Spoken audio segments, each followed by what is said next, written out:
to to take followed by to take the first topic of the session. Thank you. Thank you, Chair. Good morning, distinguished delegates. To begin with, we have our today's eminent speaker, Mr. Kanwar Usman. Mr. Kanwar Usman is the head of textiles at the ICAC and has 21 years of experience in textile value chain and in policy formulation. Since Usman has not made it convenient to attend the plenary meeting, therefore, we are playing his video recorded PowerPoint presentation.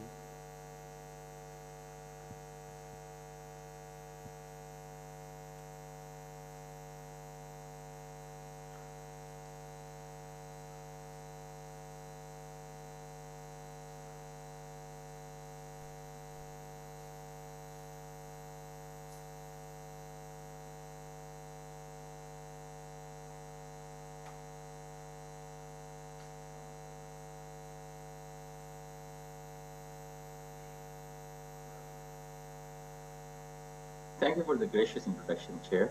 Ladies and gentlemen, good morning. It's an immense privilege to address the 81st Plenary on the pivotal theme of forecasting global demand trends and insights. Today we examine the textile sector's landscape from trade patterns, economic scenario, and private consumption to the intersections of e-commerce and sustainability, ultimately addressing key factors impacting global textile trade. Textile sector is of critical importance. Their labor intensive nature, historical growth development, and connections to fashion, design, and culture give them the needs these days. This industrialized sector offers structured job roles, better pay, and career growth. It's particularly empowerment for women, providing income and benefits, leaves, bonuses, and rewards. Many developed nations have used textiles as a stepping stone for industrialization, creating jobs, especially in labor-dependent economies. In the past 2 decades, global textile exports impressively doubled, increasing from $429 billion to $958 billion, marking a compound annual growth rate of 4.31%. Breaking down the textiles value chain, the top export segments are knit garments at $298 billion, woven garments at $61 billion, and home textiles at $85 billion. These are considered value-added sectors. From a fiber perspective, knitted cotton t-shirts are dominant at $40 billion, followed by knitted cotton dresses, $21 billion, and women's cotton trousers contributing $23 billion. Impressively, 4 of the top 5 textile producers are foreigners.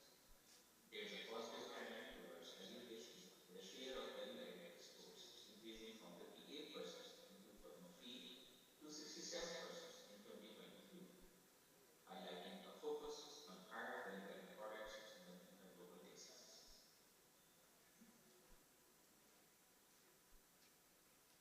We now turn to the world's leading textile exporters and their market dynamics from 2003 to 2022. China has 45th position, doubling its market share with a robust compound annual growth rate of 8.46%. Bangladesh textile sector has surged at the fastest rate, with a compound annual growth rate of 13.44%. Countries like Vietnam and India have also marked significant growth, indicating shifting production landscapes. In contrast, mature markets like Italy and France show signs of stabilization amidst a saturated and highly competitive environment. The EU's pivot towards finished goods over raw textiles marks a strategic shift, reflecting a commitment to sustainability and innovation in manufacturing. Over 2 decades, the EU and the US have favored value-added textile imports. In 2022, the EU imported $227 billion and the US imported $126 billion worth in value-added textiles, with modest increase in raw materials imports. China has become a major trading partner, with its share rising to 20% in the EU and 26% in the US. Vietnam and Bangladesh also saw significant growth, while traditional partners like Italy and Mexico saw a decrease in import shares. Globally, value-added goods constitute 67% of total imports, that is 645 billion, with the EU and US accounting for 55%. In 2023, we observed the trajectory of exports and imports in the textile sector among key global players. China's exports are robust, with a quarterly average forecasted at $80 billion, surpassing 2022's $76 billion average, suggesting sustained exports figure. The EU's exports remain consistent at 57 billion per quarter, reflecting stability. Conversely, the US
2024, the estimates suggest the world GDP will continue to expand to reach $110 trillion. This projected growth reflects a continued development and expansion of the global economy, despite facing challenges such as the COVID-19 pandemic and various geopolitical tensions that have emerged over the recent years. The advanced economies which have contributed to this growth are expected to reach a GDP of about $64 trillion in 2024, up from $61 trillion in 2023. The broader category of emerging market and developing economies also exhibits robust growth, with GDP figures projected to increase from $44 trillion in 2023 to $46 trillion in 2024. These economies with their dynamic markets and growing middle classes are likely to continue being a substantial driver of the global economic expansion. The Youth Professional Charter, launched at Conference of Parties 24, and renewed at COP26, targets the fresh industries environmental group, striving for net zero emissions by 2050 to align with the Paris Agreement's 1.5 Celsius. Its main commitments include halving 2019's emissions levels by 2050, transitioning to low-impact fibers, eliminating coal from production, drafting decarbonization blueprints, and ensuring complete reliance on renewable energy within supply chains. These steps empower industry's proactive approach to mitigating climate change. The sustainable transition of the textile sector hinges on closing investment gaps in technology, knowledge, and experience. To foster a circular economy, funding is essential across the value chain, from research and development to scaling circular business models and enhancing supplier capabilities. Small and medium enterprises in particular require financial support to boost their environmental performance. The United Nations Environmental Programme reports in Sustainability and Circularity in the Textiles Value Chain that annual investment of $30 billion is necessary to transition to a sustainable and circular textile sector. 25% is needed to support raw materials and innovations, 45% for Tier 1 to 3 transformation, 20% for end of use, and 10% for transparency and traceability and other cross-supply innovations. Notably, 60% of this investment would be required for energy, water, and waste challenges. The EU and the US, as major trade entities, extend generalized system of preference benefits, notably offering duty-free access to their markets with the particular emphasis on the textile sector. GSP schemes have catalyzed the development of the textile industries in numerous countries, empowering them to become a competitive force within the global value chain. By focusing on value-added sectors, these programs have transformed participating nations into significant players in the textile market, challenging the dominance of established economies and fostering economic growth and development. Cotton-producing countries need to look into these schemes to fully utilize their potential. The progression of global e-commerce sales from 2014 to 22 underscores the rapid expansion of online retail. Starting at $1.3 trillion in 2014, there is a clear upward trajectory reaching $5.71 trillion by 2022, which highlights the consumer shift towards digital platforms and the growing reliance on e-commerce in the global retail landscape, with a very high compound annual growth rate of 20%. The robust revenues from fashion e-commerce underscores a massive opportunity within the textiles value chain. China leads the market with an impressive $254 billion, while the United States follows at $155 billion, indicating the significant potential for digital sales platforms in these regions. The substantial figure on the United Kingdom, Japan, and Germany pointing to $38, $33, and $23 billion respectively. In 2022, major online fashion retailers in the US such as Walmart, Amazon generated significant revenues, indicating the sector's lucrative potential. These platforms have become key players in the industry, offering accessibility and variety to consumers while providing textile manufacturers with new avenues to market and sell their products globally. The textile industry is undergoing a technological revolution marked by significant strides in sustainability and efficiency. Modern textile machinery with sophisticated control systems has dramatically reduced the consumption of energy, water, and chemicals, while minimizing wastes. These advancements have led to a decrease in environmental footprint and cost-effective fabric production. Innovations span the entire textiles value chain, offering optimization and new business models through data analytics. Recycling is becoming more prevalent due to environmental considerations, and growth in the non-woven sector is particularly promising for personal hygiene and medical applications. The integration of smart textiles, digital printing, and nanotechnology is revolutionizing the industry, leading to high-performance, durable fabrics and digitalized design processes that save time and resources. As a result, the textile landscape is evolving, moving towards a more sustainable and technologically advanced future. As we look toward 2024, the textile industry faces what the impact of ongoing geopolitical inflationary pressures, particularly acute and developed economies, are driving cautious consumer spending. While geopolitical strife and supply chain bottlenecks continue to regulate markets. As the digital economy flourishes, e-commerce emerges as a beacon of opportunity, connecting textile manufacturers with global markets and heralding a new era of growth. Solutions like innovation and adaptation walk forward speedily, embracing change, investing in sustainable practices, adopting circular economic models, and modifying to the evolving digital landscape are key threads in the tapestry of textile industry's future. Beyond its functional role, textile is a hope for millions in the numerous countries and for many similar stages yet for the past and worker like us. It's an essential part of daily life. As estimated by ICAC in its recent report, global GDP growth moderating to 2.9%, and total economic output is projecting to reach around $110 trillion in 2024. Textile is anticipated to experience growth in the path to a luminous future in unified effort by fiber producers, textile manufacturers, and fashion houses by going above individual interest for the collective good. Thank you.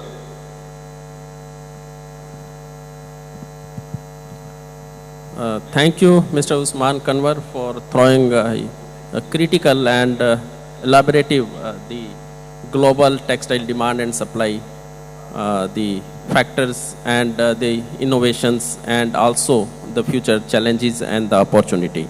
I straight now move to the second topic on the sustainability story of the cotton from our Dr. Keshav Kranti ji. Will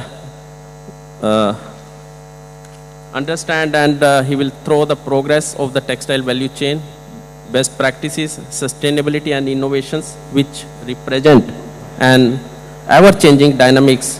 Hope the speaker would highlight these aspects which would ultimately benefit all of us. Now I request our co-chair, Mr. Kulkarni, to introduce our speaker. Thank you, Chair. Distinguished delegates, as we all know, Dr. Keshav Kranti is Chief Scientist at International Cotton Advisory Committee. Prior to that, he was working as the Director in Central Institute for Cotton Research at Nagpur. Dr. Kranti has 30 years of experience in cotton research, extension and administration. I would like to invite Dr. Kranti for his presentation. Thank you very much, sir, for the kind introduction. Good morning, ladies and gentlemen. I'm standing here to narrate the sustainability story of cotton. My topic was actually on the economic benefits, but then without speaking on all the other sustainability factors, economic benefits alone wouldn't complete the story. So therefore, let me, please allow me to start the story of sustainability. The story of carbon and climate change are very intricately linked. If we don't speak about the carbon footprint, we actually don't do proper justice for sustainability. So let's take a look at the carbon footprints first, the carbon footprint of cotton. In fact, there are several reports and like several scientific studies on like on life cycle assessment of cotton. And these are the values. There are still many more, in fact. But just to summarize, what you're seeing on this slide is that the total carbon dioxide equivalent greenhouse gas emissions from cotton farms range from anywhere between 1.4 to 3 tons of carbon dioxide equivalent greenhouse gas emissions per every ton produced. Now, in effect, that means that from a cotton farm, these farms are emitting about 3 tons. Please remember this figure. About 3 tons of carbon dioxide equivalent greenhouse gas emissions for every ton of cotton produced. I'm requesting you to please remember that figure because I'll be coming to that later. Now, like 2 months ago, the ICAC launched a module. We are calling it as the sustainability module, or it's a kind of a carbon footprint testing module. Now, the app I'm sure most of you may have already downloaded. It's called the ICAC Cotton Expert app. I'd like to thank Dr. Keter Haik and Sandhya for actually developing this app. But the sustainability module, and as you can see it, it's not pointing out, but you can see a small circle there at the bottom.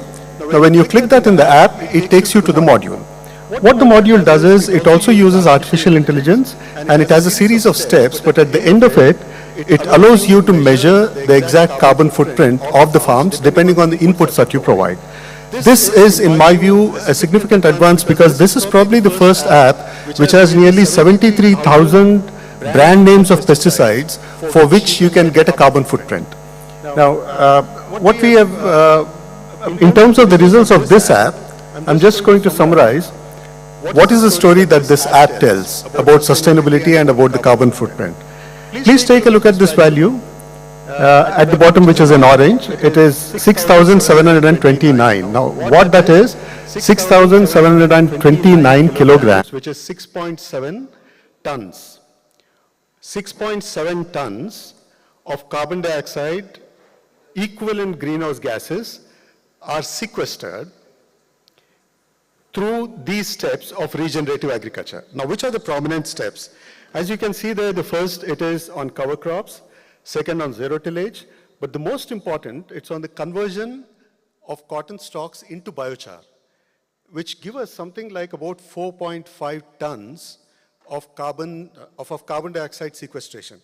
Now, when I said, please remember this value of 3 tons per hectare.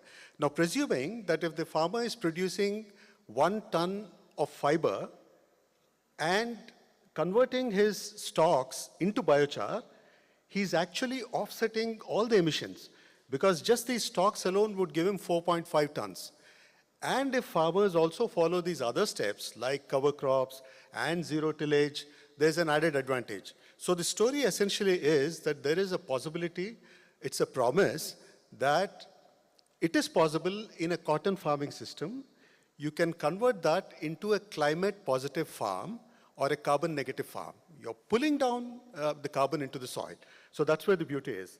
Now, again, in terms of carbon, like so far I was talking about carbon dioxide equivalent greenhouse gases.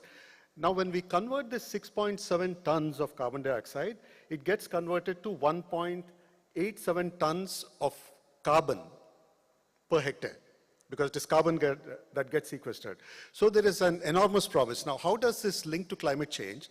Every year, through our anthropogenic activities, we are releasing 4 billion tons of carbon dioxide, of carbon into the atmosphere. Now, with 1.48 billion tons of land, if every farm does capture 1.87 tons of carbon, just farming alone can offset the entire emissions of carbon dioxide. I mean, that is just a promise. I mean, it's a prospect. Now, please allow me to move to the next slide. This is about, it's about cotton and the comparison. It is with synthetic fibers. This is from a research paper. As you can see, there's a black bar, which is on cotton.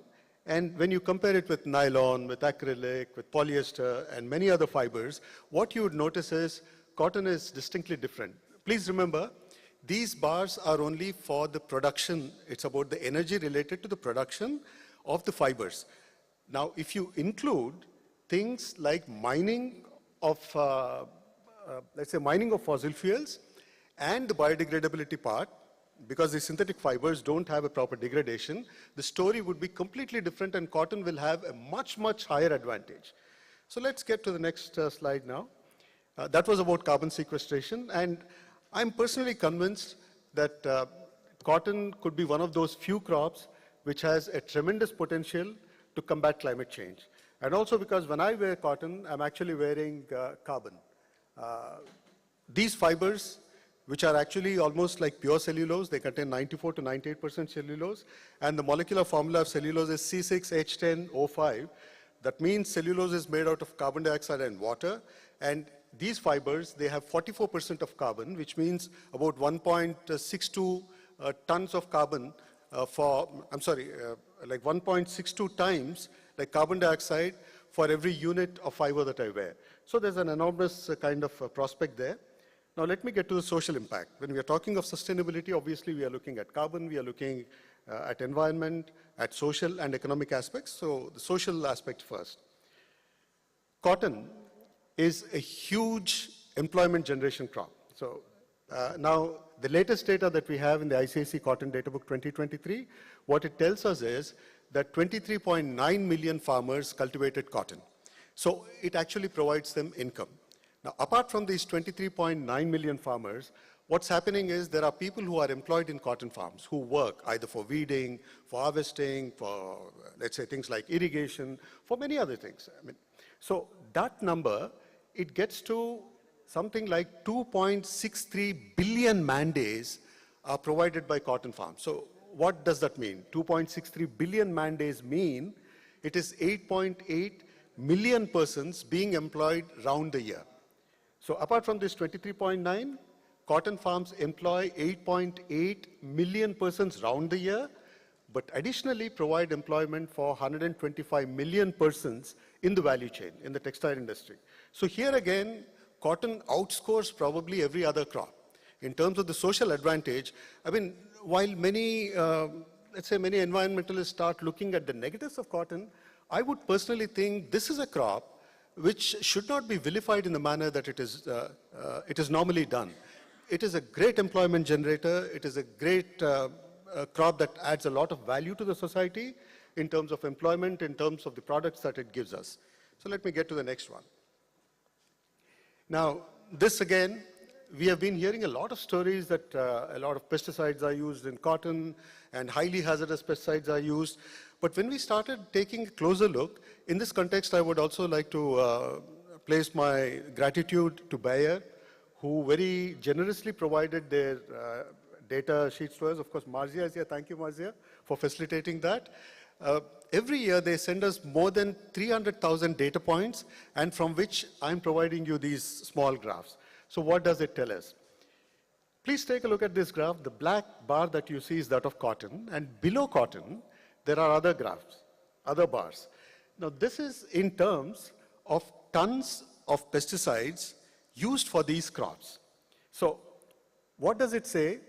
Crops like soybean, corn, fruits, vegetables, wheat, rice, they use much, much more higher quantities of pesticides. Should I be more worried about the food that I'm eating, which could be laced with pesticides, or should I be worried about these critics who are constantly on a tirade, trying to malign cotton and say that, you know, this also takes pesticides and so on? Everything is important. I'm not justifying the use of pesticides on cotton. All of us will try very hard to ensure that we don't use any of these highly hazardous pesticides. We try to reduce the pesticide load. But at the same time, it's important that each one of us knows that it is not just about cotton using pesticides. There are many other crops. But then you might ask me, the area of these other crops is actually larger than cotton. So let me take a look at the next one. I tried to make this graph simpler. I removed the fruits, the vegetables, the grapevines, and all others. But even here, as you can take a look, that potatoes, pesticide use in potatoes is 4.3 kilograms of pesticide per hectare. Soybeans, it is 3.8, whereas for cotton, it is 3.5.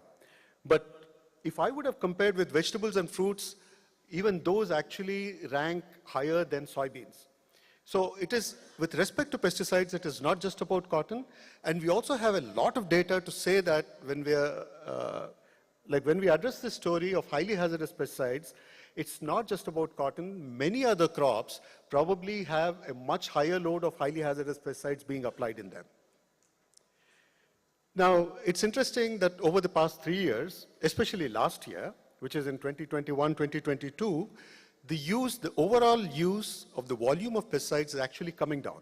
It's possible that the situation that all of us are going through, it could be the wars, it could be whatever, but the cost of chemicals is increasing. It's also possible that the usage of these chemicals is coming down because of that, but I would like to point out something here. Cotton is not just a fiber crop. It also provides 5 million tons of oil. It provides about 40 to 45 million tons of cotton seed cake, which is used as feed. Despite that, many people consider it as a fiber crop and then start their tirade on it. Now, it is true that though cotton occupies only 2.38% of the arable land, pesticide share is 3.94, which is alarming, and at some stage it should reduce. So probably all of us will try, and we will be moving in that direction. But it suffices at this stage to say that probably with regenerative agriculture, and because cotton is emerging as a leader in regenerative agriculture, we might soon be seeing better times. Now, this again, I'm sure many of you are familiar with this, people calling cotton a water guzzler. But the fact is, botanically, cotton is classified as a xerophyte, and Mr. Eric Trachtenberg likes to call it as a semi-xerophyte. I agree with you. It could be a semi-xerophyte or a xerophyte. So what is a xerophyte? A xerophyte is a category of plants that need less water. Cotton inherently has been called that. Now, where from this water guzzler thing came, I do not know. People talking about 20,000 liters of water being used to produce 1 kilogram of fiber. We started looking at it very critically, and this is the 4th year of our data analysis. What we find is interesting. But before I go there, let's take a look at the historical context of the use of irrigation water in cotton. That big mountain that you see, the light blue, that is on the total irrigation, it is total irrigated global area. And there's a thin black bar that you see at the bottom, that is the cotton area. So just compare and see, but then this is not the end of the story. Because this slide at this point of time tells you that cotton occupies 2.38% of the global arable area and constitutes 4.2% of the global irrigated area. But this is only half of the story. The actual story is cotton takes 52 trillion liters of irrigated water. Now this, to arrive at this figure, it takes us more than 2-3 months of constant conversation with colleagues and with with all those publications, with reports.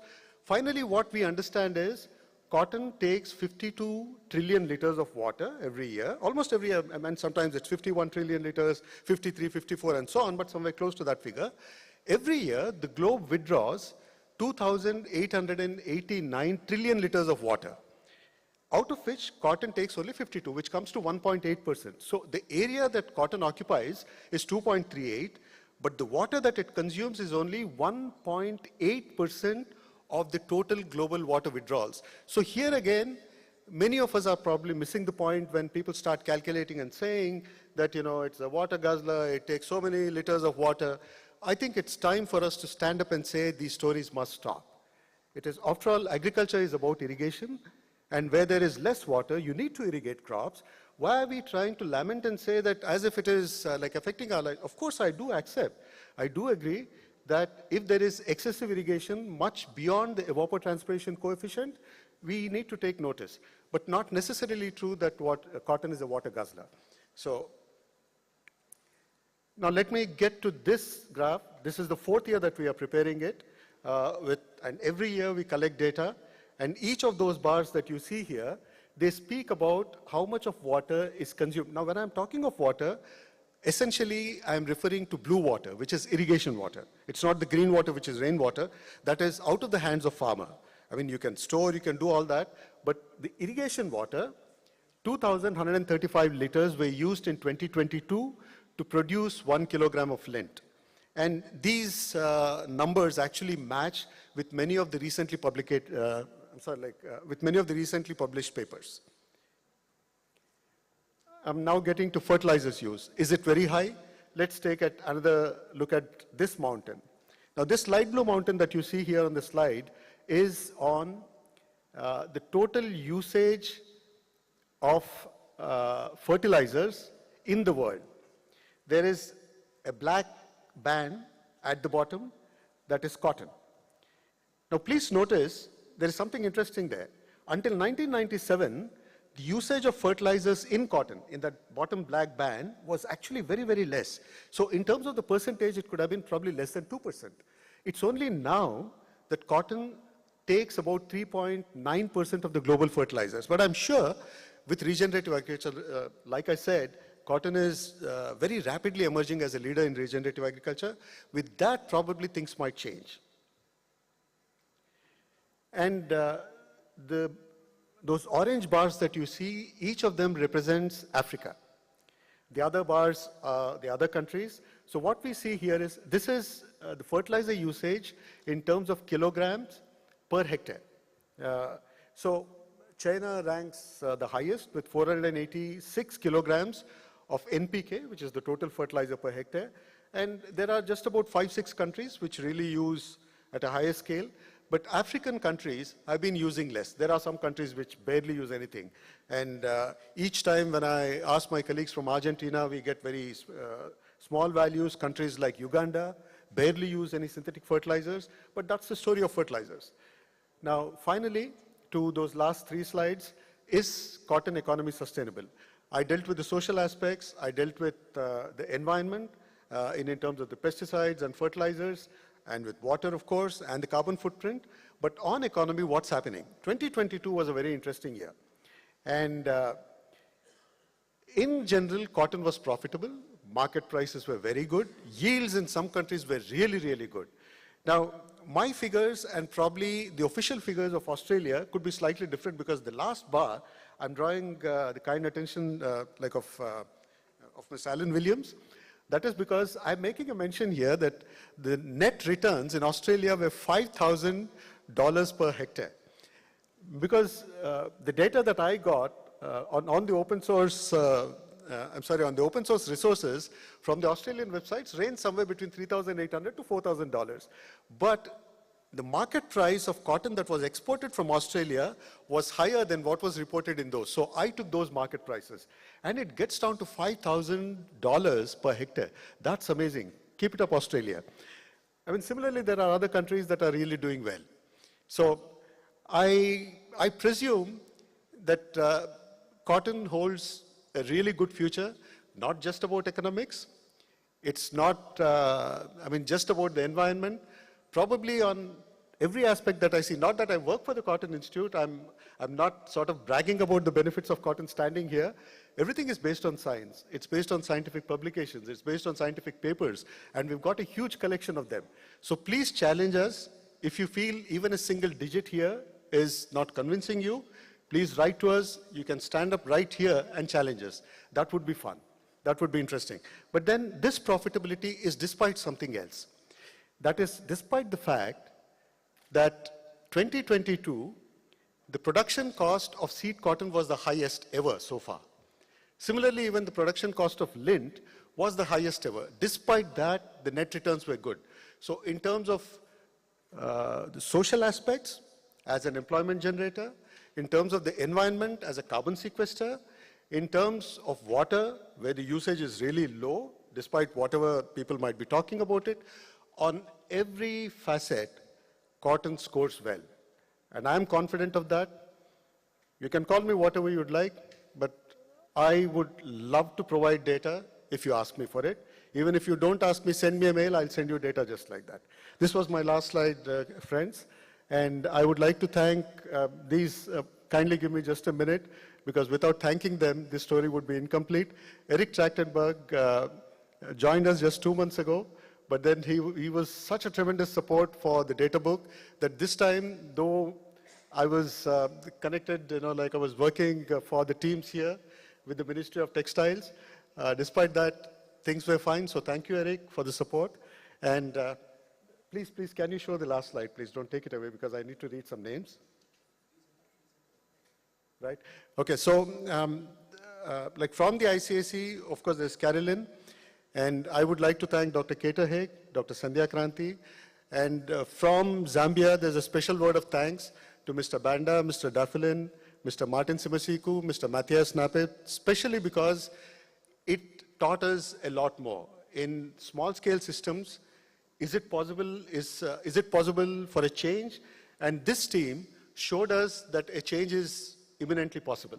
So, like, thank you for providing us the confidence, and we are looking forward to Zambia for making probably the first change where you can produce net zero cotton, let's call it, carbon neutral cotton, but it has been a very delightful experience working with your team.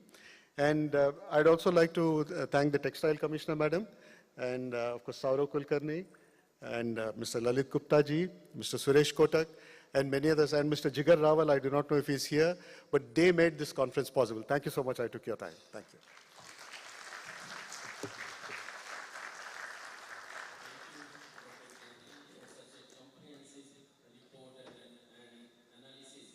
Supported with the lot of data. I think this is the first time I'm seeing the data on the certain environmental issues which concerns everyone. Now we have three topics left out, and we have about the 40 minutes. I would request our speakers to little excuse the time, and so that we can take few questions from our esteemed delegates and the guests. So now I move on our attention to the world cotton market outlook, and this topic will be shedding light on the current trends, the challenges, and the opportunities shaping the global market landscape. It is seen that the global ended stock is on a increasing trend from the crop year 21-22.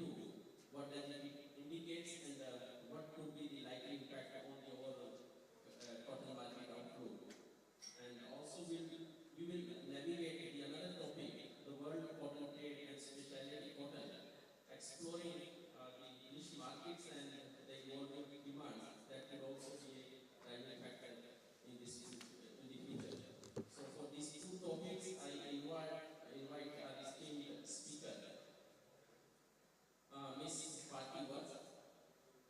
Before she takes over the floor, I request the co-chair to introduce the speaker. Thank you, Chair. I would like to introduce Ms. Party Watts. Ms. Party Watts specializes in cotton and statistics. She is a cotton trade analyst at the International Cotton Advisory Committee. She handles market research and analysis. She is also ICAC's cotton trade report. She also authorized a special cotton report. I would like Ms. Party Watts to deliver a presentation. Thank you, Chair, and good morning, everyone. Today, I'll be making a presentation on World Cotton Market Outlook, followed by World Cotton Trade and Specialty Cotton. So a quick recap of the 22-23 season. In August, we saw that the season started with inflationary pressures and expected decline in both production and consumption, and extreme market volatility. By December, the cotton market was also expecting a lower production than the previous season due to unpredictable weather in almost all the major cotton-producing countries. Even the labor market saw some mass layoffs. All this time, the inflation pressure across the globe intensified. The new year started with some positive news on China's post-pandemic economic recovery. However, since then, we have had multiple serious impacts on global cotton consumption. Turkey faced devastating earthquakes in the first half of the year, possibly impacting its consumption and driving down imports by about 24%. Cotton shipments to Pakistan and Bangladesh faced some issues with opening letters of credit. All these events coincided with declining consumer demand for clothing due to inflation. Overall, the 22-23 season's current estimates stand at world cotton production at 24.6 million tons, 2% lower than the previous season. World cotton consumption at 23.4 million tons, 9.2% lower than the previous season, and world trade at 8 million tons, 17% lower than the previous season.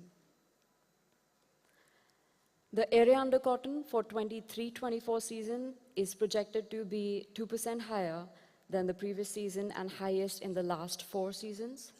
By country, area under cotton will be led by India, comprising of around 40% of total world area under cotton, and India will be followed by Francophone Africa, US, China, Pakistan, Brazil, and Uzbekistan respectively. In 22-23 season, consumption fell short of the level of production. For the 23-24 season, it is projected that the production will be at around 25.4 million tons and consumption will be around 23.35 million tons. And it is projected again that the consumption will fall short of the level of production. However, as the season progresses and based on crop and economic sentiments, these figures may be revised.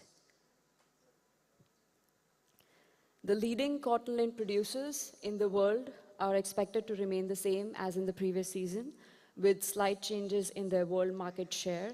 It is projected that the world production will be led by China in 23-24 season, very closely followed by India. Both individually will produce around 22% of total world production, followed by Brazil, US, Pakistan, French-speaking Africa, and Australia. All these countries together represent around 85% of total world production. It is projected that the world production in Francophone Africa will increase in 23-24 season. The production will be led by Benin and Mali, followed by Burkina Faso, Cote d'Ivoire, Cameroon, and so on. We are projecting a higher production for almost all the French-speaking African countries. These figures are, of course, subject to revision as the season progresses. The leading cotton lint consumers in 23-24 season are also expected to remain the same, with slight changes in their world market share. The consumption will be led by China, comprising 30% of total world consumption, followed by India, Pakistan, Turkey, Bangladesh, and Vietnam. All these countries together will consume more than 81% of total world cotton in 23-24 season. The slide plots the yield of leading cotton lint producers in the world. In terms of yield, world is expected to be led by Australia at 2054 kg per hectare, slightly higher than experienced in the last season, followed by China, Turkey, Brazil, and so forth. Average world ending stocks for the last 12 season has been around 20.6 million tons. However, in the last season of 22-23, the estimated world ending stocks were around 21.2 million tons, slightly above the 12th season average. This is because consumption fell short of production in the season, leaving the world with higher ending stocks. By country, China approximately holds 40% of total world stocks, followed by Brazil and India, and so forth. In terms of prices, towards the end of 21-22 season and into the 22-23 season, we have seen that the price of cotton have again started falling dramatically. Much of this fall can be attributed to worries about the state of global economy. Consumer sentiment in the world shows mounting concerns as inflation has remained stubbornly high in many countries. Inflation lowers a consumer's purchasing power, who then moves away from purchasing discretionary products like textile and apparel, ultimately negatively affecting cotton demand. It did seem like the fall in price was a direct signal from the market that a decrease in global consumption would occur, and in fact, this is exactly what we saw. Consumption was outpaced by production in 22-23 season, and we currently project the same for 23-24 season. How exactly prices respond is an unknowable, but if global macroeconomic variables remain weak and production outpaces consumption again, then the price will remain low. Having said that, cotton is an agriculture crop, and the uncertainties in production, consumption, weather, and pest pressures all contribute to price volatility, not to mention the effects of global economic environment, which can dramatically change the world price outlook. The slide plots how prices influence planting globally. As the price in the current season influence planting decisions in the next season, the area under cotton is being plotted against the previous season Cotlook A season average. It is very clear that the area under cotton closely maps the movement of prices. I will only talk about the 22-23 season, as there is a gap between the price line and the area under cotton. The plotted area figures are of harvested area and not of sown area. The sown area globally at the beginning of the season was slightly higher. However, due to unforeseen climatic conditions and unpredictable weather, in almost all the major cotton producing countries, not all this area was ultimately harvested. Thank you, everyone. We will quickly move to my second presentation on world cotton trade and specialty cotton.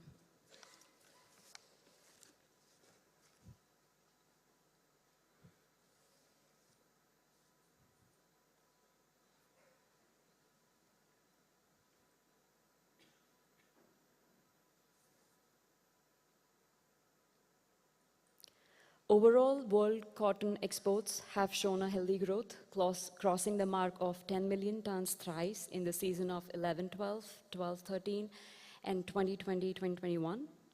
In 11 and 12, the increase in exports was mostly due to a major rebound in demand following the global financial crisis. And in 2020-2021, there was predominantly a demand rebound after the Great Lockdown. Based on estimation, currently for the season of 2020-2023, the world exports are around 8 million tons, a figure that is 17% lower than the previous season. For 23-24 season, it is projected that the trade will revive a bit and reach around 9.2 million tons. The quarter-wise year-on-year analysis of the calendar year for cotton exports show that there is a serious slowdown in cotton trade. The cotton trade posted a negative growth rate in the entire 21-22 season. With respect to 22-23 season, the cotton trade was negative in 3 out of 4 quarters. Cotton lint exports in Q1 and Q2 of 23 year were negative compared to the prior year. We are still updating the final cotton trade figures for Q3 2023, but based on estimates in this quarter, we will also record a lower trade than the previous year. In terms of exports by country, the leading cotton lint exporters in 23-24 season are projected to be the same as in the previous season. The exports will be led by US, comprising around 29% of total world exports, followed by Brazil, comprising around 22%, followed by French-speaking Africa with an expected share of 16, Australia, EU, and India. All these countries together comprise of around 86% of total world cotton lint exports. Francophone African cotton lint exports have shown a healthy growth again in the last decades, averaging about 1 million tons and reaching their highest levels in 2020-2021 at around 1.19 million tons. These are the leading exporters from the French-speaking African countries. In 22-23, the exports from this region were led by Benin, followed by Burkina Faso, Mali, Cameroon, Cote d'Ivoire, and it is projected in 23-24 season that the exports will be higher than the previous season. In terms of imports by country, in 22-23 season, 7 countries accounted for around 83% of total world imports. These imports were led by China, Vietnam, and Bangladesh, individually accounting for approximately 17% of total world imports. In the 23-24 season, it is projected that the leading importers will remain the same, with slight changes in their world market share. Imports will be again led by China, comprising around 23% of total world imports, followed by Vietnam, Bangladesh, Turkey, Pakistan, Indonesia, and India. Combined, they will account for around 85% of total world imports. ICAC this year also launched its new publication, the Specialty Cotton Report, which covers information on long and extra long staple variety of cotton and cotton production that falls under any specific identity program. Total cotton production in 21-22 season was approximately around 25 million tons, out of which ELS and LS cotton production was around 308,000 tons, while production under identity programs was about 6.83 million tons. ELS and LS cotton comprised 1.2% of total world production, while cotton production under identity programs comprised around 27% of total world production. In 21-22 season, the approximate levels of LS and ELS cotton was 20% lower than the previous season. Amongst the ELS and LS producers, US, Egypt, and India individually account for around 0.3% of total world production. Global consumption levels reached about 465,000 tons for ELS and LS cotton in 21-22 season, 3% higher than the previous season, and remained approximately the same in the 22-23 season. Major consuming countries of ELS and LS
22-23.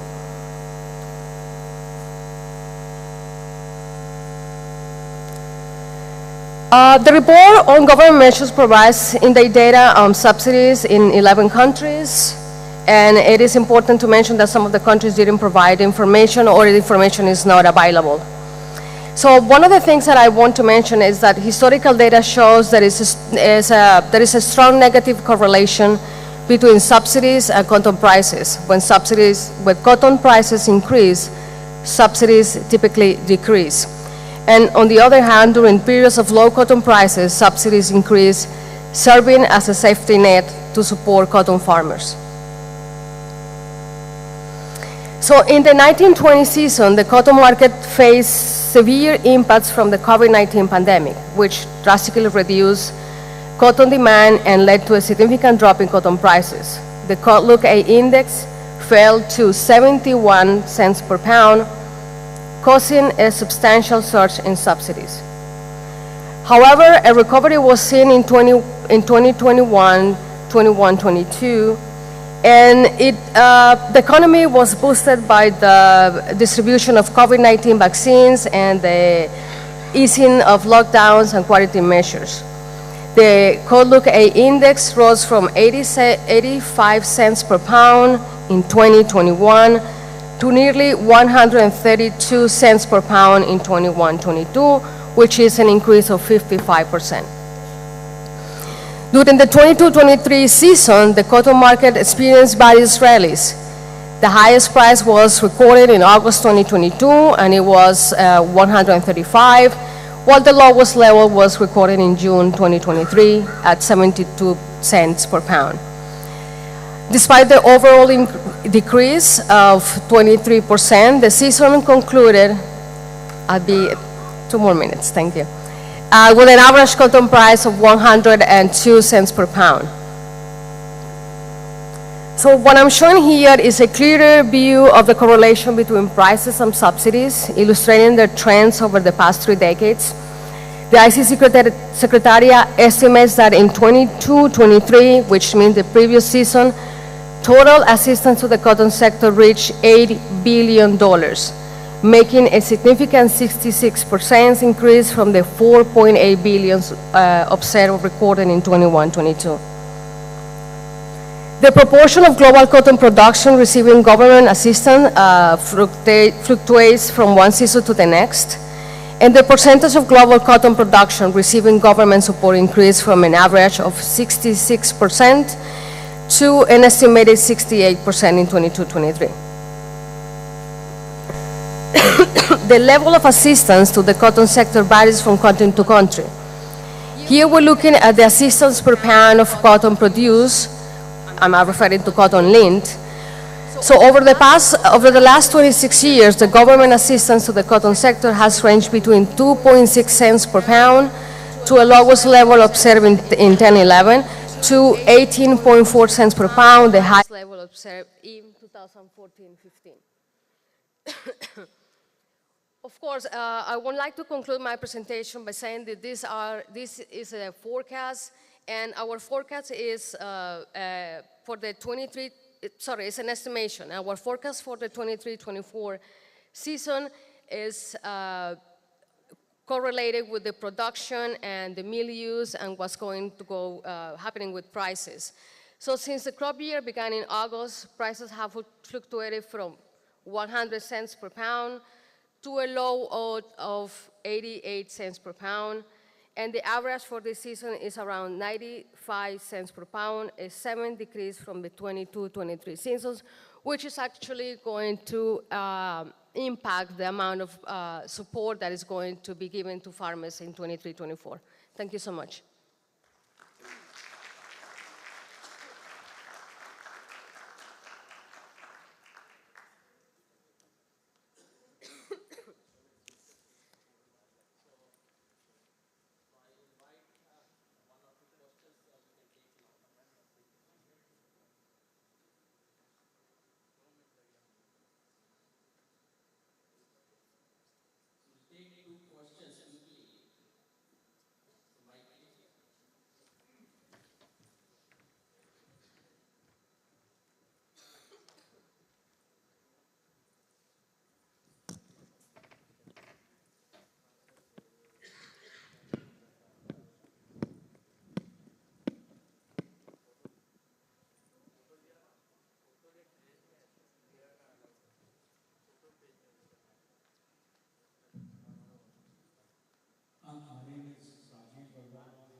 Minister, for elaborating on the benefits of regenerative agriculture. My question is, who's going to take it forward?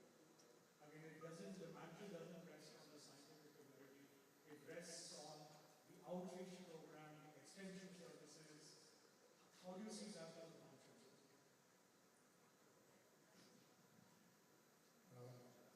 Mr. Barua, thank you for asking this, but I can tell you it's a tough question because regenerative agriculture is in its infancy.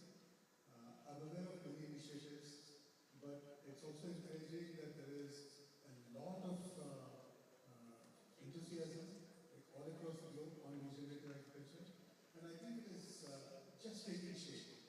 So I don't know if I have the answer as to who is going to catalyze this change and who is going to actually change. But then eventually it has to be the farmers, but then someone has to catalyze it. I'm sorry, I don't have the answer. Hello. So this is Manish Daga from All India Cotton Farmer Producer Organization. Very good presentations, all of this. I would request if we can have the mails of this PPT. It's a very learning thing, and some of them are even very shocking. Government price policies need to be reviewed or redesigned was one of the slides, and lower the support, higher the prices, maybe that is the observation. What are the recommendations of ICAC? What should be done ideally? And any data on demand? We have seen a lot of data on production.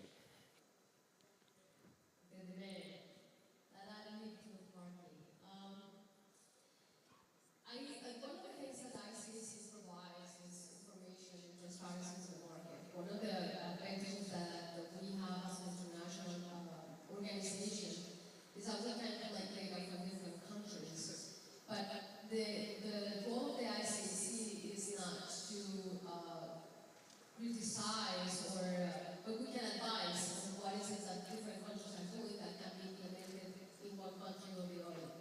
I guess what the reports that I presented today from United Nations agencies, what is important to understand is that before we put in place a policy that is going to benefit farmers, we need to actually estimate what is going to be the impact in the short term and the long term.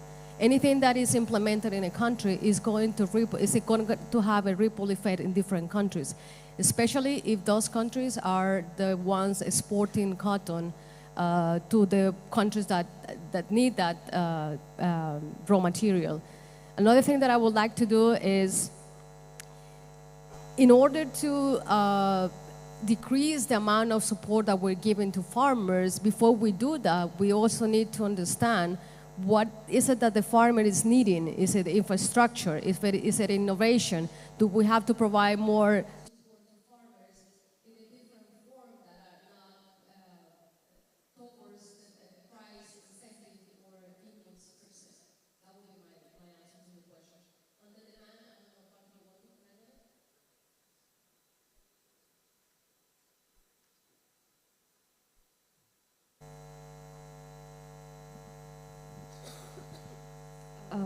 Our consumption slides talk about the cotton in demand. So the consumption slide covers the consumption is technically the cotton in demanded. And if you're referring with respect to demand from consumers or brands, then we have also initiated a study to see the leading brands who consume more, cotton. And we do not have one specific source, but it's a study in progress, and I think by next year or next year we will have a list of brands based on their cotton consumption and demand needs. I would like to complement the question, the answer given by Parky. I think what you were referring to is we're expecting an increase in demand in the next couple of years, and I think one of the main challenges that we as a cotton industry have is that we still have a huge gap between the prices of synthetics and cotton. And one of the things that we can see over and over again since the pandemic is that prices for cotton are still very volatile in the market, and that sends a different message to the textile mills and the brands. So that's why I think the price risk management, one of the sessions that we're going to have today, in the afternoon is very important for farmers, but also merchants and the textile industry per se. Thank you. Hello. If chair allows, I would like to take one question. Just I will supplement the question on the subsidies. She rightly mentioned that either somewhere, the data is not available, or even I feel that even the data is available, they are not comparable. For example, in India, we have a very unique market intervention scheme where we buy the seed cotton, get it processed and sell into the market. Our presence in about 450 procurement center in the remote area, and our share in procurement has never been more than the 30%.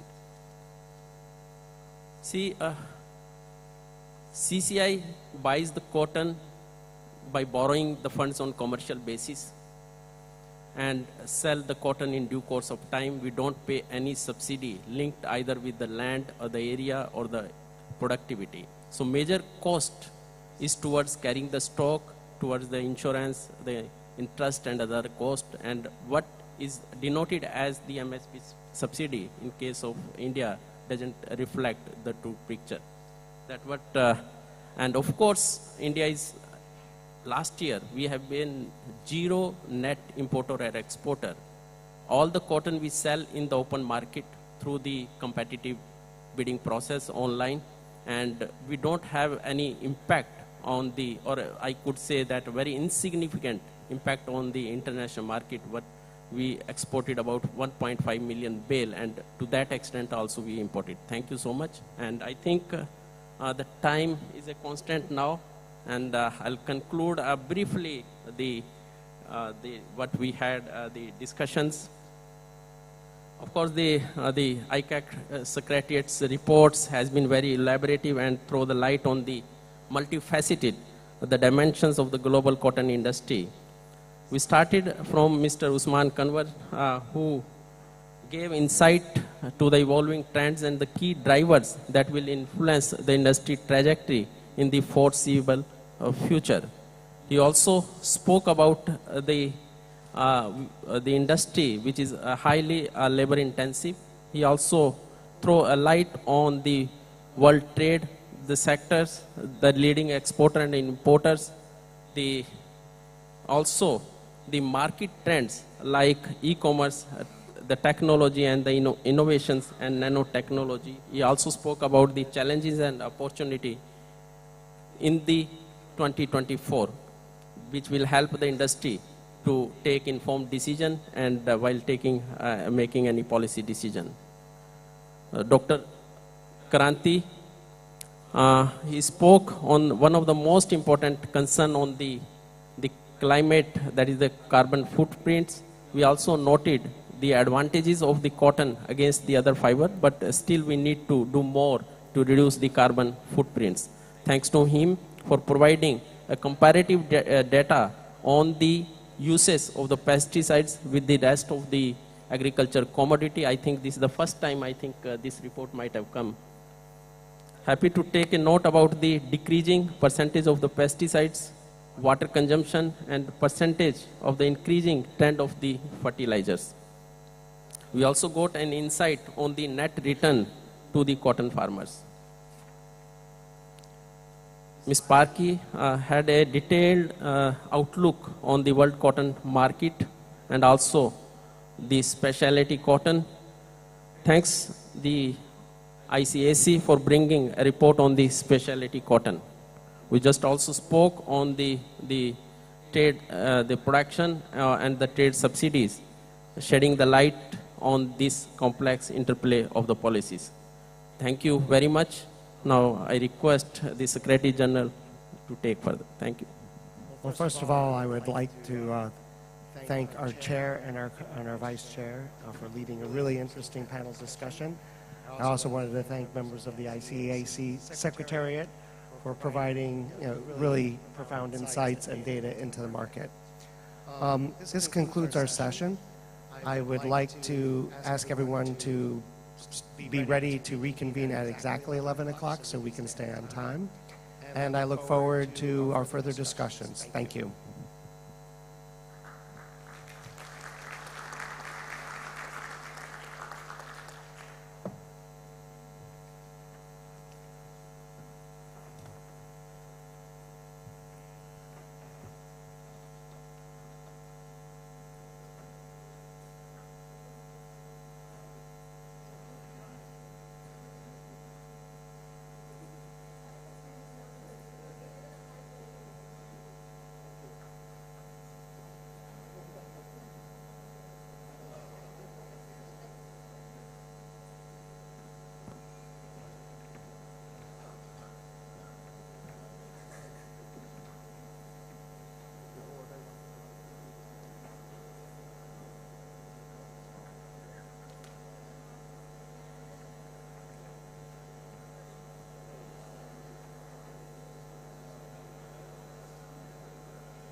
Let's see what we got here.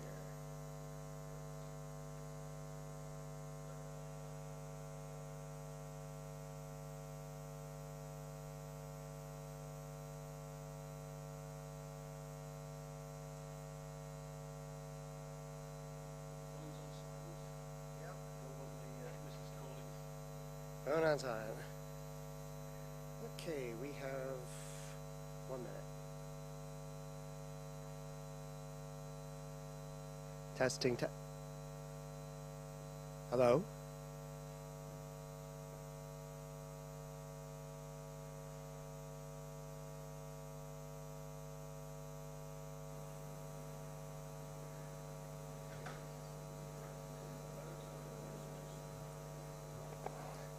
We have everybody? No, we have.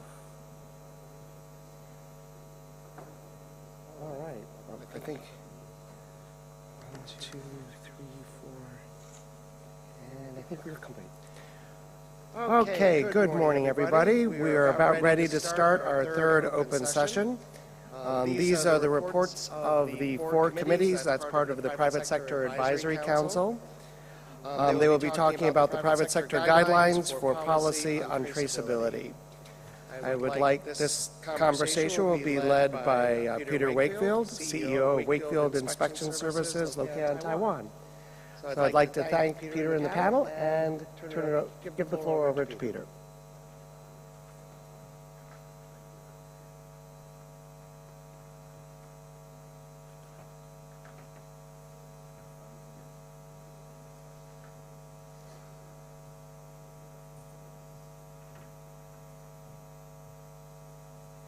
You have the clicker? Yep. You have the clicker? Which one? Can you show me?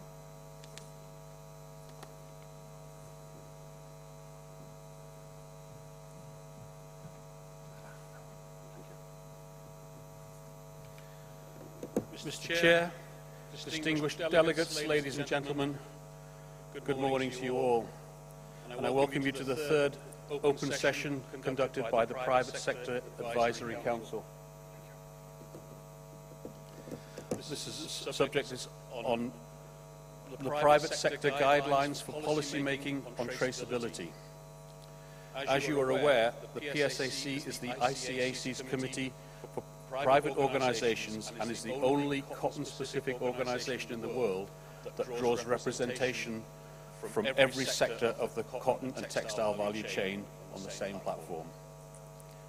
Yesterday, I gave you a quick reminder of the structure of the PSAC, so I shall not repeat it. However, I can advise that the mandate of the Private Sector Advisory Council is to foster communication and industry concerns between the private sector and the International Cotton Advisory Committee, the ICAC. Member governments, by consulting with ICAC Member Standing Committee and engaging with governments at ICAC Plenary and other meetings.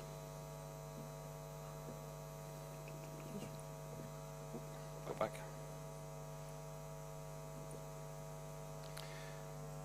Each year, the PSAC agreed one main topic. At the beginning of this year, the PSAC and its executive committee chose several objectives to work on. Every committee voted for an objective, and by far the majority decision indicated that they would like to work on the topic of traceability. Subsequently, the PSAC chose this objective for the 2023 and started our aim of providing private sector recommendations, guidelines on policy making on traceability.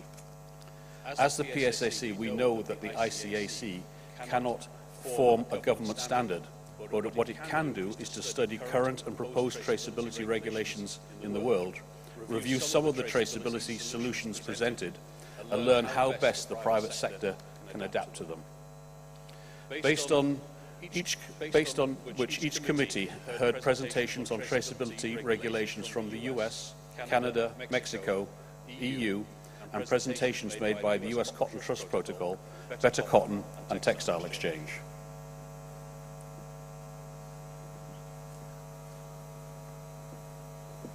Based on these discussions, each committee formulated their recommendations for policy making on traceability. And today we will hear the 4 recommendations from different sectors of the cotton and textile value chain.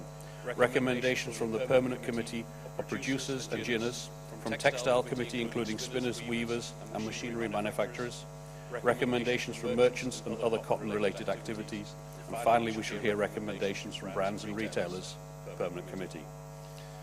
Please note these recommendations are not from the speaker alone, but represent the combined voice of more than 65 organisations that sit on the different permanent committees of the PSAC and who have debated this topic over several meetings.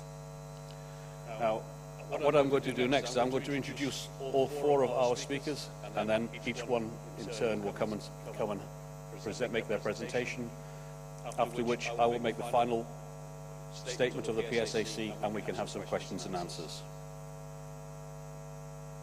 So first, I'd like to welcome our speaker, Mr. Francisco Ferreira dos Santos.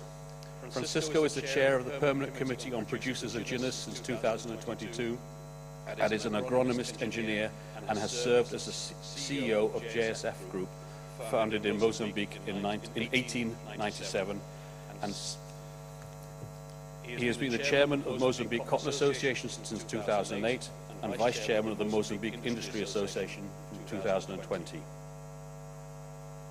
Our second speaker today is Mr. Jerzy Kotwas, representing the Textiles Committee and spinners, weavers and textile manufacturers. Mr. Kotwas is representing the chair of the committee, Mr. Anis Kwacha, who unfortunately could not be with us today.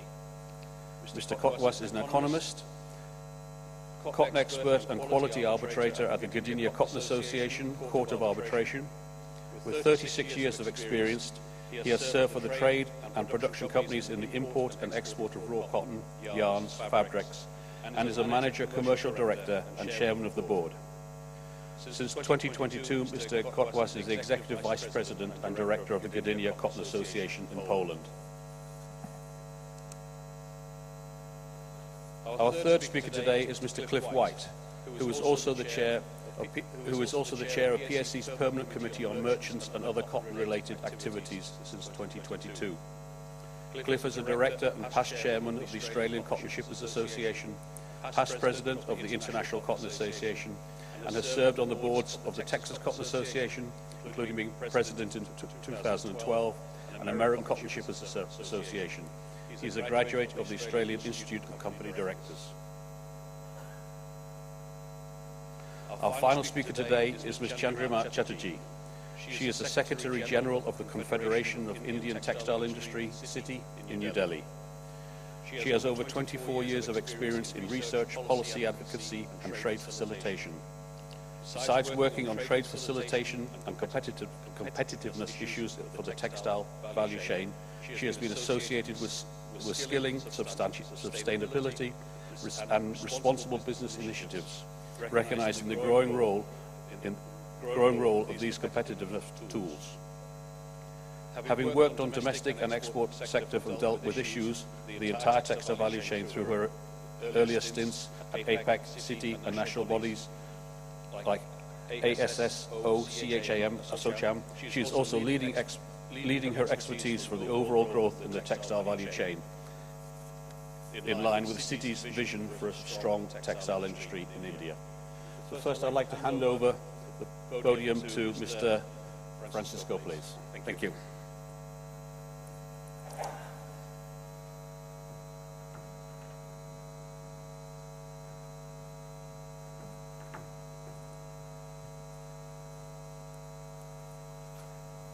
Good morning, everyone.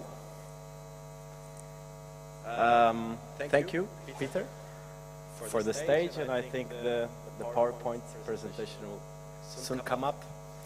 Well, my name is Francisco. I'm coming from Mozambique, from the private sector, of course.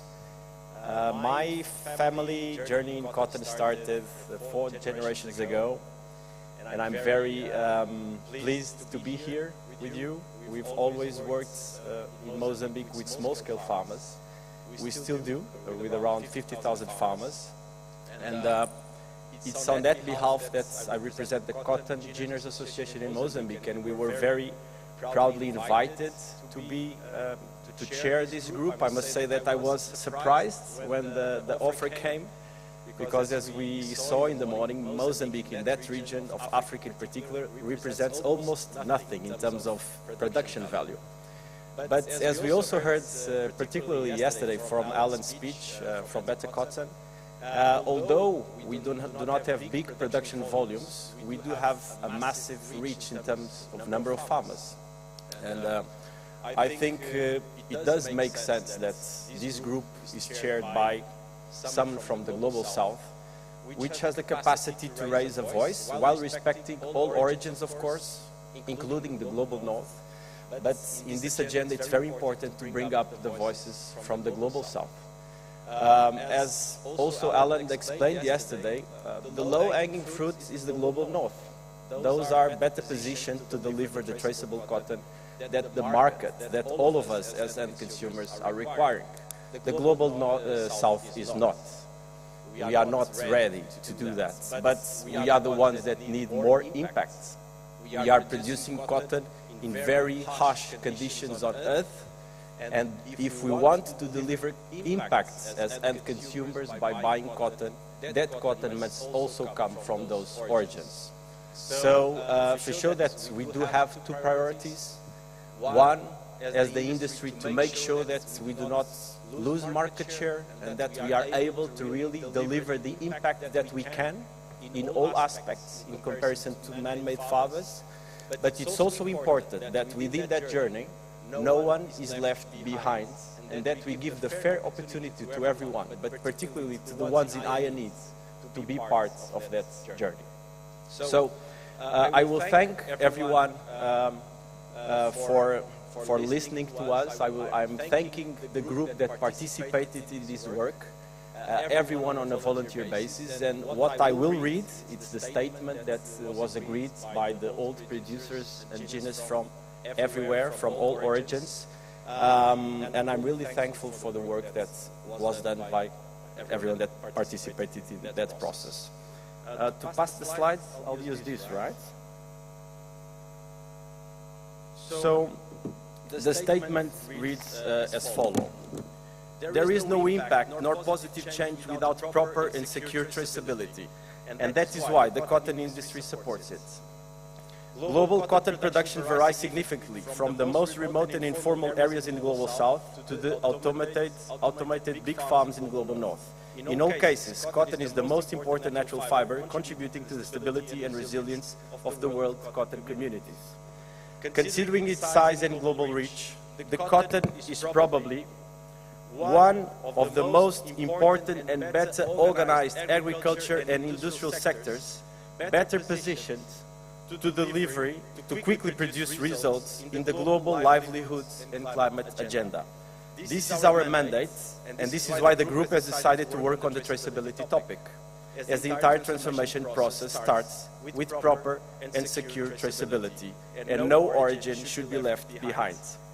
On the main challenges, most of the current traceability solutions start at bale gene level. It is fundamental to note that complete traceability requires traceability from farm level. In most of the global north origin, production tends to happen in commercial farms, formal and well identified, some even already using remote sensing technology and with own gening. For this case, traceability solutions can be quickly adopted if the above referred challenges are properly addressed. But in the most of global south origins, production tends to happen at the household level. Micro farms, some in the most remote and harsh places on Earth. In some of these origins, the majority of the population might not even have an identity card. Production is informal, and most of the times, there are middlemen linking the small farmers to the genes, which are the door to the formal world. In this case, traceability from farm to gene represents a much bigger challenge, particularly in terms of systems and operating requirements, linking the physical to the digital world. Considering the tremendous pressure coming from the end consumers and legislators on the traceability aspects, It is fundamental to ensure solutions, budgets, and proper implementation roadmaps that give a fair opportunity in a leveled playing field for all origins to adopt traceability. Otherwise, we face the risk of excluding the areas with higher needs, and what the world wants and needs is exactly the opposite. The specific challenges are: most of the available traceability solutions start at gene level and not at farm level. Some of country-specific traceability solutions don't certify outside their countries of operation. Most of the available traceability solutions aren't still effective or ready to be adopted in the majority of the small-scale farming communities of the Global South. There is a lack of a clear definition of traceability and a set of criteria for each producing origin that the existing certifications could follow. The result is duplication, entropy, cost increase, and compliance and audit fatigue, which is becoming more and more difficult to manage, particularly for the small-scale producers. Traceability has and will continue to have a cost, tending to be higher in the small-scale origins for the presented reasons. It is imperative to ensure budget support so that all origins are given the same opportunity to adopt it. The specific recommendations are: have a common definition of traceability and a set of minimum criteria that may promote collaboration and efficiency, reducing duplication, cost increase, and compliance fatigue. Have a clear and concise bale identification system, and special consideration should be given to small-scale farming origins where farm-to-gene traceability still requires R&D, allowing a gradual and realistic implementation roadmap with the necessary budget support. And please, let us leave no one behind, particularly the ones in higher needs. When we buy cotton from a place with very harsh livelihood conditions, yes, it poses more risk, and that's why the retailers, understandable, try to avoid it, preferring to buy from more secure places, but the ones that really also need to have the opportunity to play a role in the high-value markets. So thank you for the opportunity, and this speech is available in the website. Thank you.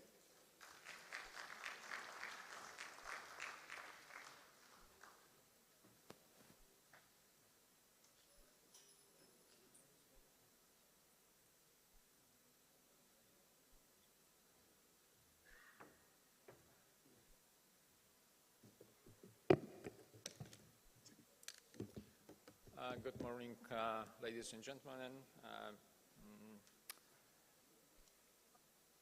Let me present recommendation on policy making for traceability. Committee on Textiles has met 3 times over the past year, and through discussions and consultations has identified a number of challenges and concerns regarding current and upcoming traceability regulations and traceability solutions present in the world. The most important of the presented in document are the first, unclear regulations. Many countries are now expanding their regulations to cover traceability and child labor prevention, amongst others. However, some of these regulations are not specific. For example, many child labor prevention acts don't define the age of child involved. Many are not region-specific and may subject every region to perform checks. Such shortcomings may create unintended consequences. If an importer has their shipment detained by a country, they can either challenge this detention, or they can choose to re-export or destroy the shipment, and this could lead to creation of new dumping grounds of re-exported products, which may also include products containing forced labor. Serious challenges and concerns arise from the issue of recycled cotton, because almost all the traceability solutions don't track recycled cotton. Committee on Textiles also highlight the challenges of fragmented supply chains. For food traceability, utilizing existing traceability systems, everyone on the cotton value chain needs to volunteer to provide information at some traceable solution provider, which almost means that everyone needs to pay membership not just to a traceable solution, but to the same traceable solution or several solutions.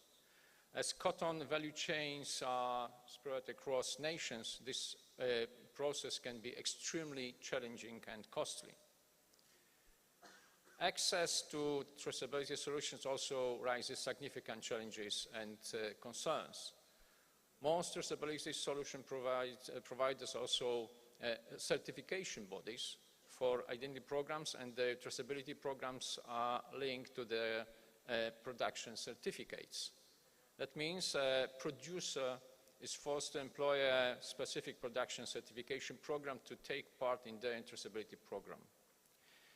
During meetings and discussions conducted by Committee on Textiles throughout the year, attention was drawn to the problem of audit fatigue and compliance issues, including multiple audits don't just create audit fatigue, but also increase the cost of production tremendously. Further, there will be a huge price difference, and compliant companies will have a disadvantage compared to non-compliant companies. This is also a challenge to manage all the compliances for different retailers. Even after employing a traceability solution, the supply chain participants may still need third-party auditing. The upcoming regulations require many audits, which is different, as it seems impossible to audit every shipment and every movement virtually. Some of the new legislation requires third-party verification, so the retail and brand audits may not be accepted, yet individual retail and brand legal compliance departments require only the bespoke systems and will not always accept independent third-party verification. The gap between the developed and developing countries is another issue that has been identified. The developed and developing countries are going through a different set of problems, and the timeline is different for them. So we need to see what is more important in different countries and how it needs to be taken care of. The Committee on Textile also noted that the introduction of universal traceability is a long-term process. The sustainability reporting does require an overhaul of the way that a company conducts its business practices. The recommendation is for companies to get started now and start looking at how they make these decisions, understanding what type of risk they touch upon within the supply chain, not only with the company but within the impactful business partners. So they does affect factories throughout the supply chain. It is needed to be robust, meaningful, customized due diligence program that reflect the specific corporation and its business. This process is costly and may require longer than the current expected time frames. Thus, intent to action gap is significant. For example, if 70% of consumers say that they would prefer to buy a sustainable product, but only 20% actually do, that's called intent action gap. It happens because customers don't believe that brands, what brands tell them. The marketing guidelines that are coming up in different countries are putting increased pressure on brands, but over time it will lead to more credibility for consumers. At the same time, we have unclear data points without our industry. The textile and apparel industry is almost unique because of the style, color, size, data definitions, and almost unique in how complex the data models are. Every manufacturer has their own way of identifying the articles, so it's a huge melting pot of specific data points. So, taking into account the identified challenges and concerns regarding current and future traceability regulations and solutions around the world, the Private Sector Advisory Council Committee on Textiles presents recommendations on policy making for traceability for this sector. The first specially concentration should be given to small-scale farmers and small and mid-sized businesses. Governments should consider recognizing some solution providers as a part of a large due diligence system and companies need to implement. Also, government should consider standardizing audits so that the process is as simple as possible, making this easier for companies and customers. Government should also consider subjecting man-made fibers to some levels of traceability and sustainability standards. It is recommended consideration to create globally acceptable definition of sustainable cotton and how we can measure and trace the same. Government should consider standardization in data capture models in terms of what minimum amounts of data are required and will be used to track transactions. And finally, government should consider providing different timelines for developing and underdeveloped countries. Thank you for it.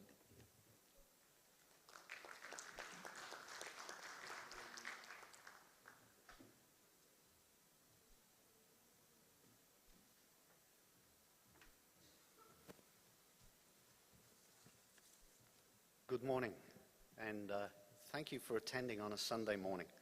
It's a great effort. I'm here to provide the comments from the Merchants and Other Related Activity Committee. The complexity of our industry requires creative solutions. One of the biggest challenges is that the cotton industry has a very complex data model. So there is a need to find ways to standardize data models, regardless of the exact technical solution used.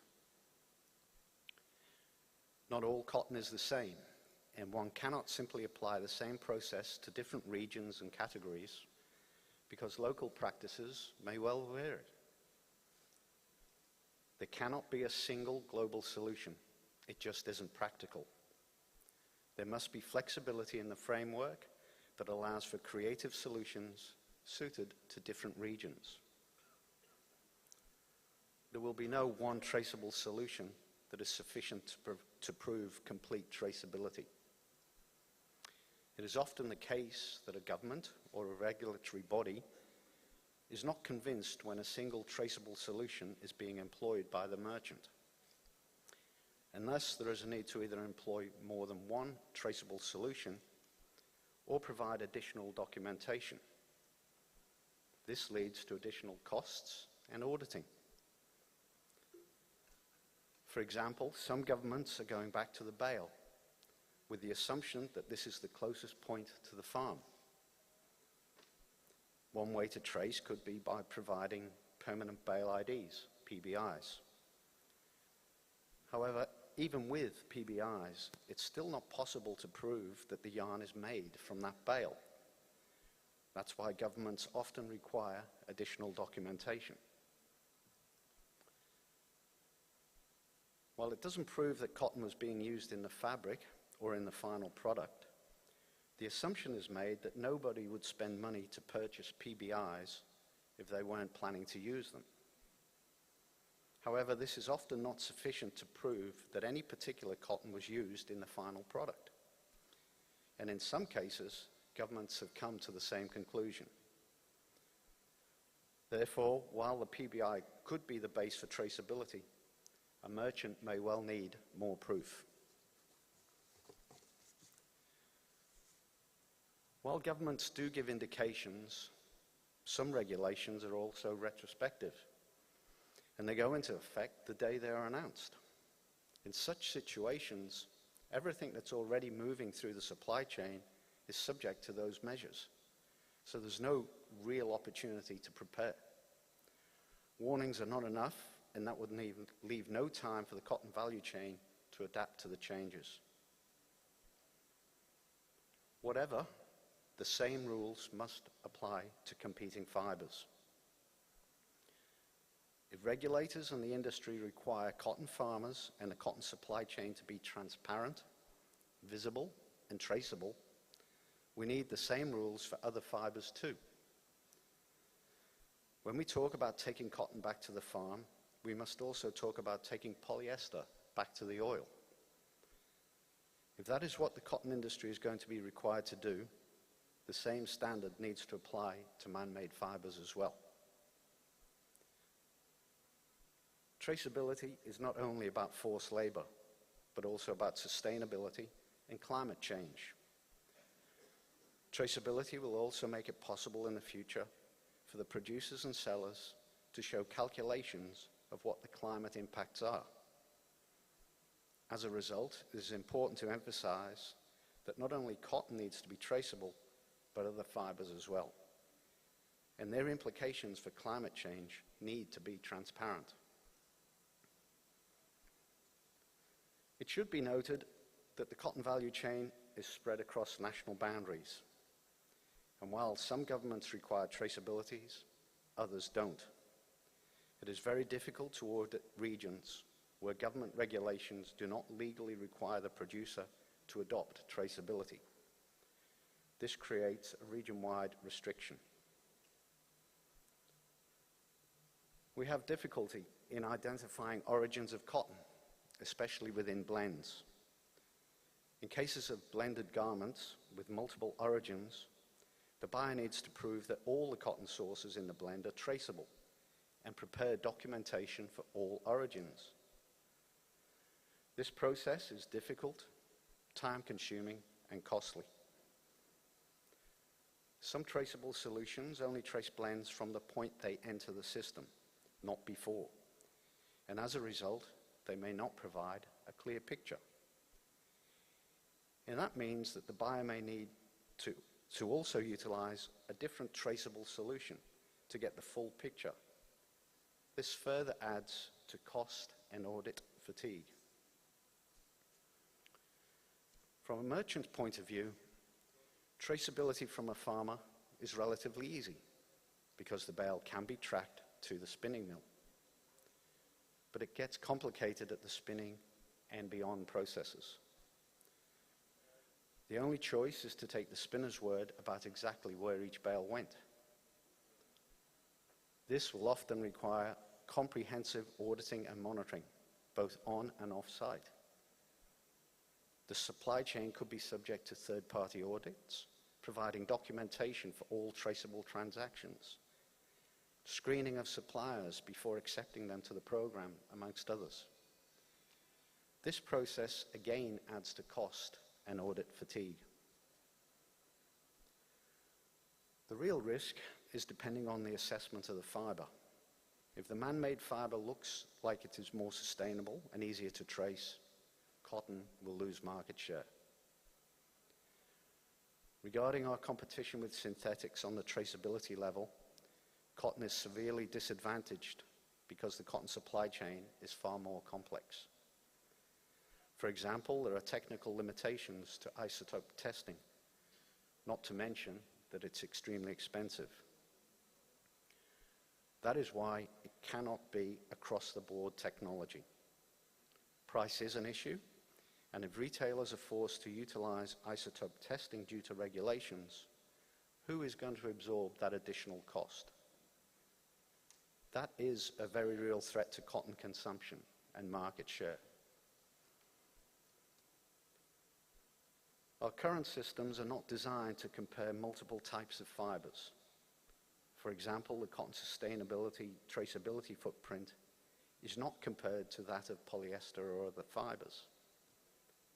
Each fiber will need its own LCA, but there is no way to compare them across different fibers. We should and we need a unified definition for what is required for traceability throughout the supply chain. The movement of cotton and cotton products throughout the textile chain is already full of documentation requirements that could serve as a base for traceability. However, as there is no unified definition for what is required for traceability throughout the supply chain, there is no common set of documents that provide proof of the origins. This is a problem and a hugely complex issue. Providing documentation alone is not the answer. There is a need to build demand from the brand side, so it filters down through the supply chain. That is one way to drive sustainability, adoption and participation from the grower side. The biggest challenge in the textile and apparel industry is creating a connection between transactions that happen within the supply chain, but are inherently disconnected. Trying to connect the dots after something happens is impossible, so programs should be built around the fiber-forward concept. If the regulations do not specify that the cotton value chain needs to share this responsibility, or indeed which section is responsible for what, certain sections of the cotton value chain may pass along the requirements to other sectors of the value chain. But no matter which platform is used, traceable cotton will be costlier than other cotton. Even now, the industry is facing issues because some buyers are not willing to pay the premium for a particular certified cotton, while spinners are happy to use it. Traceability will obviously result in some additional costs. And how will the industry ensure that there is demand for such cotton? The industry also anticipates losing some volume because spinners would not want to pay a premium if they are not getting compensated themselves. Third-party audits for suppliers to ensure traceability must be paid by the suppliers over and above all other costs. Of course, we're going to have additional costs associated with testing. As I've already mentioned, isotope testing is very expensive.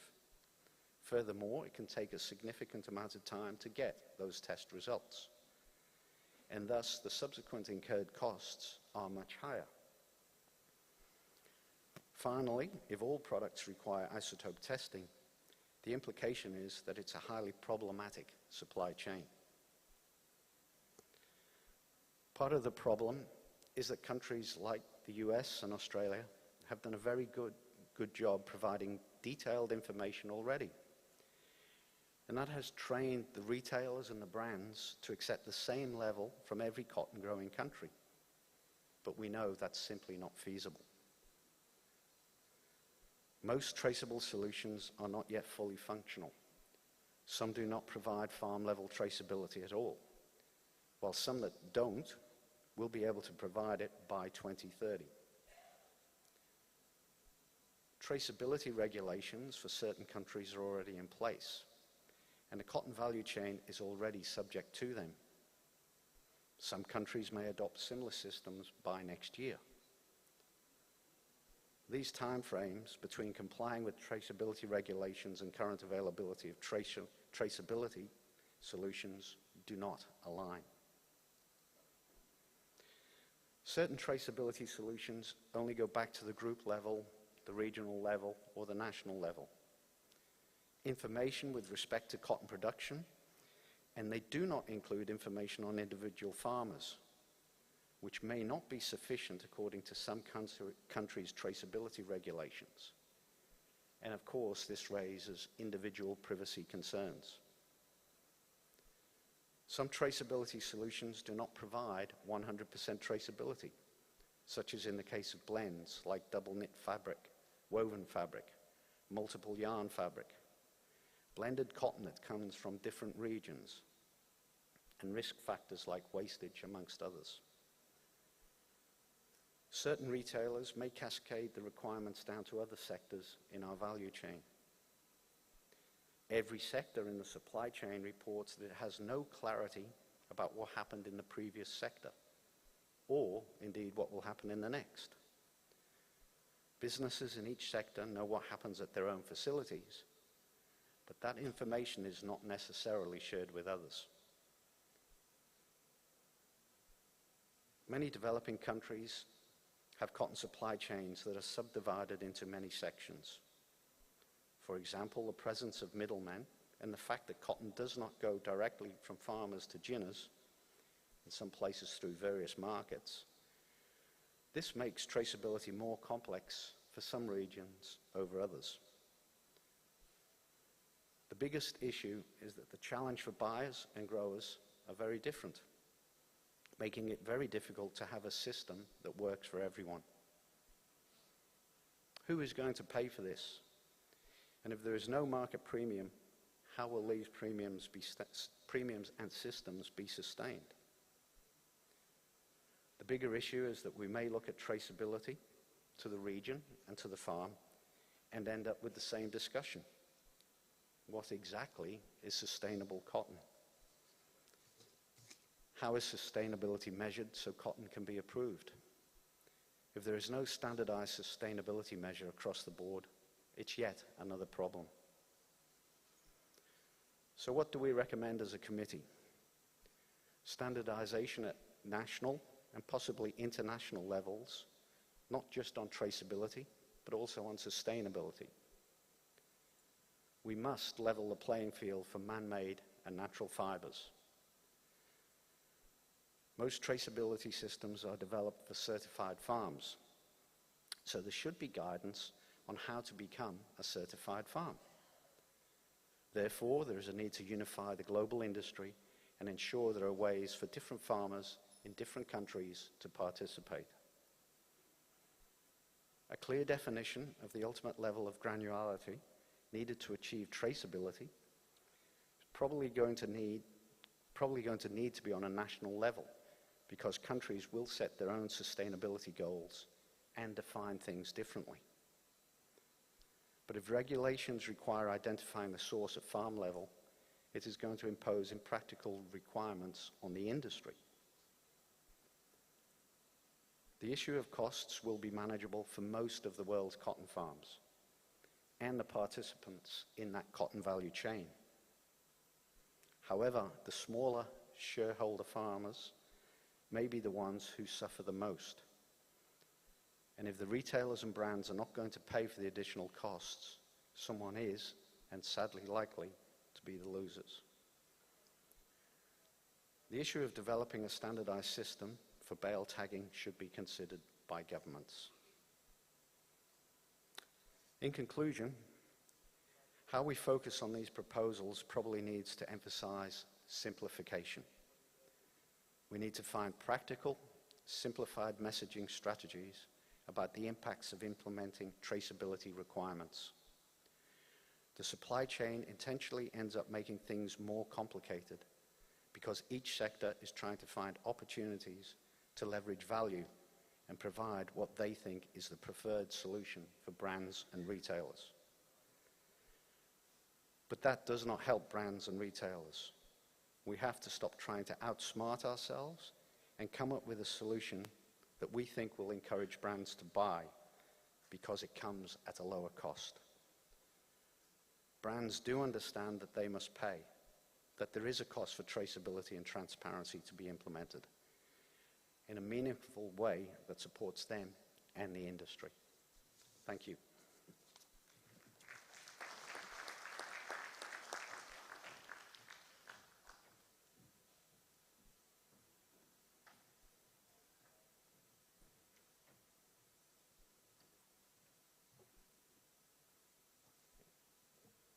Thank you. First, thanks to the Committee of Brands and Retailers. Yeah.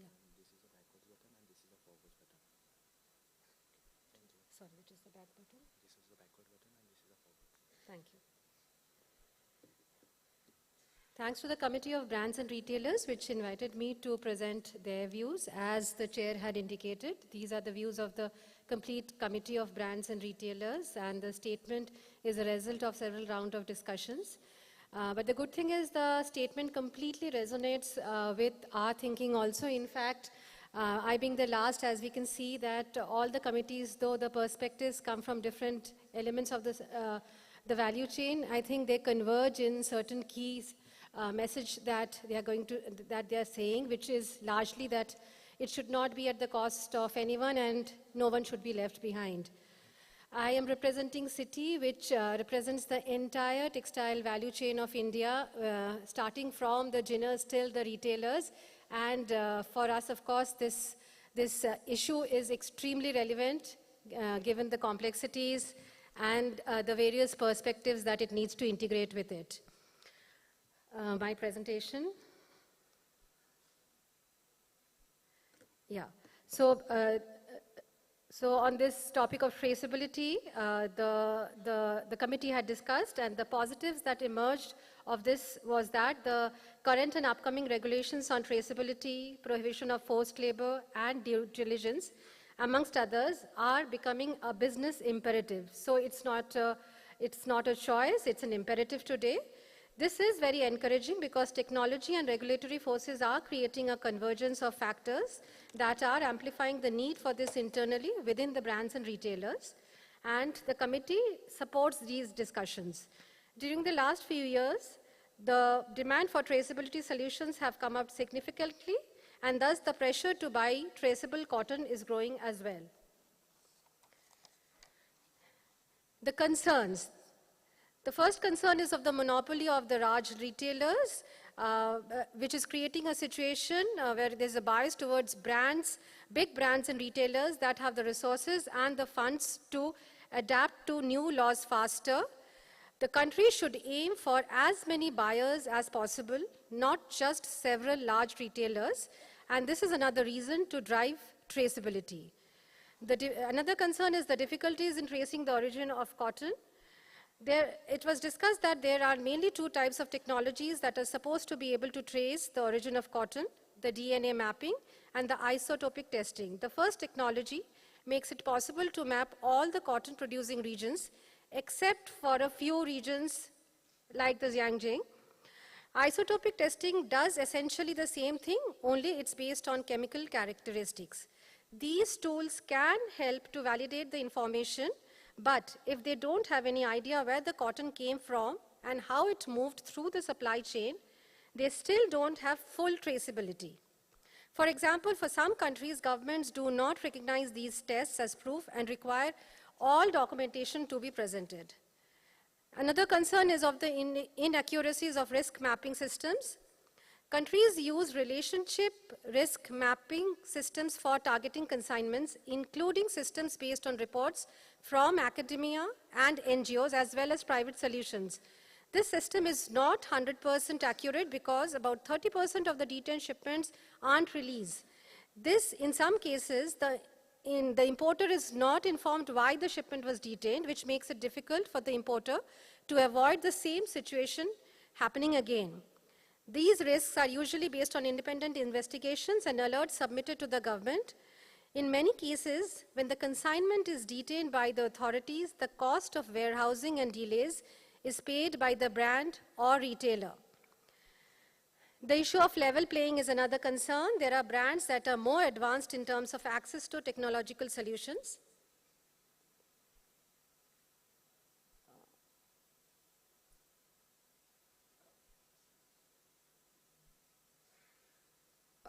Just a second, it's not.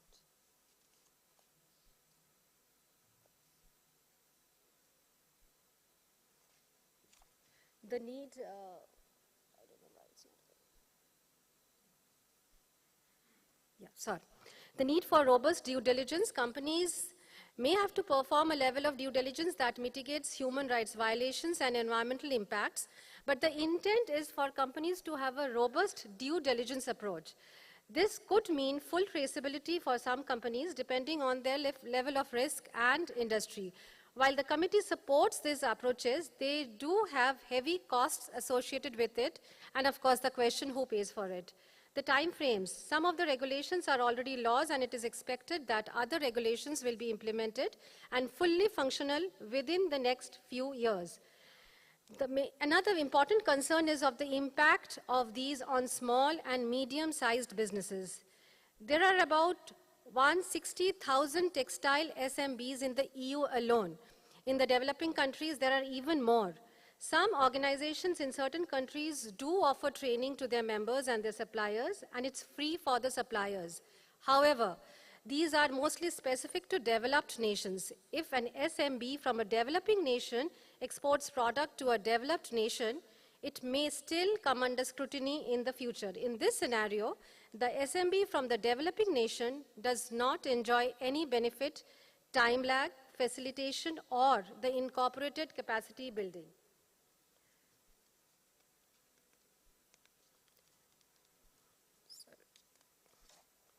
So the associated costs is the main concern. This likely will be very expensive to manage considering the complexity of the supply chain. This may give advantage to large companies and discourage SMBs. SMBs are definitely expected to be impacted because they have fewer resources and they are expected to continue to get hit by shipments being detained as much as large companies are. Even in enforcement, there is no discretion. There is no safe harbor for the smaller companies. Even the larger companies purchase from SMBs. Fashion is changing every week, and textiles are coming in so many different blends that it's difficult to check the entire value chain.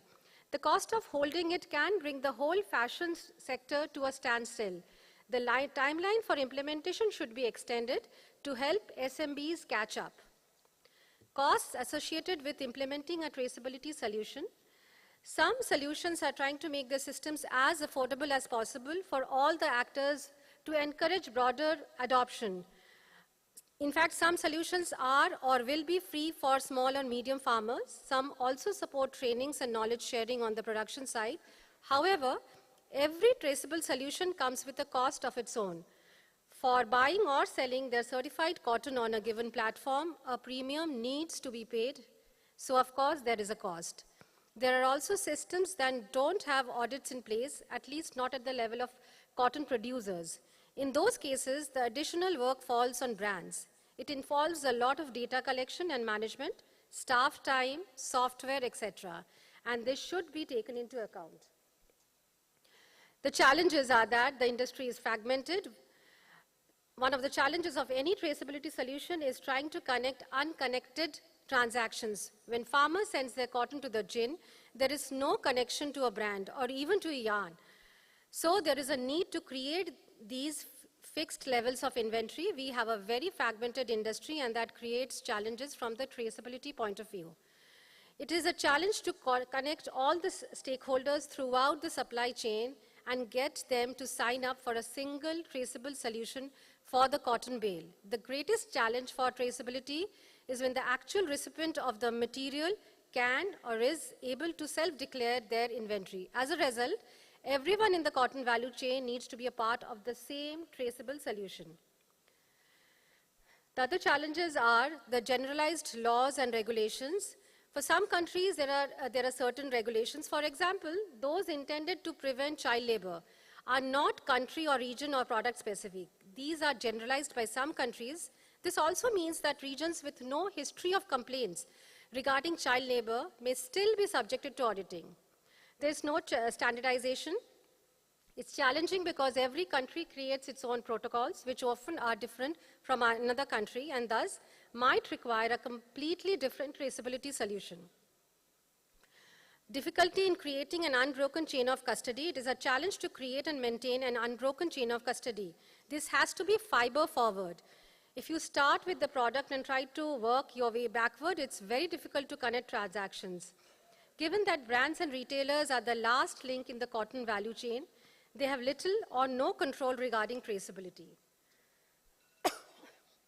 The recommendations are awareness amongst all sectors of the cotton value chain, The idea is to recommend to cotton producers, spinners, weavers, traders, merchants, and every other segment of the cotton value chain, regardless of their country of operation, that they should make this initiative seriously and adopt a traceability approach. We need to share that urgency and educate everyone throughout the supply chain. There should be a legal agreement that binds the entire cotton value chain together. The consumer awareness, the brands have historically struggled to get their consumers to believe that they are doing something sustainable and to spend extra money on such products. There is this intent to action gap, which mainly occurs due to mistrust, but traceability can bridge this gap. So the recommendations are compatibility amongst the different traceable solutions so that they can be used interchangeably, standardization of regulations across national boundaries, consideration to cooperate with other jurisdictions on standardization, consideration to provide government support to SMBs to help them with the transition. Sorry. To conclude, traceability is necessary, and there is a lot of solutions in the world, but we hope that their varying approaches are harmonized to mitigate as much of the impact on the supply chain as possible. Thank you.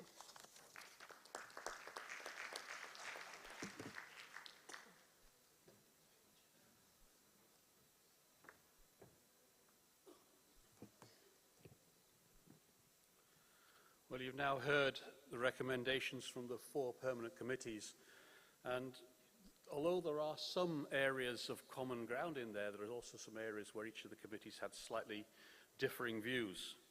However, the beauty of the PSAC is that we did also have that executive committee where there is representation from each of the committees, and from that executive committee, we were able to produce one common recommendation that we'd like to put forward to the plenary. And it's my honour and duty now to present that to you. The final statement reads as follows. The cotton and textile value chain recognises traceability, sustainability, and responsibility for its potential to create a positive impact for people and planet. We think these processes will provide visibility not only to climate and environmental aspects of cotton, but also to our large and small holder farmers and small and mid-sized businesses who work in the entire cotton and textile value chain. This runs from producers to brands and to retailers whose livelihoods are directly impacted by any changes in the industry. Considering this, the PSAC discussed some current and upcoming traceability regulations and solutions, and we, as a collective voice from the entire cotton and textile value chain, have some comments and recommendations that we urge governments to adopt while formulating traceability policy. Traceability and sustainability should go hand in hand. We are unaware of any similar traceability requirements being required of man-made fibres, and which could have negative impacts on the environment. At the very least, we think that at minimum, governments should consider subjecting man-made fibres to the same levels of traceability and sustainability standards as natural fibres to level the playing field. In the meantime, cotton fibre should be the preferred fibre as we continue to develop improved traceability systems to improve our sustainability goals. Cotton is not just another fibre used in textiles, but a sector that supports the livelihoods of millions of farmers, traders, shipping, warehousing entities, factory workers, and retailers across the globe, and often is the only source of income for many poor households. Cotton is vital to increasing the income of small-scale farmers and downstream stakeholders, and is crucial in supporting economies of many developing nations, for which cotton is one of the most traded commodities. Cotton is both the most abundantly produced natural fibre and a crop that brings stability and resilience to economies in many nations. With the new technologies available, such as structured traceability and regenerative farming techniques, cotton can be the engine of economic and environmental transformation, a global sector that can quickly react to and transform the carbon and climate agenda. Members of the PSAC understand that there is no traceability standard, is sufficient to provide complete credibility, and as a result, government should encourage standardizing the process for rules systems, utilizing validation tools to make the process as simple as possible. The goal is to make things easier for companies and customers to reduce costs and promote worldwide adoption. A key component of this is the implementation of an individual bale identification. Government should consider standardizing data capturing models on a fiber-forward basis regarding the minimum amounts of data that will be required to be given to the fibers that are blended. This will help in reducing audit and reporting fatigue. Special consideration should also be given to small-scale farmers as well as small and mid-sized textile and retail businesses. It is difficult for them to integrate into a market structure without resources and support, but they are essential elements of our value chain. These moves should not come at the expense of smallholder farmers or small textile and retail businesses, but to their benefit. Simply put, the current available traceability technologies are both expensive and technologically challenging for smallholder farmers and smallholder industrial units to implement, and can eat into their already tight margins. Governments should consider working together as much as possible to create a globally acceptable definition of sustainable cotton, thus setting specifications or regulations so that private industry can establish and implement tools for their measurement and tracing. Similarly, regulations regarding the import of textile products must be mindful not to create unintended consequences that could harm value chain actors. It must also take recycled cotton into consideration for life cycle analysis and informing future standards and regulations. Government should consider providing different, yet fair and firm timelines for developing and underdeveloped countries to adopt and adapt to the regulations. Special consideration should be given to smallholder farmers and firms seeking to gain certificates needed to access markets. This is a long-term process. Total industry awareness is vital, and capacity building is critical. Governments and international organizations should collaborate and take the initiative by providing funding and resources to launch traceability and sustainability initiatives, and the supply chain must take the lead to implement, sustain, and further develop these initiatives going forward, thereby ensuring that the costs are not borne by producers. That is the final statement of the PSAC to the plenary, and I commend this statement. We'll now open the floor to any questions.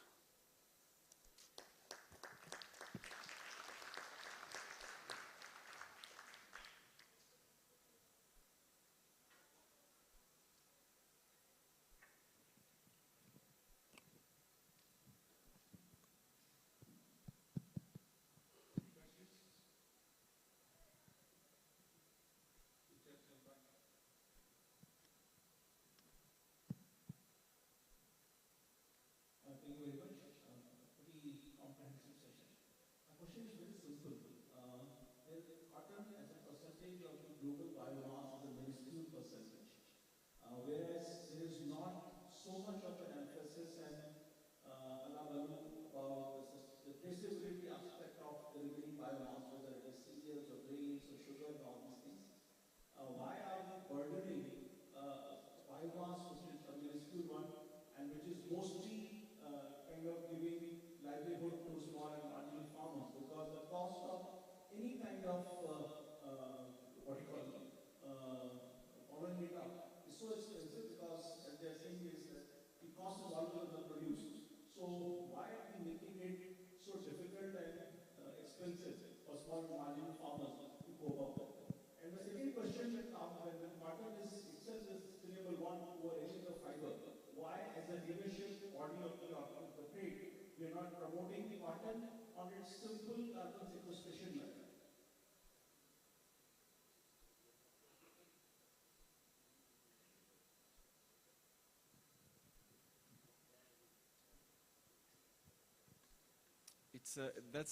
It's a great question. I think maybe it's because we don't buy our rice in fancy stores like we buy our Ralph Lauren shirts, right? And I think we are feeling the pressure that we as end consumers are putting to the market. Everyone says they want to buy a t-shirt, and by that settling the problems of the world. In fact, they end up not buying that t-shirt, as we heard. And in the fact that the industry in itself, the retailers, are facing tremendous pressure to deliver this story, this impact, but the producers, all the value chain probably is not structured to deliver as such. So I think it's up to us to show the potential, as you were saying, that cotton has to deliver impact. And we need to understand that the development journey will have risks. To improve the livelihoods and the conditions of people and the environment will have risks. And as of now, the big retailers cannot face the reputational risk of buying wrong. And this is something, a cultural thing that we need to change in the society for us as consumers. We need to understand and accept that the development that the world needs will have risks, and we need to be prepared to face those risks and to reward those risks. Otherwise, we'll simply go the fast track, and the fast track is not the proper track. So I really hope that your question comes to reality, that we are able to sell the good impact that the cotton brings, and that it is positioned properly within the fibers that we all need.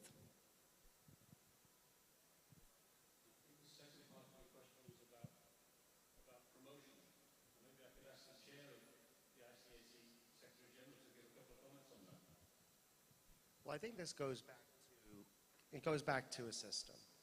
And the question is whether markets are willing to pay. And one of the questions we face along the value chain is who pays and who takes the risk. And one of the reasons why, in consultation with some of our member countries and some of our stakeholders, we decided that really we just have to go into taking the offense and fighting for cotton.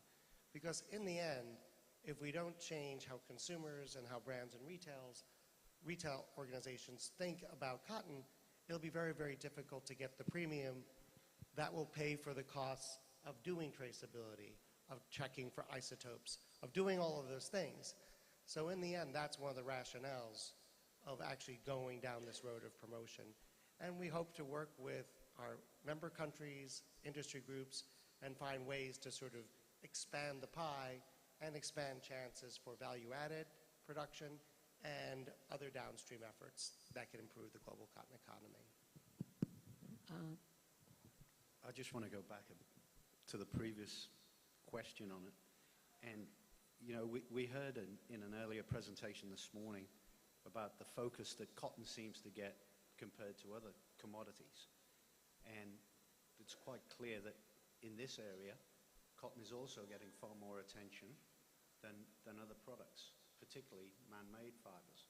And as I mentioned, let's level the playing field, because if cotton is going to be subjected to all this traceability and justification to be in the marketplace, then so should everything else. I don't know why cotton is specifically identified, but it appears to be. We need to level the playing field.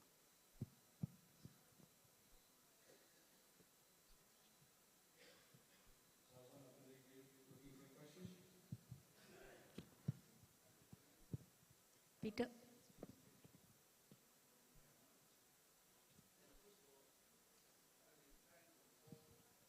Microphone, please.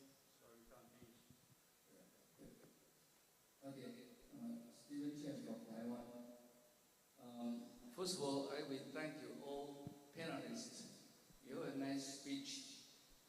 describe the supply chain with traceability for our cotton industrial chain. Really, we understand after your speech. I think our PSAC should be, full chain from the grower, logistics, manufacturing, then retailer and consumer side. That's the full chain we can vary add for our cotton industry. Indeed, I think traceability is workable and is a value for open, let the consumer user side can understand what is really nice cotton and with the process. And this is our value. I really expect it, and we can do this. So I will behalf our Taiwan delegates, some comment and suggestion. I think our PSAC will be extended to the consumer side, plus the government coming under, recognize our system and assist our system to progress, which I believe in this supply chain, PSAC, we should take our mission to work, continue. I think it's really workable, or this traceability can become the cotton industrial sustainable, which is, I think, a member of me for PSAC. This is our job. Thank you. Thank you, Steve. Colleague India has a question? No, Peter, if I get a chance, I just want to counter the first question raised by my friend in the House regarding why cotton and not others, and this kind of comparison that cotton is much smaller biomass of the problem. I would like to take a view, and I believe all of us should, that what is right to do. Two wrongs don't make one right. Others may be doing, and they need to also come on board on this concern. But let us not get into and try to, deny the thing that any effort by human enterprise should look, and as soon as possible, should look at these concerns. Now, the other part which our dear friend Mr. Cliff White said about level playing field, yes, that those are the things which we need to work on in terms of bringing people together. But let us try to bring our resources together to address the concern, any case for cotton. It should not be, we should not get into this debate of why me and why not other. That is one thing. If we get it right, we get it right for the planet. Excellent points, and thank you very much for those. Do we have any other questions from the audience?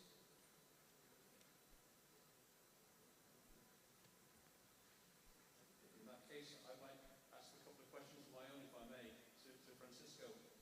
One of the comments you asked towards the end of your presentation was, are we leaving somebody behind? Maybe I could ask you to let's have further thoughts on that.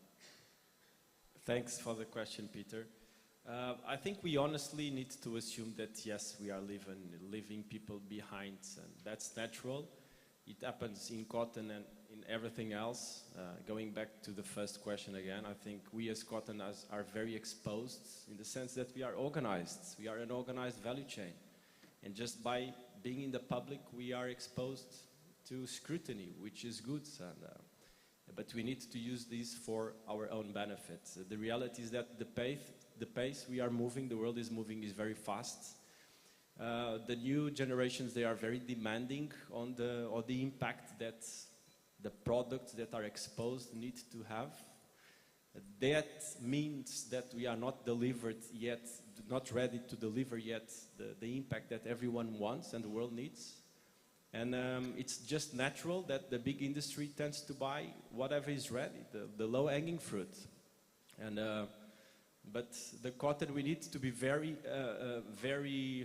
how to say, we need to understand that in some regions of the world, and I come from one of those, Mozambique is one of the poorest countries on earth, some of the regions with high social unrest, and cotton is one of the few, if not the only, value chain which is structured, able to provide inputs, technology, certification, markets to those people. And this is the reality. So by buying from origins that are in need, but not as ready as the global north to deliver such a secure origin, it's fundamental. And we are leaving people behind. And on the other side, representing all, there are goods and bads on all origins. Even these more difficult origins, let's say, also have very positive aspects in the livelihood impact, but also in the climate impact, as we just heard this morning. So, unfortunately, yes, we are leaving people behind, and it's fundamental that we have, as was said, a roadmap, a consistent roadmap that enables everyone to join. But also, I think it's fundamental to have a big presence of the retailers within the ICAC, because the retailers, they are the interface with the customers, with the end consumers, and we need to be constructive on this. We need to show the world that the development path that the world needs will take some time and will take some risk, and we cannot treat us as end consumers as a spoiled child. We cannot be spoiled. We need to be shown the real reality of the world and of cotton and the real impact that it has. Thank you.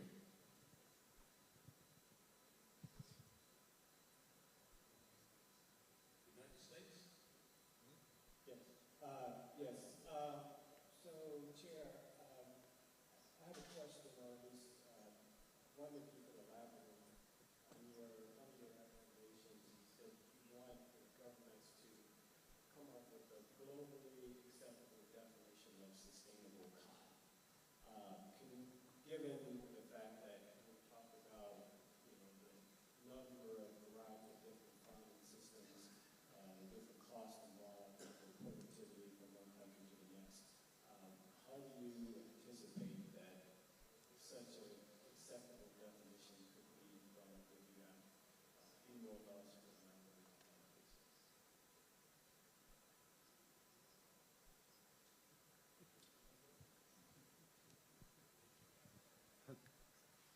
I guess so. Difficult question, and that really is the crux of the matter. You would hope that through organizations such as ICAC, we can have the discussion between countries as to how we come up with a single defined position on sustainability, what it means, and how you prove it, and the documentation for it.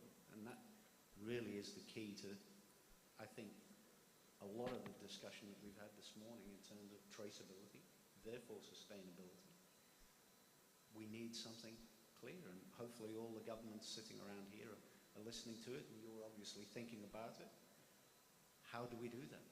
How do we get this one system in place that clearly identifies for everyone what it actually means?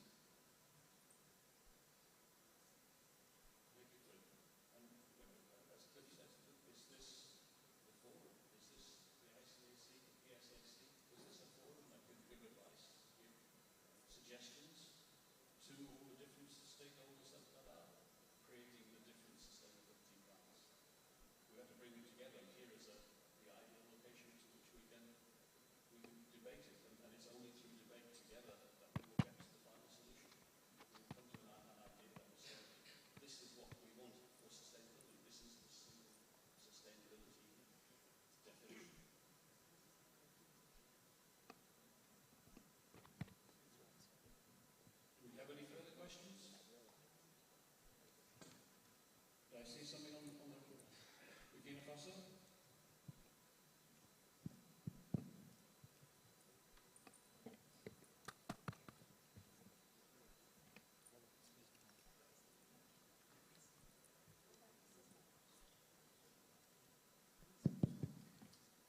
Merci, Monsieur le Président. J'ai voulu interagir suite au rebondissement des observations et des remarques qui ont été faites. Je voudrais joindre ma voix pour cet important panel, indiquer la nécessité que nous ayons au regard de notre présence ici, la définition d'une feuille de route pour toutes ces recommandations qui ont été faites ici. Comment on arrive à la mise en œuvre? En fait, je pense que c'est l'objet de notre présence ici, à cette session plénière, et je pense que il est très important sur cette question de traçabilité, où les niveaux de mise en œuvre des membres sont relativement disparates. L'ICAC ici est fortement interpellé. Comment nous pouvons arriver à la mise en œuvre? Voilà. Et donc, tous ceux qui sont bénéficiaires de cette question de traçabilité, notamment les bénéficiaires finaux, qui sont les utilisateurs, voilà. Comment ensemble on se met pour pouvoir arriver à ce qu'on puisse avoir une traçabilité unique, de telle sorte qu'il n'y ait pas de disparité, comme je l'ai dit, dans les différentes recommandations qui ont été indiquées ici. Merci.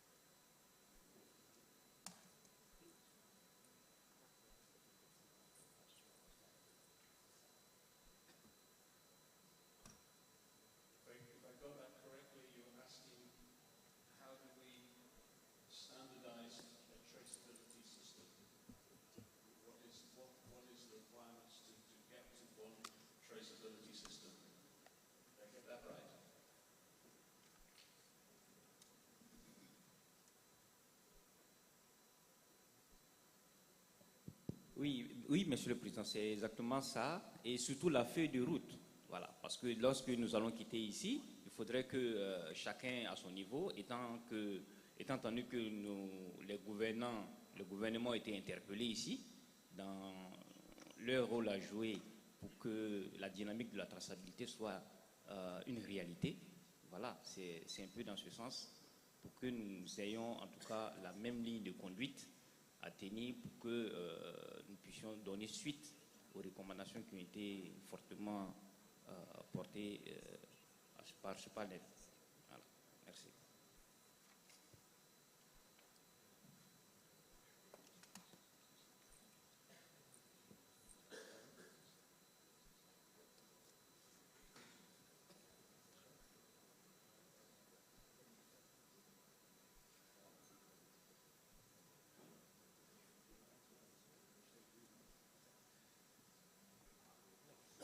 Thank you for the question. Sorry, we just have to make sure we got it 100% clear in our minds here. But this is precisely what we as a PSCSE are trying to achieve, to offer suggestions and to offer advice as to directions. But the end result must come from collaboration between the private sector and governments to create that roadmap. So there's no disagreement. We all agree that a standard roadmap must be made, and it is through such debates as this and communication, two-way communication, that we will be able to come up with a single roadmap for the future. And with pleasure, Mr. Delegate from Burkina Faso, we would love you and your organisation to participate in these debates.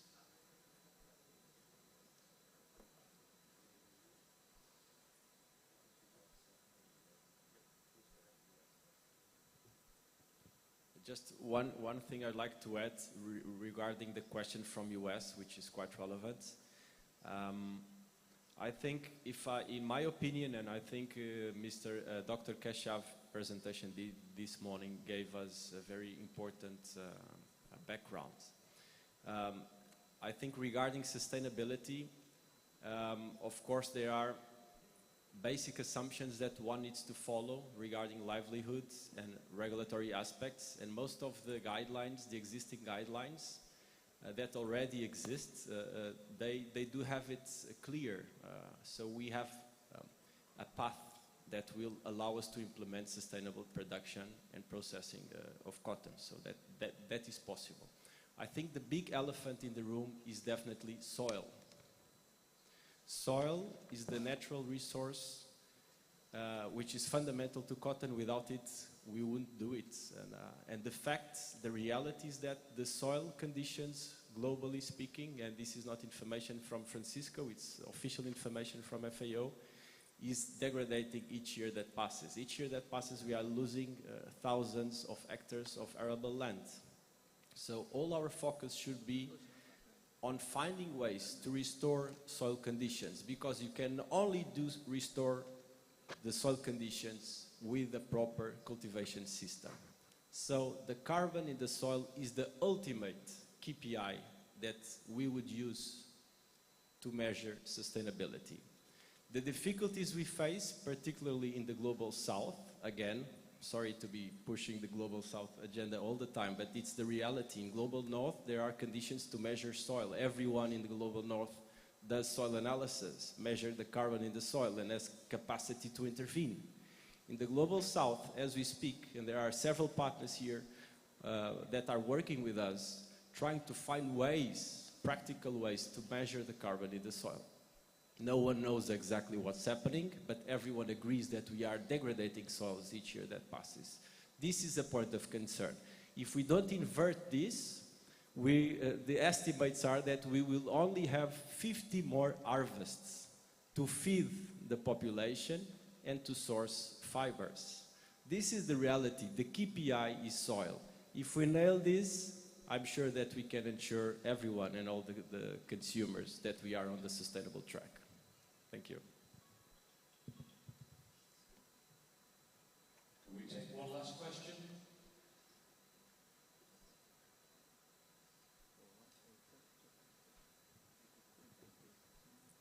No further questions at all? Maybe if I can ask you the last question, if I may. What do you feel that the cotton traders and merchants around the world, how much do they actually understand about the regulations and the requirements coming into play? I think, Peter, the issue is that it depends on where you come from. And as I commented, I think for those of us based in the likes of the US and Australia, it's a fairly simple situation to look at. But as Francesco is highlighting and illustrating, I think if you're involved in the Global South, it's more of an issue.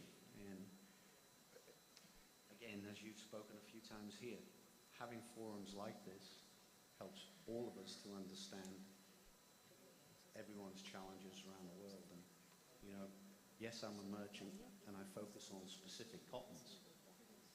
Being able to comprehend what goes on in Mozambique, for example, is a little bit different for me. So forums like this give us the opportunity to listen, to understand other people's challenges. And when the merchant community is no different, I'm pleased to say.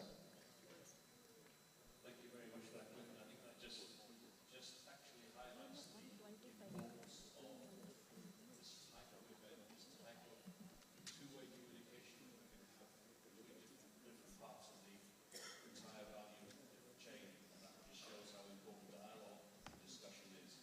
So on that point, I'd like to hand back to the Secretary General for the conclusion of the meeting. Well, first of all, I'd like to thank Pat for a really interesting and really good discussion. I think the voice of the private sector is a very important complement to other actors in the public sector and in civil society are doing. If we're going to find better ways forward to strengthen the global economy, I think these are exactly the kinds of issues and discussions we need to have. And I think, as Peter points out, you know, I think that also makes a very compelling reason why these kinds of some of these discussions just don't carry through Teams or Zoom the way they do in other countries. Before we break for lunch, I wanted to invite Rossi, the Textile Commissioner, and Mike McHugh to come up and take the floor. They wanted to talk a little bit about planning for tomorrow's World Cafe. So over to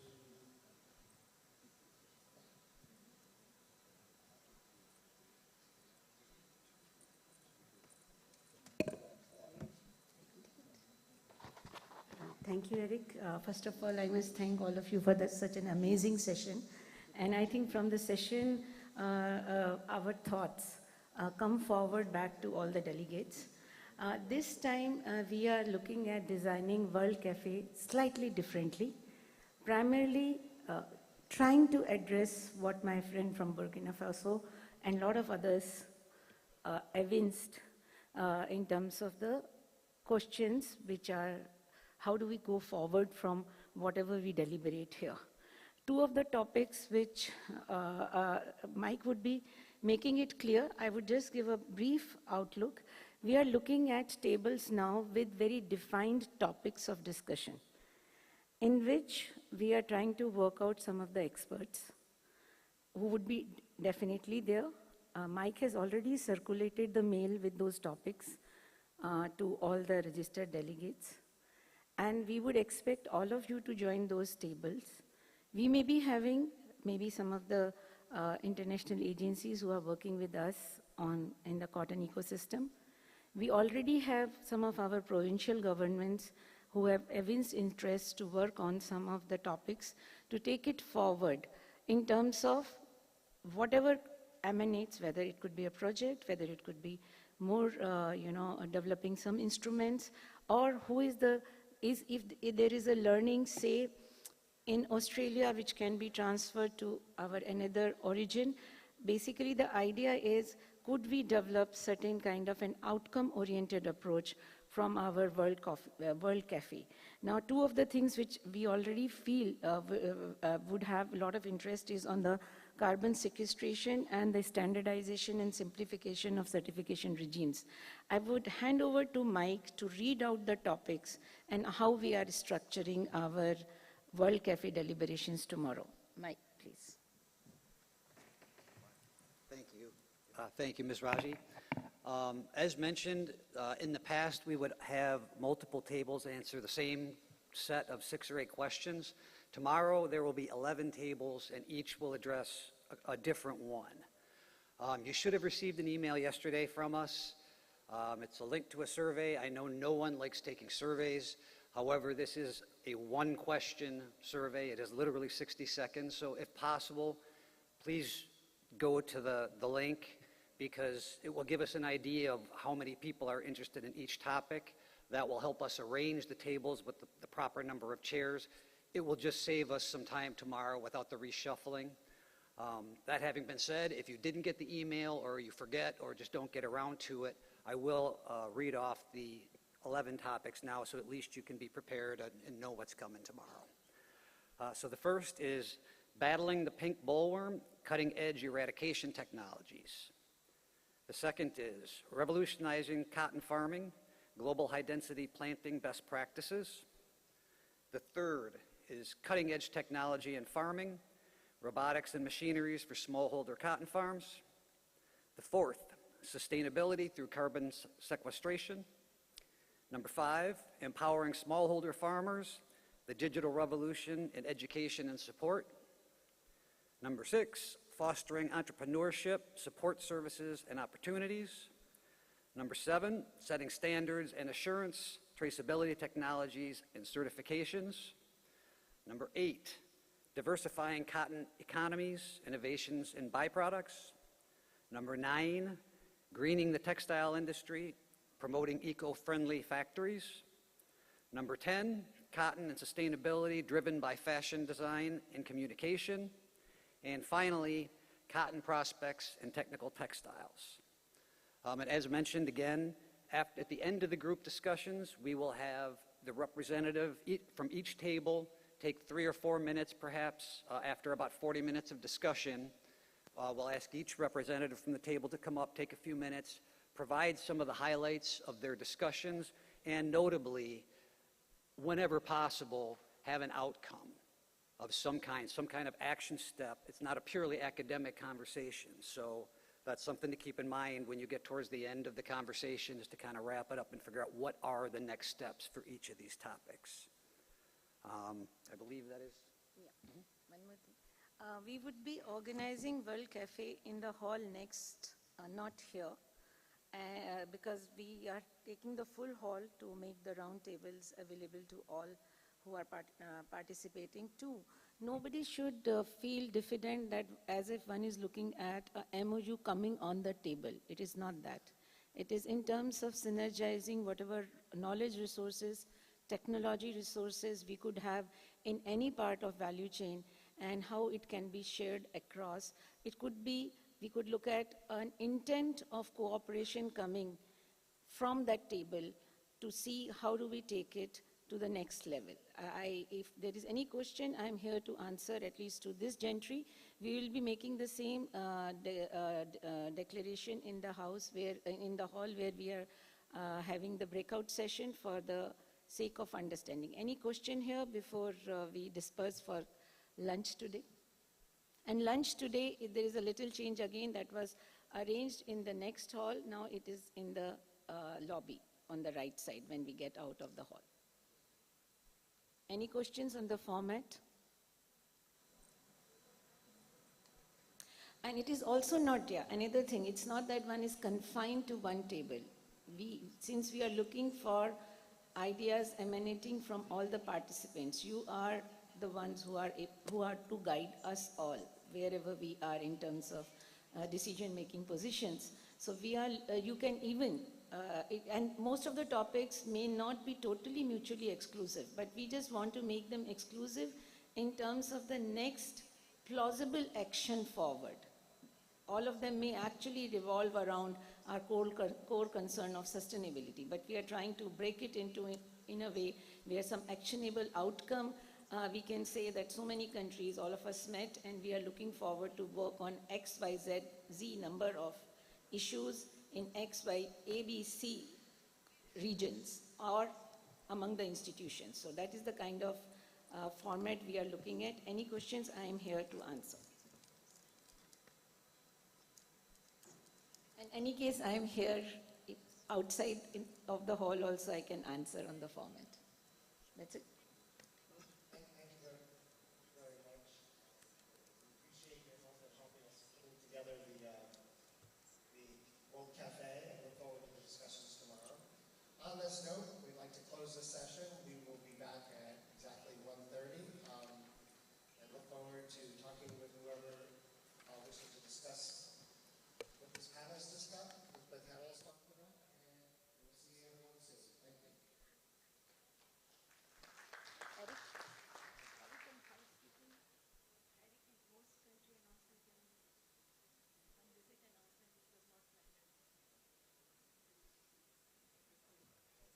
Anyway, all of the delegates, one more announcement to make. We have a handicraft and handlooms exhibition going on just about 5 minutes from here. 5:45 buses would be available at the gate, and we would look forward to all of you or whoever wishes to join. We have about 75 stalls dealing with handloom products and about 200 plus stalls dealing with handicraft products. We are organizing buses, so the time between closure of the session and the evening reception, I would look forward that all of you can join us and see Indian handicrafts. It's just 5 minutes from here.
Check, check. Check, check. Check, check. Check.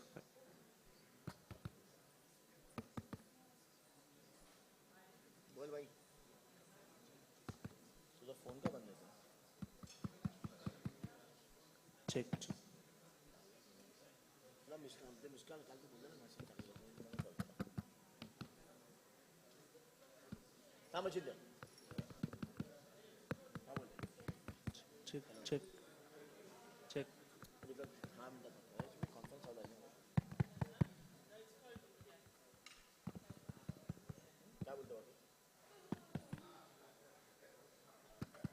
Inter जिंकलो ना जिंकलो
खिला रहा है मेरे को what is expression से अभी होता है वो तो बता के भी नहीं जा रहा है हम हुआ मैं जा रहा हूँ करके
Good afternoon, ladies and gentlemen.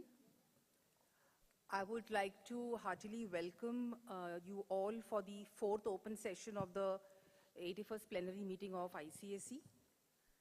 I hope you all had a good lunch, and I hope the post-lunch session is as vibrant and vivacious as the earlier sessions. This session is devoted to the global efforts in branding, sustainability, and quality assurance. And I think a very relevant, a very important subject is going to be discussed today. And we have a very impressive list of panelists here who will be introduced by the Vice Chair whenever their turn to address and to discuss comes forth. So as a part of this session, we aim to explore the intricate connections between branding, sustainability practices, and ensuring the highest standards of quality in cotton production. And we will be discussing the collective global efforts that are shaping the future of this industry, emphasizing the sustainability and the circularity measures, ethical practices, and the assurance of top-notch quality in cotton. I would not take much time. I would now also request the Vice Chair who is here, Mr. Sunil Patwari, who is also the Chairman of the Cotton Textiles Export Promotion Council and also implementing the Kasturi brand, Kasturi Bharat initiative for branding, traceability and circulation and certification of Kasturi cotton. I would now invite him to lead the discussions further. Thank you.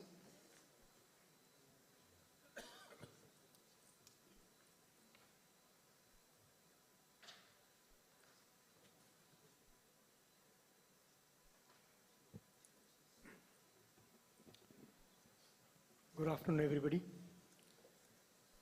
As Ma'am Prajakta Verma has just given us a path forward, I think we can start with the first speaker being Mr. Peter Wakefield, who's the CEO of Wakefield Inspection Services from Taiwan.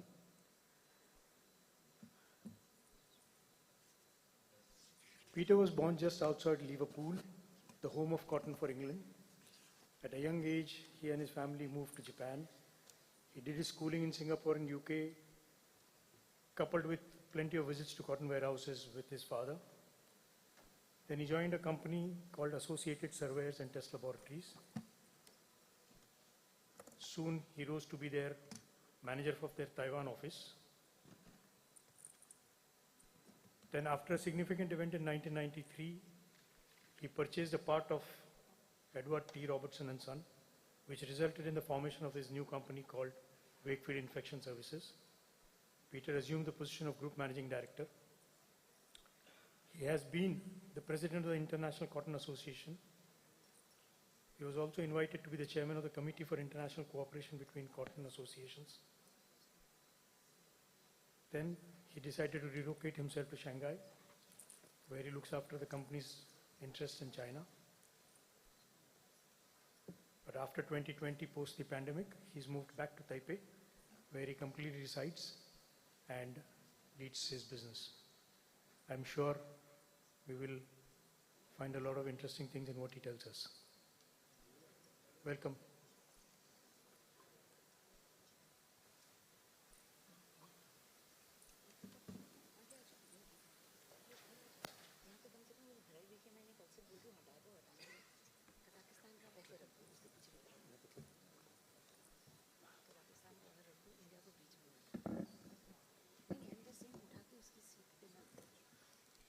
Madam Chair, distinguished delegates, ladies and gentlemen, good afternoon. I hope you all had a very good lunch.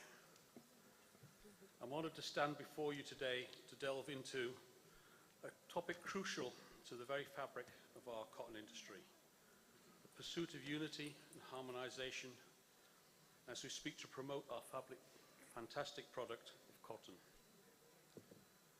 Before I begin, I must express my gratitude to the entire Private Sector Advisory Council, whose collaborative efforts in the past 2 years have been instrumental in shaping some of the insights presented here.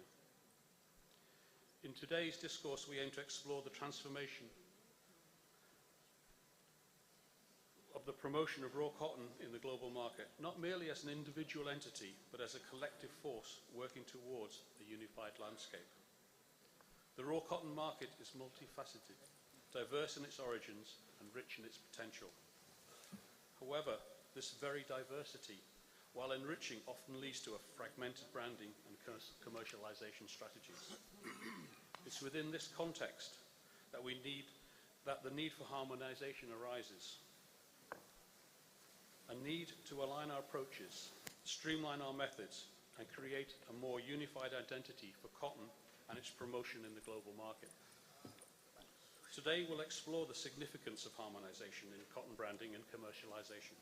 We'll navigate the intricate web of challenges that stem from the diverse approaches, how harmonization stands as a beacon for opportunity, an opportunity just for the streamlined process, but to bolster authenticity, sustainability, and consumer trust. The benefits of harmonization in this area are vast and impactful. From establishing a common language for the quality and ethical standards to fostering transparent supply chains and amplifying consumer confidence, the advantages reverberate across the entire industry. So as we embark on this journey together, let us delve deeper into the essence of harmonization, its challenges, and the promising horizons it presents for cotton. The significance of branding and market awareness in the raw cotton industry cannot be overstated, especially concerning the pursuit of distinctiveness. Origins, suppliers, brands, and retailers within this sector rely heavily on branding to communicate their values, differentiate their offerings, and establish connections with consumers in a highly competitive market. I shall use the term brand, but in the balance of this presentation.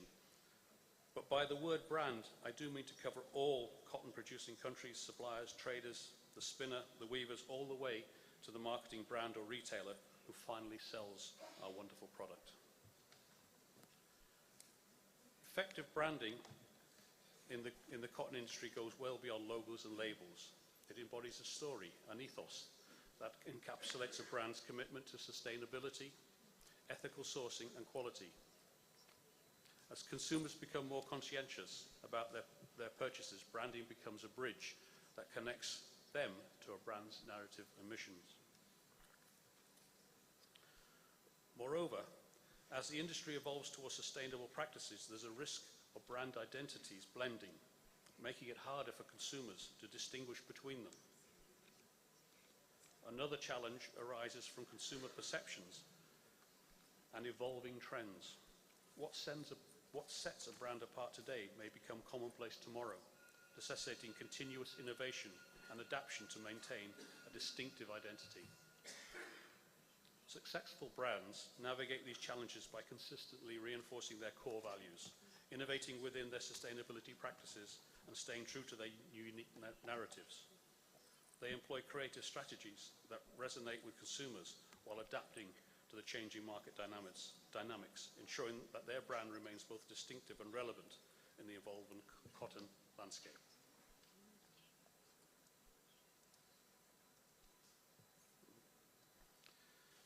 This evolution of traceability requirements in the cotton industry reflects a growing emphasis on transparency, ethical sourcing, and sustainability, with various countries and stakeholders recognizing the need for improved traceability.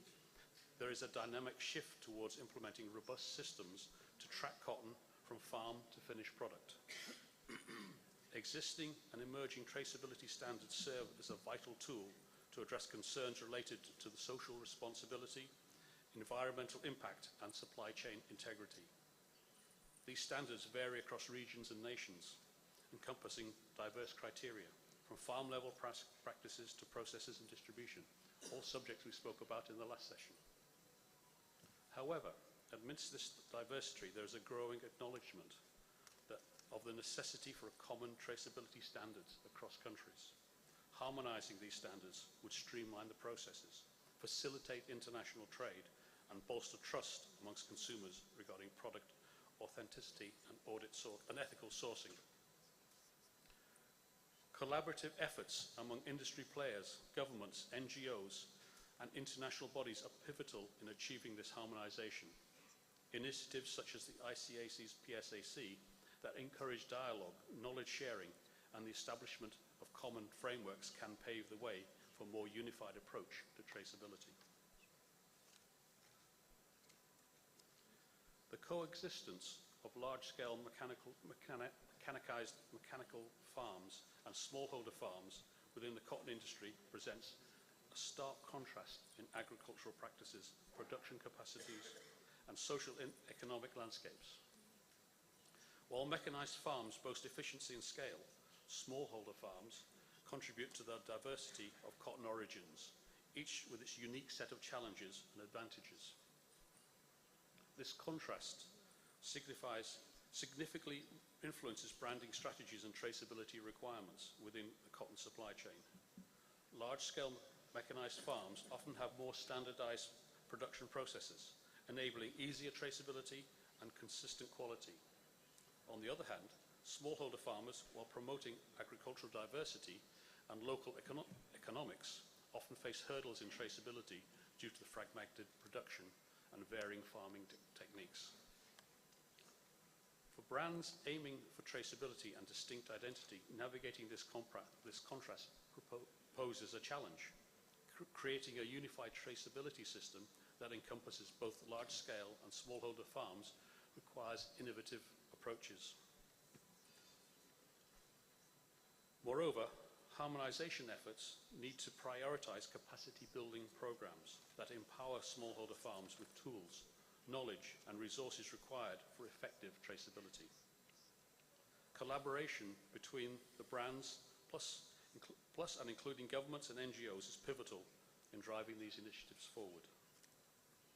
In essence, harmonizing traceability requirements while addressing a contrast between large-scale mechanized farms and smallholder farmers is essential for creating inclusive and effective traceability systems. It's not just about standardizing processes, but also about embracing the diversity of cotton origins and ensuring equitable participation in sustainable supply chains.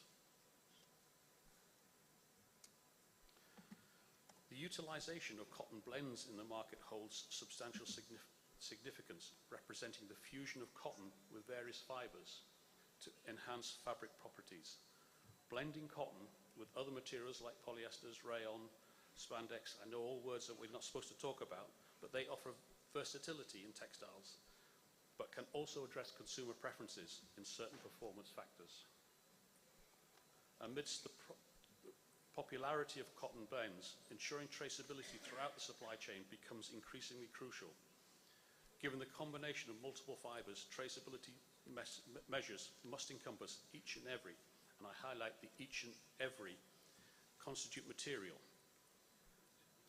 and to emphasize traceability in sourcing and production. This becomes challenging as different fibers might have different diverse origins requiring meticulous tracking and documentation.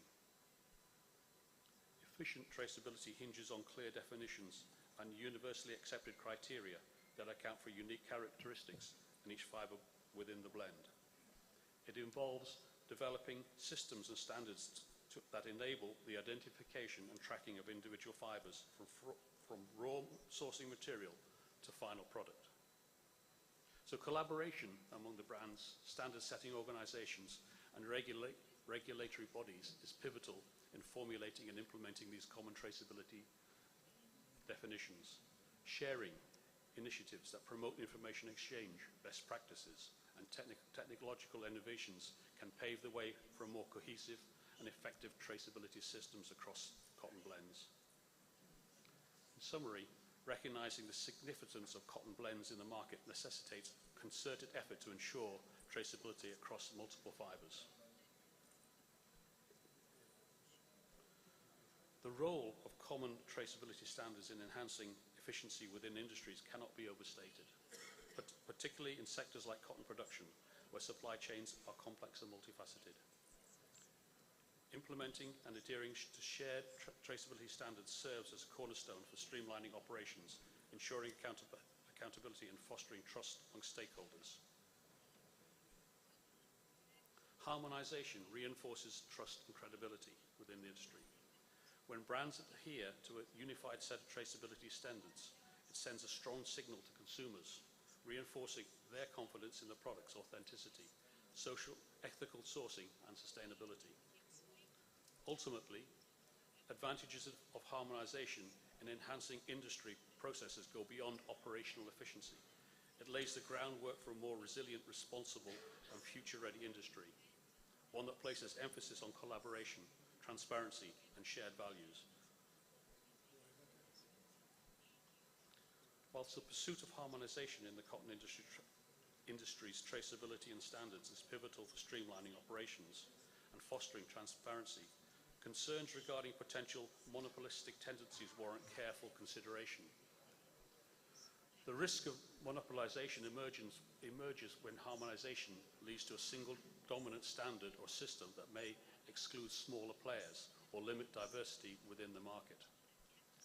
Balancing harmonization with market diversity is crucial to prevent monopolistic practices. It involves striking a delicate equilibrium where standardized practices coexist with flexibility to accommodate diverse approaches, especially from smaller or regionally specific producers. This balance ensures that harmonization doesn't stifle innovation or disadvantage smaller stakeholders in the industry. Safeguarding fair competition amongst harmonization requires proactive measures. It involves creating an inclusive framework that encourages participation from all brands, irrespective of their size or location. Initiatives should focus on ensuring accessibility, affordability, and ease of compliance with standardized practices, preventing monopolistic control by larger entities.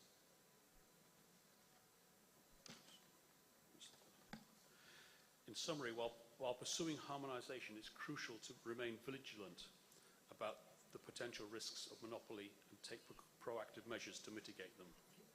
Finding the right balance between harmonization and diversity ensures that standardized practices uplift the industry while fostering an environment of fair competition, innovation, and inclusivity. The cotton industry stands at a crucial juncture between common message advocating sustainability to become a unifying force. Brands, and remember my earlier definition, across the industry are increasingly aligned in their support for sustainable practices, recognizing the imperative to reduce environmental impact, promote ethical sourcing, and ensure the well-being of farming communities. Supporting sustainable practices doesn't mean a one-size-fits-all approach. Instead, it should encourage a spectrum of solutions that align with the diverse values and missions of each brand. This diversity not only fosters healthy competition, but also propels the industry forward. In essence, while rallying around the common messages supporting sustainable practices in the cotton industry, it's imperative to celebrate and preserve the diverse identities of individual brands. The balance ensures sustainability remains a collective goal. Ladies and gentlemen, as we draw to a close, reflecting on the discussions and insights shared, it's evident that the cotton industry stands poised for a transformative journey toward unity and harmonization in its traceability drive. The importance of harmonization in cotton branding and commercialization cannot be overstated. There is a pressing need to align our approaches, bridging the fragmented strategies of our diverse industry. It's within this unity that the true potential for streamlining processes bolsters authenticity and enhanced sustainability emerges. Yet, while advocating for harmonization, we recognize the delicate balance needed to preserve individual brand identities. The richest of our industry lies in this diverse narrative and values of each brand brings to the table. As we move forward, the challenge is to harmonize while allowing for unique voices of every stakeholder in our industry. Our journey has emphasized the vital role of common traceability standards. In enhancing efficiency across the cotton supply chain, harmonizing these standards while accommodating the complexities of diverse origins presents a tremendous opportunity. In conclusion, the call for unity and harmonisation in the cotton industry resonates powerfully today. It's a call to streamline processes, uphold individual identities, nurture a future where authenticity, sustainability and prosperity coexist. And I leave you with a thought. Can the ICAC, via the work of its PSAC, be part of that unifying force to drive cotton promotion, not with millions of dollars in cash, but by using our collective minds to bring harmonisation and allow individual countries and organisations to have commonality in their marketing drives. Thank you very much.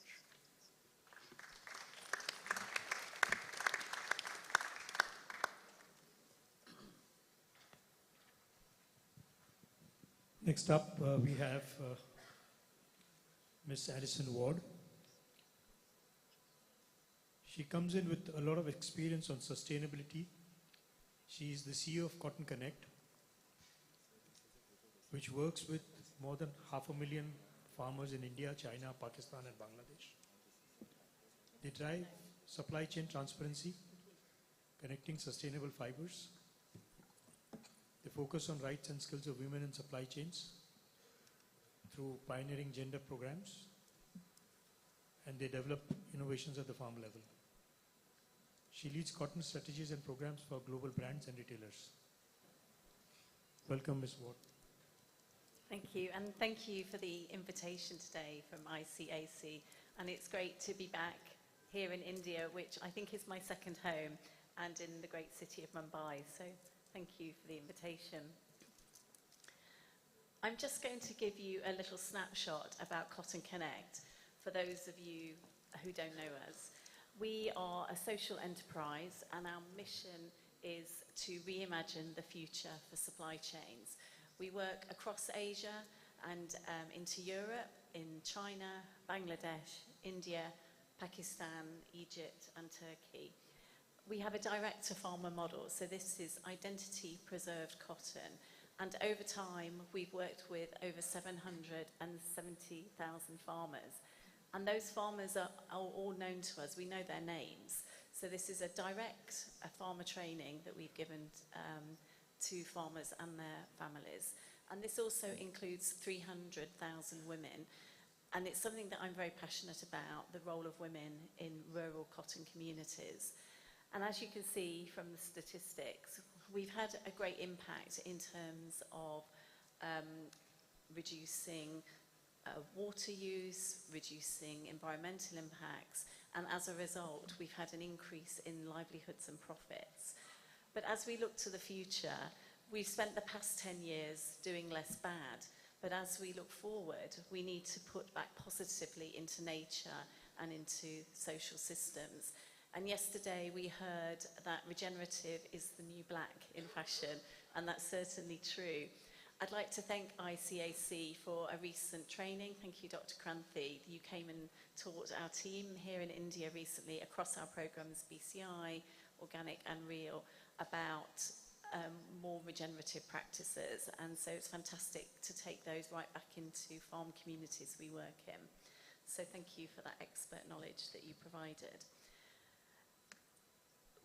We've talked already today and yesterday about transparency and traceability, and Alan at BCI talked about the incoming legislation in Europe, and we're seeing in the US.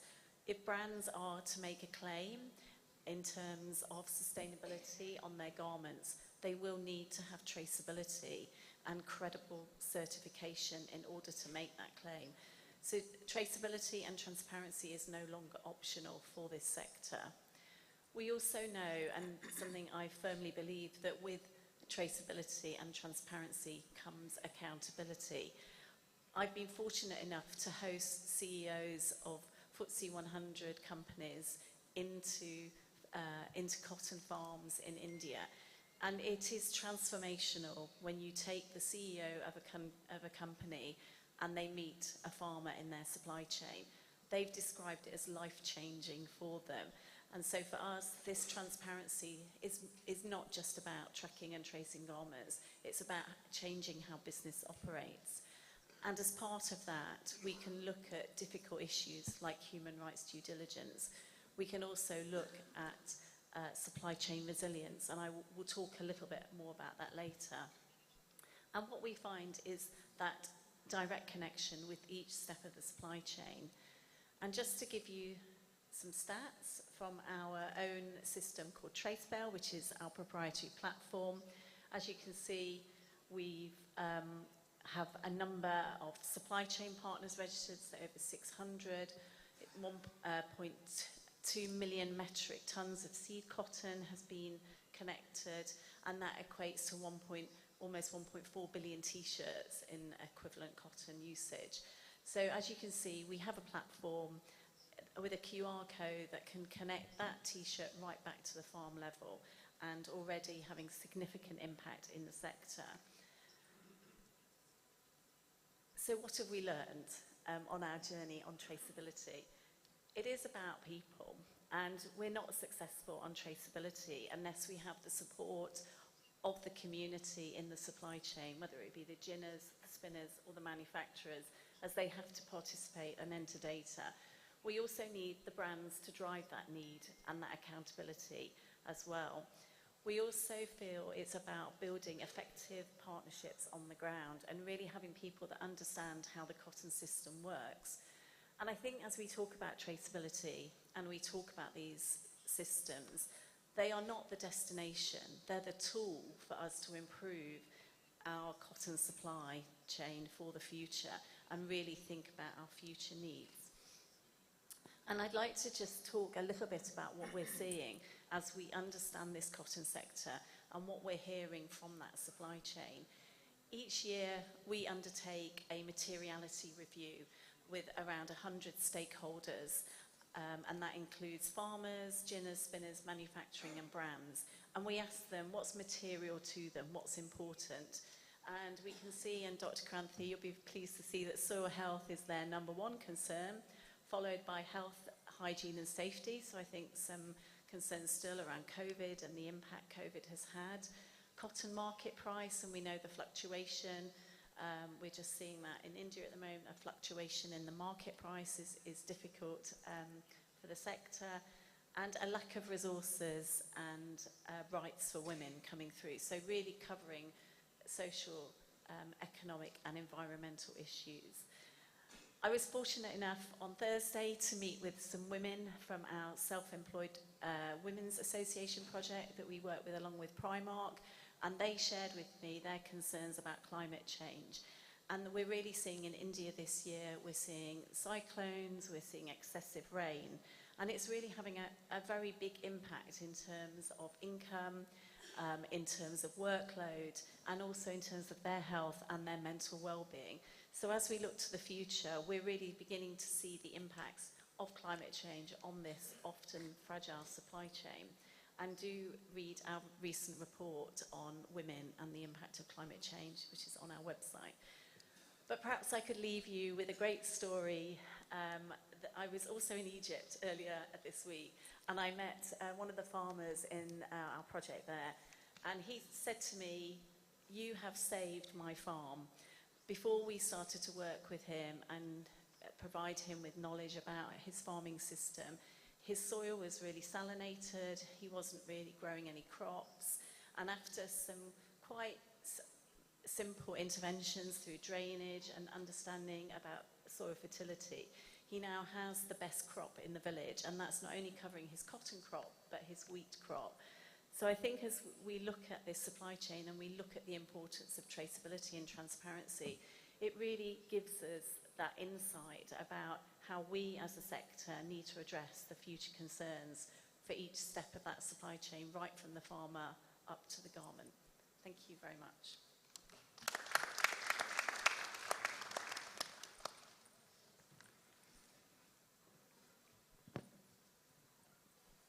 Next up, we invite Ms. Alexandra. She's the head of standards and outreach at Cotton Made in Africa. She's always focused on sustainable cotton production by smallholders, particularly on the African continent. Since 2017, she has served as the head of standards and outreach at the Aid by Trade Foundation, the owner of the Cotton Made in Africa standards. They are responsible for standards and their continued development, their assurance, monitoring, evaluation, and learning, as well as supporting the so-called managing entities to implement and continuously improve their performance.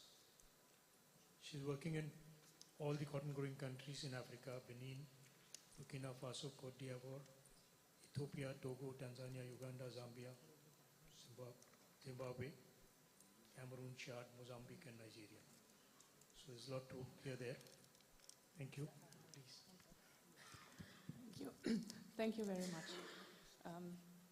I have to repeat what Alison said. I am very grateful to the ICAC for this invitation and having this opportunity to speak to this important audience. It's not an easy task that we have been given to talk about the branding challenge of smallholder farms within 8 to 10 minutes, but I will try so and showcase what our initiative Cotton Made in Africa, which is not only the Aid by Trade Foundation but a broad network of partners, how we work hard to create visibility for smallholder farmers from the field to the final consumers. And I think for us it's about people. It's about those who cultivate the crop.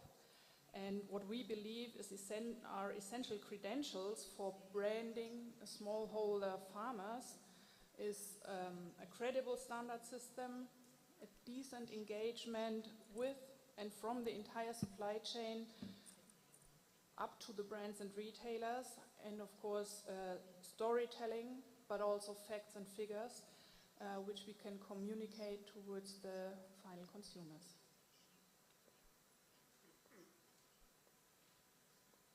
Well, Aid by Trade Foundation, Cotton Made in Africa started back in 2005, and that was the time when the C4 countries rightfully put the light on cotton in international trade negotiations. And our founder, Dr. Michael Otto, is a successful entrepreneur. So therefore, the concept of Cotton Made in Africa was always based on a social business approach and the collaboration of private sector partners.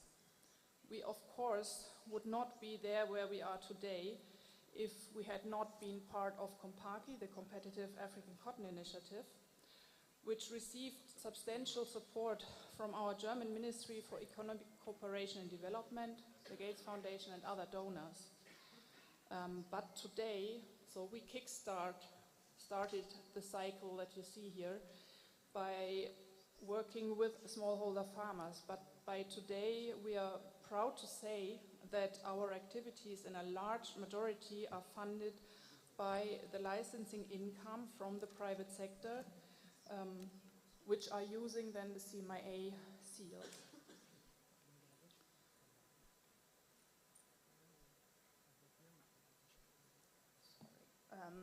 So when we're talking about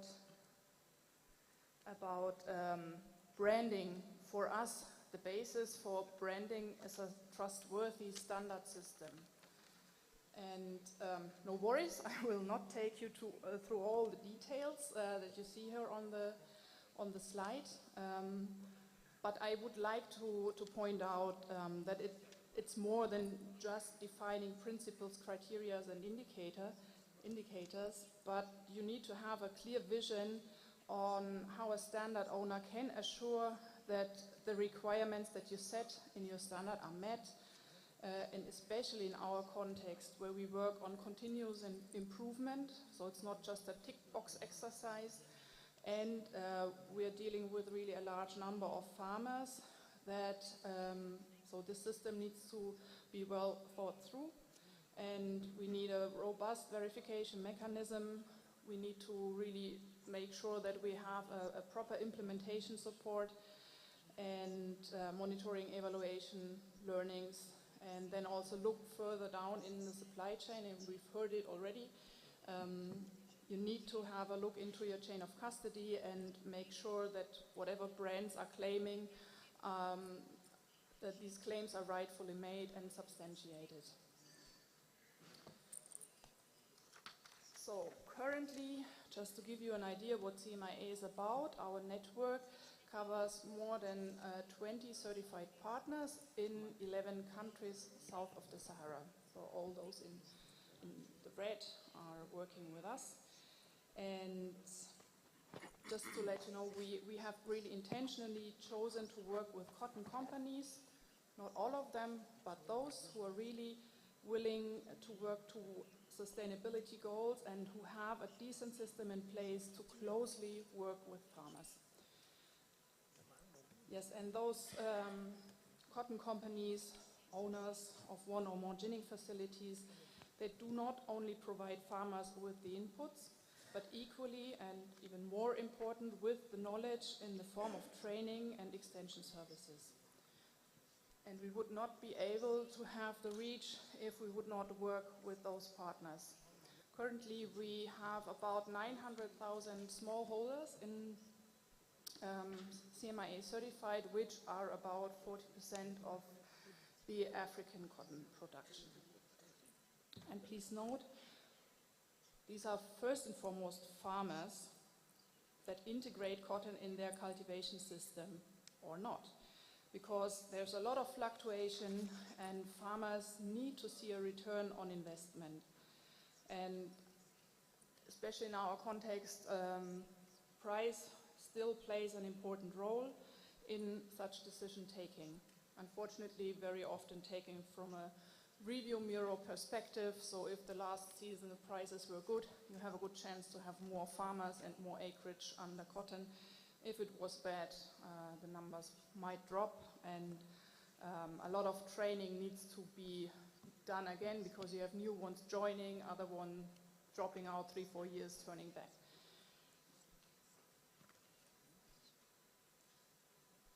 Yeah, and together, as I mentioned, it's not just Cotton Made in Africa. We really feel we are a family, we're a nice network, and it's not just a standard, but we are really an initiative where all stakeholders work together to improve the livelihoods and the environment. And I don't want to go into details, but we can report that outside the agricultural training, our cotton companies, but also brands and retail partners, support projects that are coming out of the cotton communities to improve living conditions that are beyond the means of an individual. So how can we expect to prevent child labor when there's no school infrastructure there? How can we want farmers to concentrate on their fields if they don't have access to to safe drinking water, and they have to struggle with waterborne diseases and cannot attend the field? So there are a number of projects we are doing with our partners, and this is also one aspect which gives brands and retailers a good opportunity to use those projects for parts of their storytelling about Cotton Made in Africa. So the question was, is there a challenge in branding sustainable smallholder cotton farms? I have to say, in the first few years, we had, and you are surprised as the experts, but brands and retailers a few years ago, where they didn't have to look into their supply chains, were thinking that if you purchase African cotton, you have to do your textile production in Africa. And as much as we would love to see that value addition there, African cotton is traded globally. We also had to overcome some misconceptions on quality issues.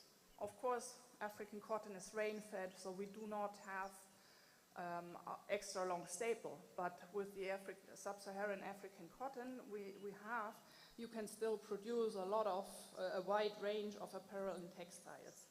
So happy to say that at least these challenges are really overcome. So Our answer to the question whether there is a branding challenge, I would say no, there's not really a branding challenge if you take that word very close, very narrow, because we have a credible standard system. Also, the CMIA cotton is traceable, it's marketable.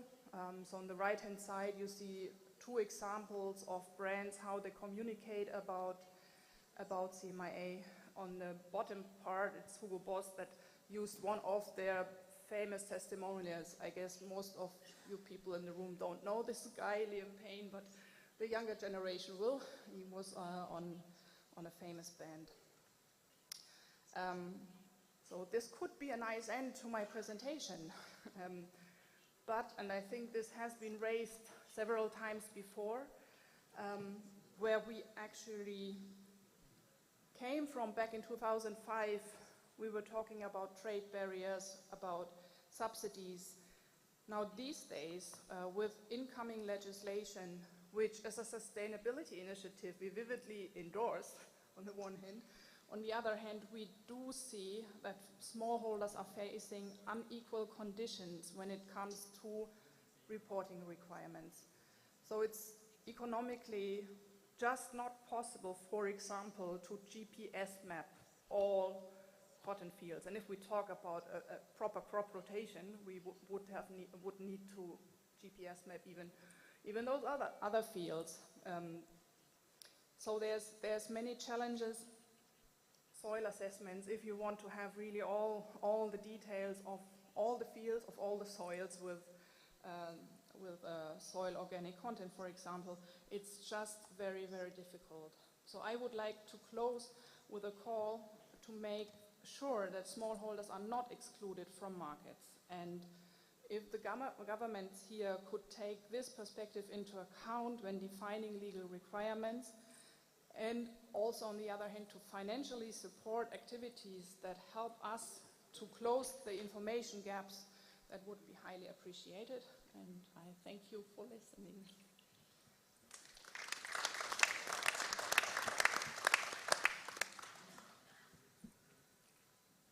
Thank you.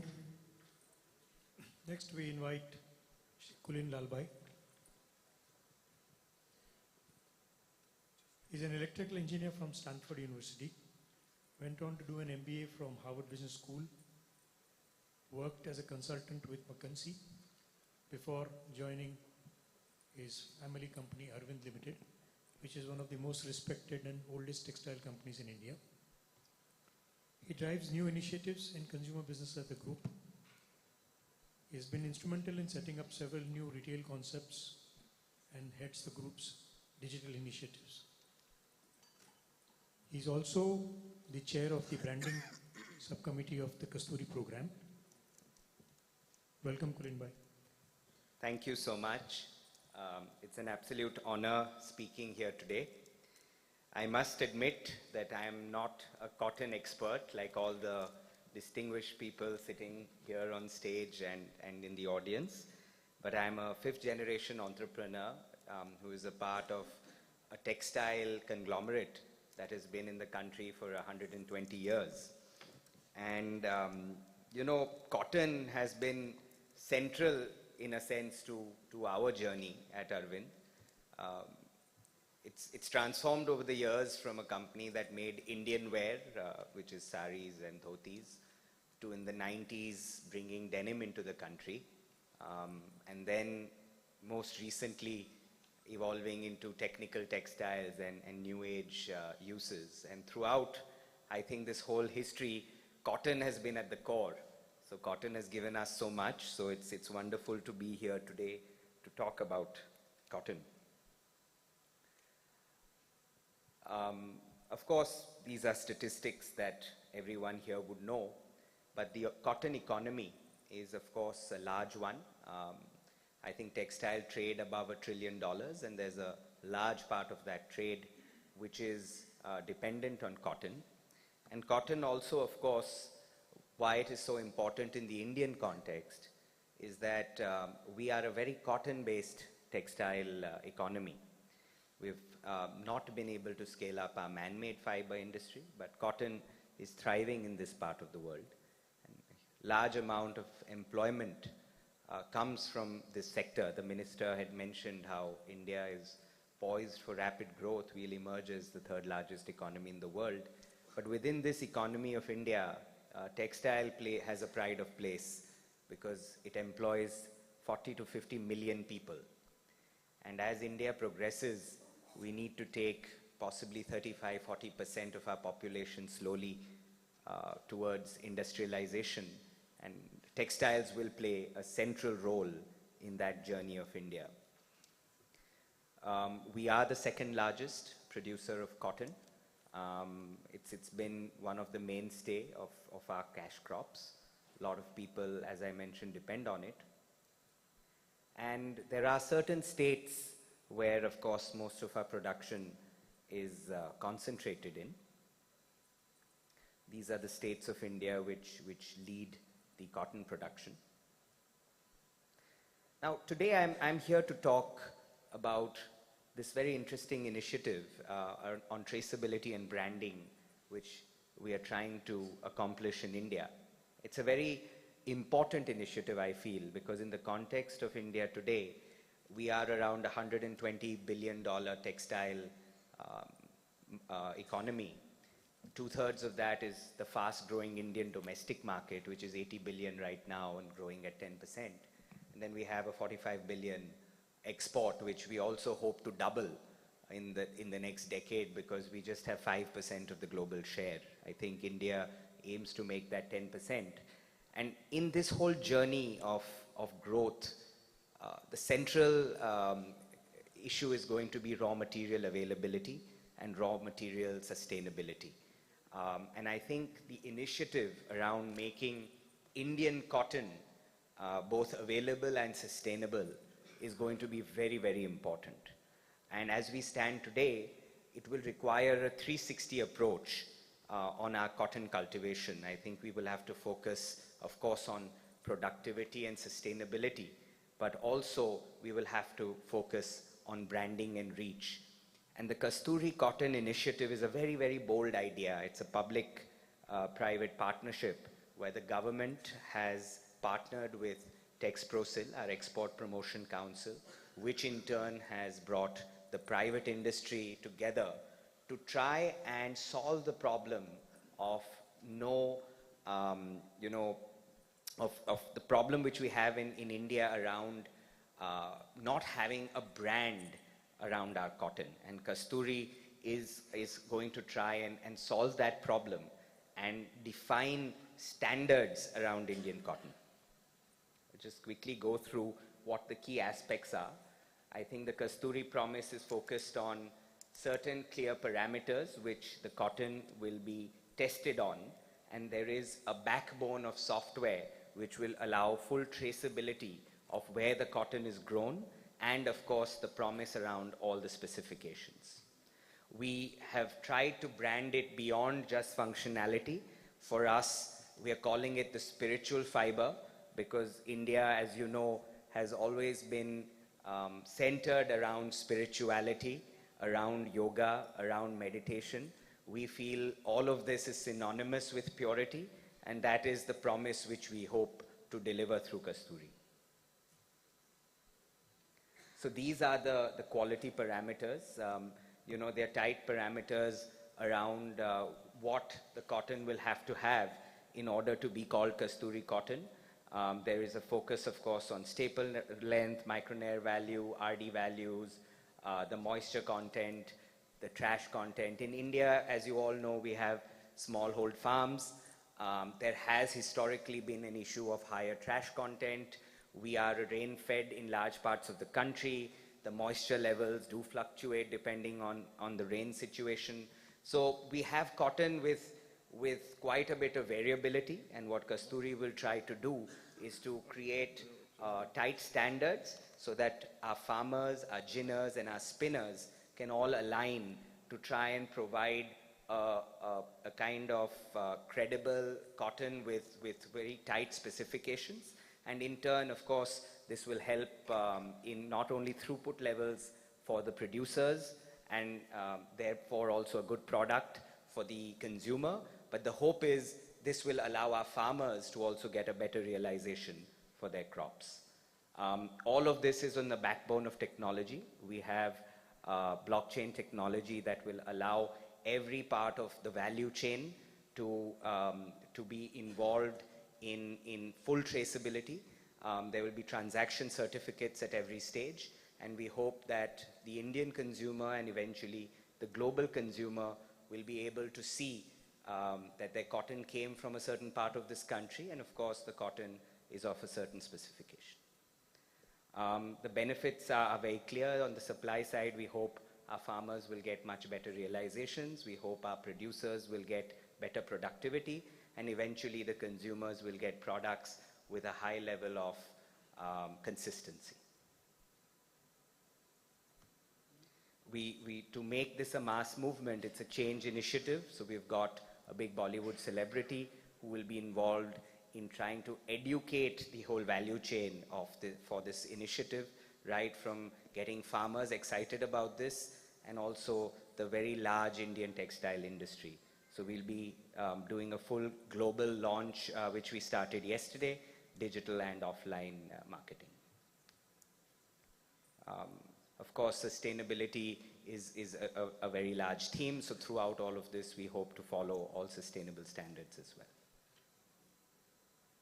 And the hope is that this large growth which we have to achieve in the industry, this will play a good role in making the raw material availability, which will be the bedrock of all the growth that we need to achieve. Thank you so much for your time.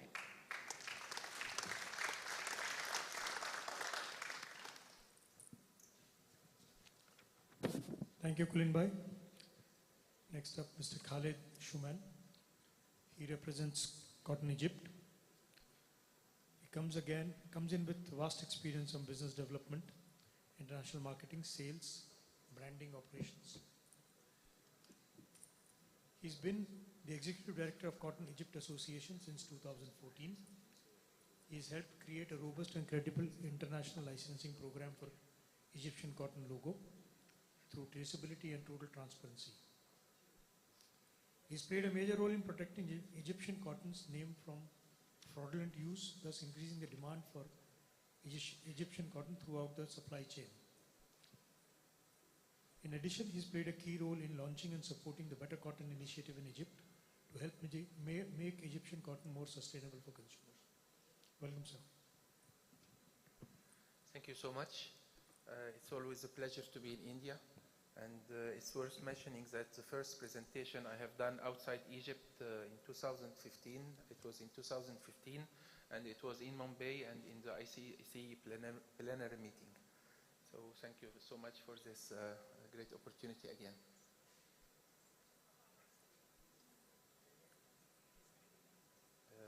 Our subject today is integrating the sustainability in the production, distribution, and procurement process.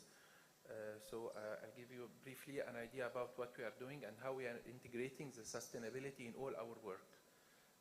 Our mission at Cotton Egypt, our vision at Cotton Egypt Association is globally authenticating the legacy of Egyptian cotton, and our mission is to maximize the value of the Egyptian cotton by promoting and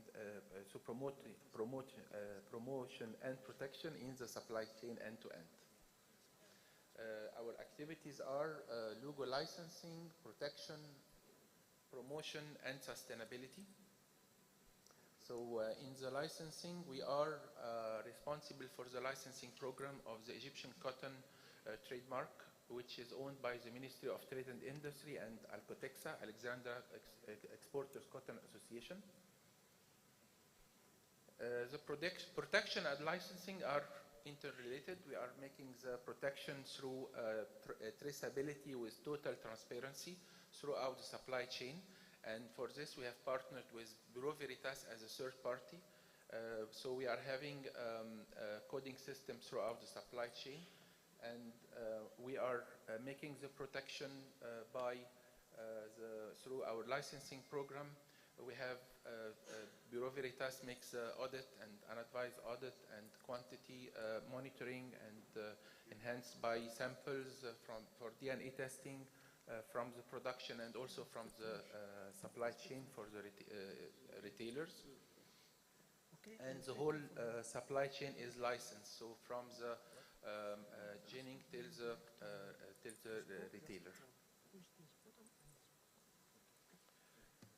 We start our traceability from where CATGO finishes. CATGO is the Cotton Arbitration Testing General Organization, who is a government body responsible for the monitoring all the traceability and quality from the agriculture till we have the final ginning bale at the ginning. And then also the CATGO with their traceability, they can have on every bale, we have a barcode that allow us to know the cotton variety, lot number, bale number, and also all the data related to this lot and size.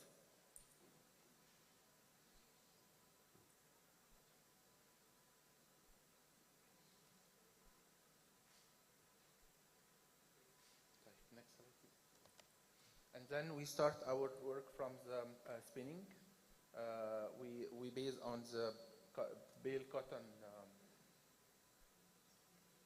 from the bale, cotton bale, and then we have all the supply value chain from spinning, weaving, dye house, cutting, the coding system that starts from the cotton bale, allow us to trace the Egyptian cotton content throughout the process.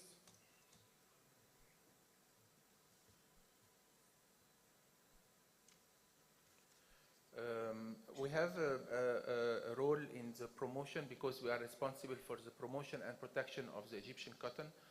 We are doing this through, of course, participating in conferences, exhibitions, seminars, workshops, and we are working with associations and entities like UNIDO, Better Cotton, Cotton Connect, and PTB in Germany to enhance the quality of the infrastructure of the Egyptian, organic Egyptian cotton in Egypt. So these are examples of the exhibitions we are participating, and in all these exhibitions we are getting the chance for the close relation with our manufacturers and retailers to enhance to promote for the sustainability and of the Egyptian cotton.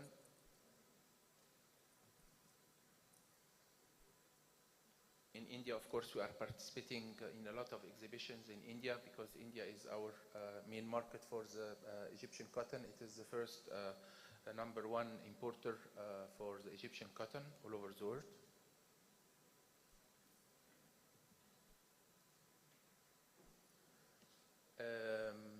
Our work is protection, promotion, and sustainability. We have started the sustainability because of the increasing demand for the sustainability product from the retailers driven by the young generation.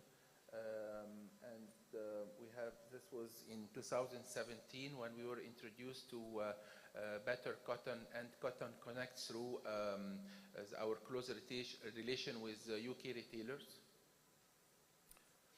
At that time, there was a project in Egypt for the Egyptian cotton. It was initiated by a filmer company in Egypt and managed by UNIDO. So we have partnered with UNIDO in the Egyptian cotton project. And then we have introduced the Better Cotton project in Egypt. And we went through this journey for 2 years. Till at 2020, we have the first Better Cotton, Egyptian cotton in Egypt. And then we have partnered with Better Cotton so that Cotton Egypt became the strategic partner in Egypt. We have managed to get the stakeholders together. So there was this partnership between Cotton Egypt and Better Cotton. Cotton Research Institute is giving the technical support to implement partners and to train partners and farmers. CATGO ensures the traceability, And program partners who are Alcan Company and Modern Nile and Al-Ikhlas. These are the three program partners for the Better Cotton in Egypt. They are together with Better Cotton giving the training to the farmers. And together with Better Cotton and with the retailers, we are doing our best to maximize the uptake from the sustainable cotton in Egypt.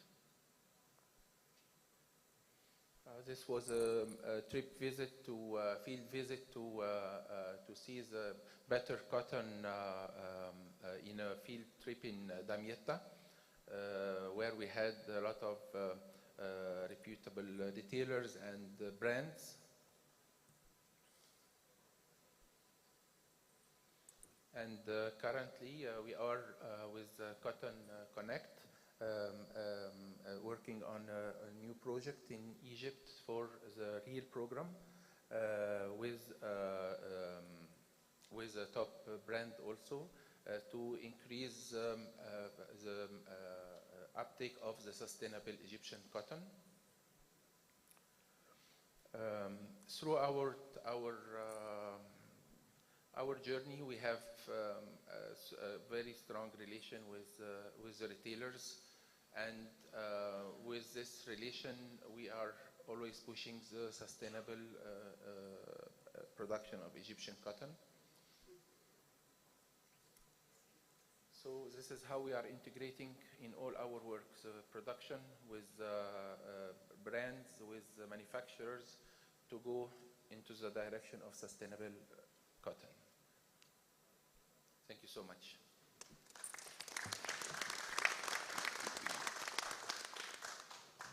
Thank you. The last speaker for the day, Mr. Mukesh Matta. He's a textile professional, experienced in the apparel value chain, presently heads ESG at Pratibha Syntex Limited, which is a vertical textile organization with sustainability as one of its core values. Pratibha is known around the world as a key figure in the sustainable development of Indian textiles. They have a thrust on innovation, which has earned them accolades. The managing director of Pratibha has served as a board member of the Organic Exchange and works closely with government agencies to promote sustainability in India. So let's hear Mr. Mukesh Matta. Hi, good afternoon, ladies and gentlemen. Thank you for gathering here today to discuss a topic of paramount importance: sustainable production in the textile industry, particularly in the wake of COP26. While we are discussing future of cotton here, another event is going on in Dubai, COP28. And at COP26, where world leaders, they are discussing about future of this planet and how to monitor the temperatures and the pathway of 1.5 degree which was set up in COP26, how we are going to work on that.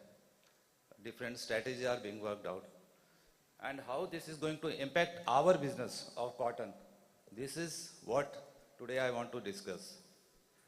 So if we go back to the COP26, the experts, they recommended all industry must have a 45% reduction in carbon emission to meet a pathway of 1.5 degrees Celsius from the pre-industrialization level.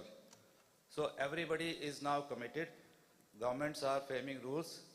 European Union has recently enacted a law where they are capturing data of each and every product, how much emission the product and its value chain is creating, and whether that product will meet its requirement or not. So let's try to understand where we stand in cotton value chain. So this is, I think we have a potential to reduce emission by 60%. The target is 45%. And the estimated emission is about 1.2 gigatons which is almost 2% of the global emissions. These are all the, various parameters which came out of COP26. So the key interventions suggested by experts were collaboration to private sector with the collaboration on CSG data, impact data with where the brands and supply chain partners all are working to take out this data and check the impact and address it in a holistic way. The energy efficiency is an ongoing thing. Everybody is now working on energy efficiency. They are putting new machines to reduce the overall impact of this manufacturing activity. Renewable energy is a thing very popular in India. We are investing on solar in a big way to reduce the impact of our manufacturing. The scale, now I will touch the topic of sustainable production scale up. Now the sustainable materials, if we see the overall picture of sustainable materials, the overall, if you see the two fibers, polyester and cotton, they contribute the highest share in the textile manufacturing. We can also talk about other fibers like linen, which are more sustainable fibers, and hemp.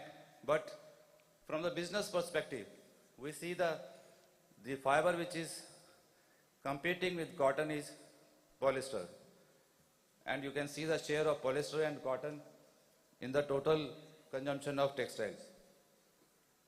Now let's see how much is the carbon emission of each fiber. This carbon emission data is the emission from the extraction of the fiber. And if you see the cotton part, the conventional cotton, the carbon emission data is 5.9. The organic cotton data is 3.8, and the virgin polyester is 9.52, and recycled is 5.89. So you can see that recycled polyester is competing with cotton, conventional cotton. But the bigger picture is the organic cotton. The organic cotton data is much better as compared to conventional cotton. And we see to control their overall impact, to reduce the numbers of carbon emission, the brands, they are converting very fast to recycled polyester. If you see in total polyester consumption, recycled polyester is now 20-25% of the total polyester consumption. Whereas in cotton, we have just 1% organic. So what we are doing, we are really far behind, and if we keep working like this, the cotton will be out of picture. I know this is a shocking statement I am making, but this is the reality. So how this is going to happen? Let's see. This is a total cotton value chain breakup of different emissions. If you see, here we will talk about only tier 4. So tier 4 is extraction of raw material, where we can talk about cotton. In cotton, if you see 25% of the emission in the total cotton value chain is from the farming sector. So here what we are doing about this. So organic cotton is one of the way forward to achieve this low impact in our products. This is the projected emission. This is one of the model where you can see, if this is the latest report from the Textile Exchange. If you see, if we keep doing the business as usual, we'll end up nowhere. We'll have, this is with a 3% growth rate. We are moving in a situation we will have the disaster. But if we replace our materials in an aggressive manner with sustainable substitutes, then we can at least stay on course. We will not add to the current carbon emission, but we have a gap. If you can see here, this is the gap. This is the requirement, 45%, and this is what we can achieve with the aggressive substitution with sustainable materials. So gap has to be filled by innovation. So the innovations which we are talking about is bio-based polyester, nylon, which will, I think, will be concluded by 2030. And now for the cotton fraternity, the way forward is regenerative.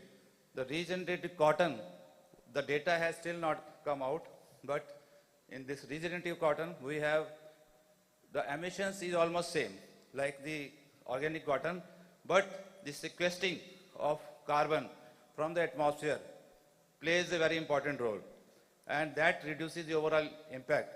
So that becomes a fiber that becomes a way forward to achieve those goals which different countries have set up and we have to achieve this goal by 2030. So we don't have much time left. We may, lose our share with other competing fibers. So these are the, I'll try to finish this, and this is the, the key principles of ROC, and Pratibha is working on in this direction, and we have set up farms in Madhya Pradesh. We are working on in these farms with various different farmers on this project, and I think the immediate actions which are required are very important for all of us to understand, and I will just try to finish my presentation. That the clock is ticking and the urgency for change has never been so pronounced. We stand at a crossroads where embracing sustainable material is not just a strategic choice, but a moral imperative. So with these lines, I finish my presentation. Thank you all.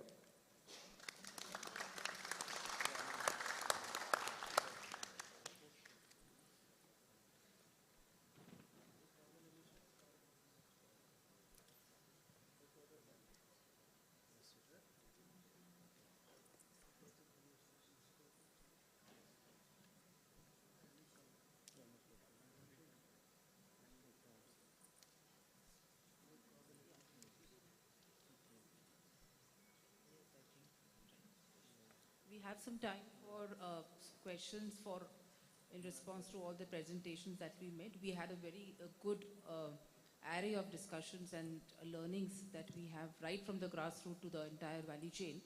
We would encourage some questions so that after that the concluding remarks will follow. Thank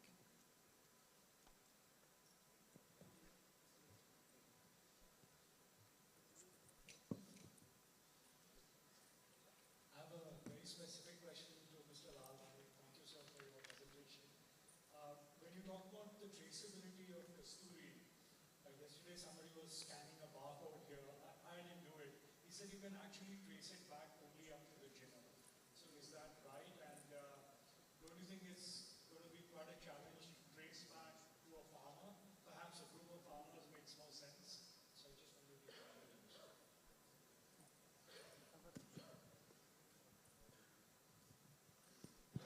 No, you're right. I think, as you know, in India, the kind of farming we have with very, very small farms and very dispersed kind of land holding, I think we are making a start by getting it down to the mandi gin level, and then we will see how we can keep building forward from there.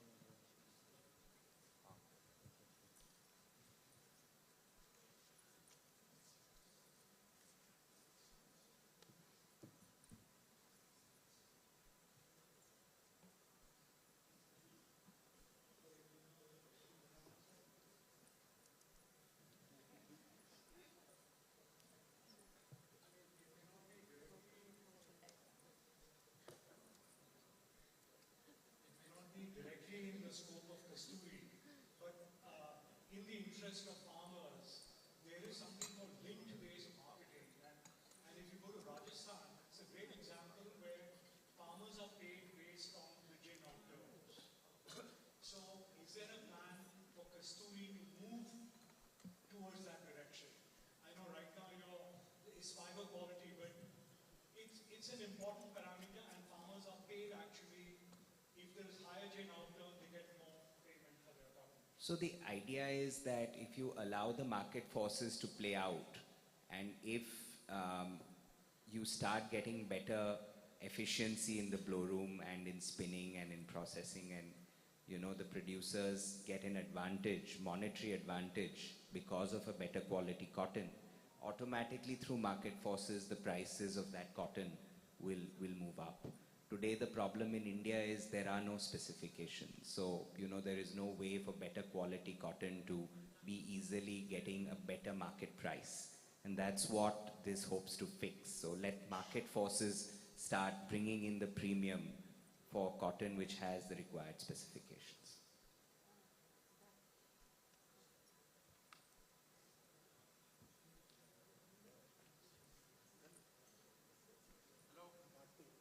I think we are just passing it there and then here as well. There's a gentleman here.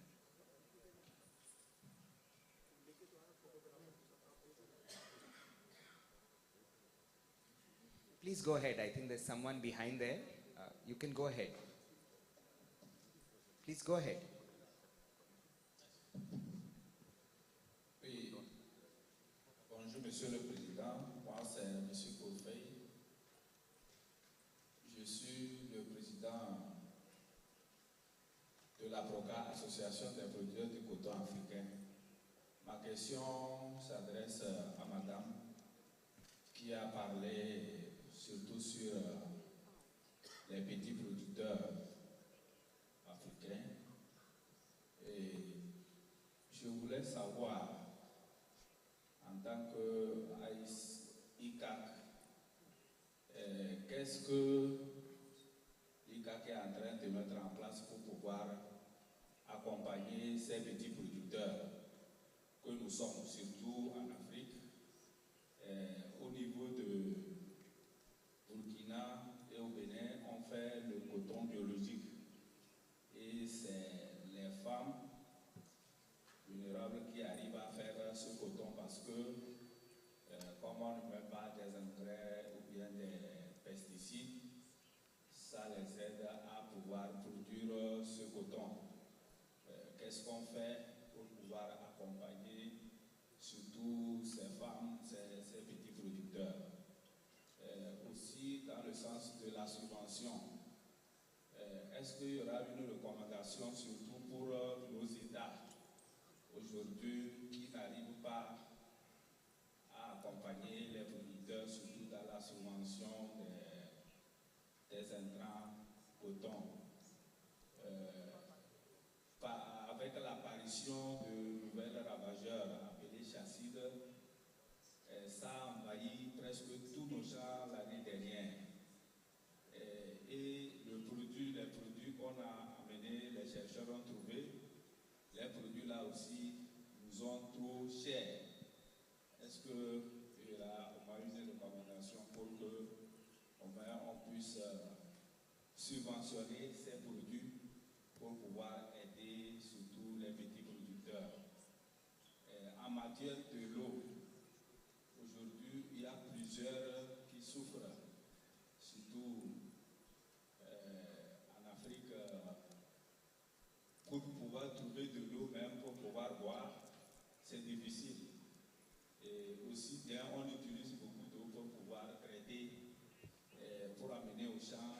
Est-ce que il y a certaines ONG pour nous aider à pouvoir aider les pays africains aussi à aller de l'avant? Je remercie vraiment le président de l'ICAC parce que toutes les présentations qui se sont faites ici, nous les Africains, on s'est vu vraiment très loin parce qu'on est tellement en arrière. Vous parlez de l'industrie, des industries, mais aujourd'hui, nous, nous sommes que dans la production. On est toujours dans la production. On ne parle pas de textile, on ne parle pas de l'industrialisation. Donc, il faut vraiment nous aider pour que nous puissions aussi emboîter vos pas. Je vous remercie.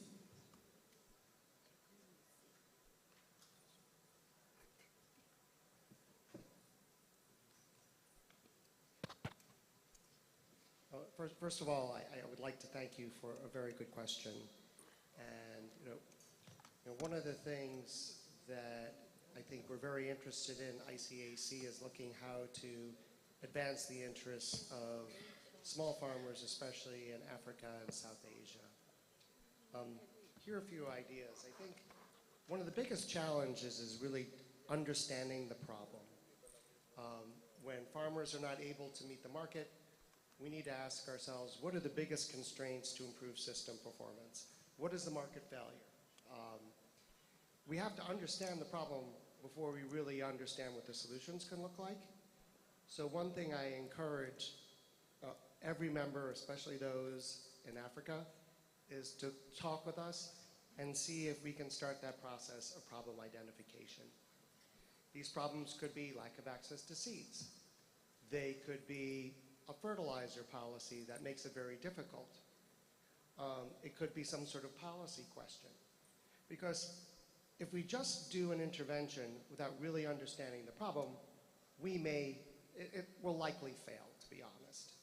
And what we really want to do is be sure that whatever actions we take, we really make a difference to the smallholders on a farm.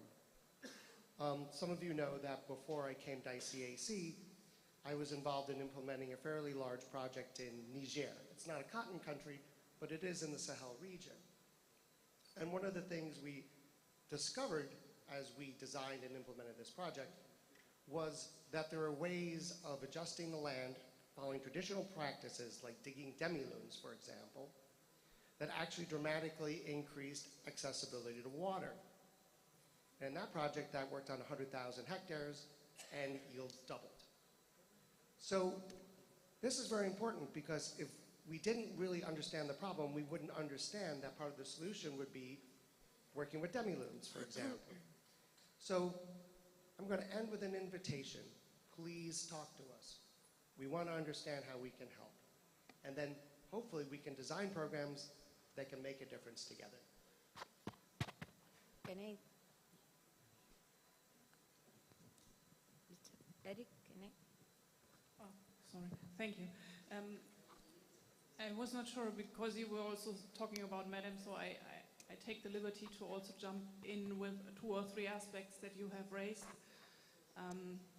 So as CMIA, we actually do support organic cotton production in Benin, and through our collaboration with the producers there, we were able to give access to international markets. There is a brand that just bought 1,000 tons of the organic cotton from Benin, CMIA Organic, and it was possible because they want to have a certain traceability. So this is one of our activities that we are supporting all our partners that want to take the route to organic production, that we support in that process. And coming to your questions about the JACID problems that we had seen, especially in Côte d'Ivoire last season, but also in other West African countries, I just would like to share a quick story. We are working in one project where we specifically look into soil health improvement activities, and we have seen with the partner we have in Côte d'Ivoire last season where they integrated compost and biochar into their production, that the effect of the JACID attacks were less than in regular fields. So we are also looking in improving soil health and having a healthy plant, because I understand your concerns about the pesticides that are more expensive than those ones you previously used, but we rather believe in giving a whole bunch of techniques to farmers instead of subsidizing certain pesticides. So just 2 aspects that I wanted to add to your question. Thank you. If I may, add one small point also. Within your organization, in your area, there are private Jinnah or farmer associations. If those associations could also seek to join the PSAC, they are able to talk and communicate with other organizations in other parts of West Africa and East Africa, North, South, and other parts of the world. We communicate together and bring information to get forward. So it's also an area that for learning and for exchange of information. Ed.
my understanding, crop genetic manipulation is man-induced process. There is no denial on it, but it is an absolutely organic process.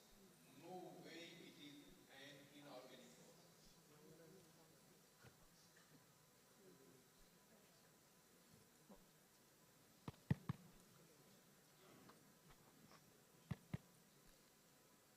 Eric, good afternoon.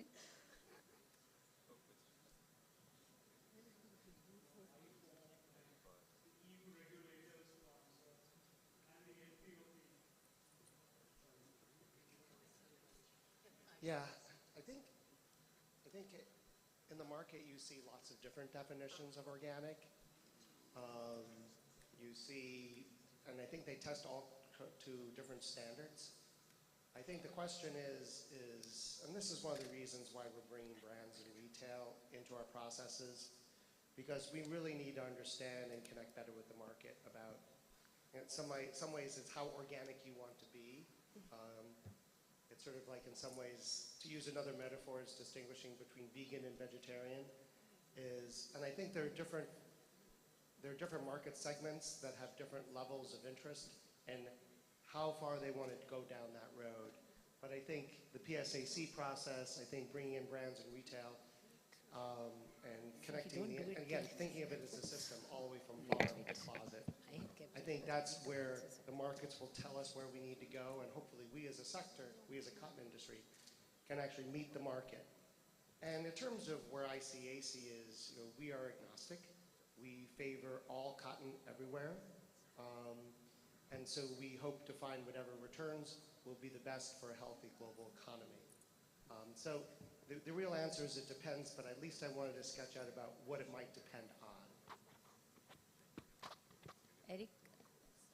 In my view, the moment actually we started speaking about organic cotton, we unanimously, I can make it out, feel from the environment that we have accepted any GM cotton as a non-organic. Which is scientifically incorrect, and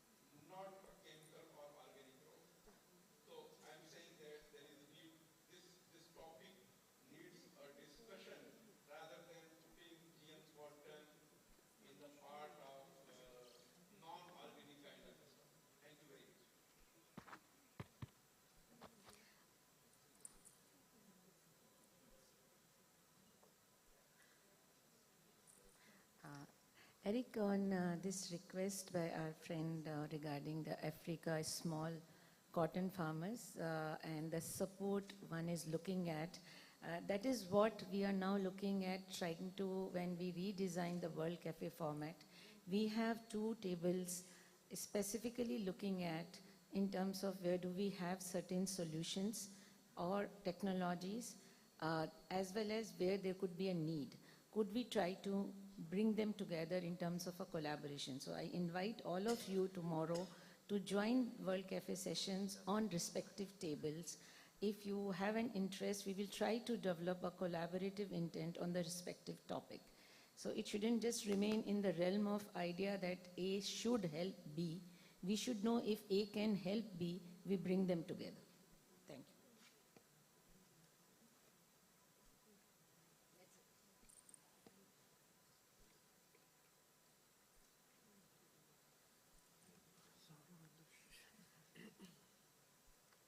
Thank you, Guru Prashi ma'am. What about, I think, yeah, the delegate from Burkina Faso would like to speak. Oui, merci Madame la Présidente. À la lumière de ce panel, nous avions en tout cas un peu de bout de solution, en tout cas à certaines questions que personnellement nous nous posions sur la question de comment réussir la traçabilité dans toute la chaîne de valeur coton. Alors, je prends pour exemple la présentation de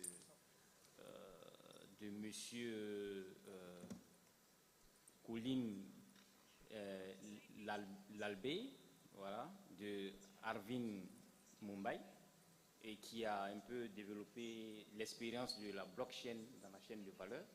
Je pense que c'est une initiative qui va beaucoup nous intéresser certainement demain au panel, et, disons au World Café, pour qu'il nous explique un peu comment ce système-là fonctionne. Parce qu'en réalité, il faut le dire, hein, la réussite de cette noble mission de la traçabilité du coton sur toute la chaîne, à tous les niveaux, chacun c'est qu'est-ce que je gagne? C'est ça la question. Je pense que certainement c'est un bout de réponse qui est donné à travers cette initiative de blockchain. Et donc nous allons en tout cas nous approcher pour pouvoir en tout cas approfondir la question. Merci.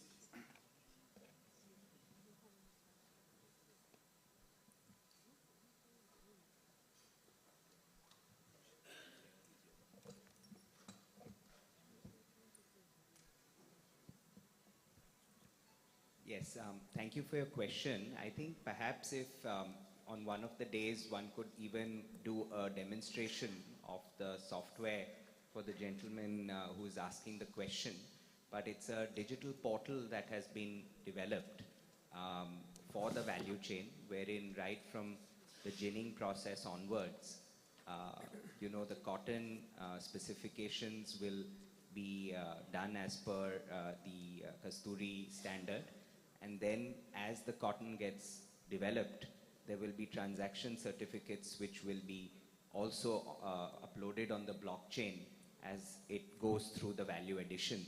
So perhaps during this visit, you could get a chance to see the system. Someone from, you know, Texprosil or the government could perhaps do a brief demonstration of how the digital system that has been set up for this works.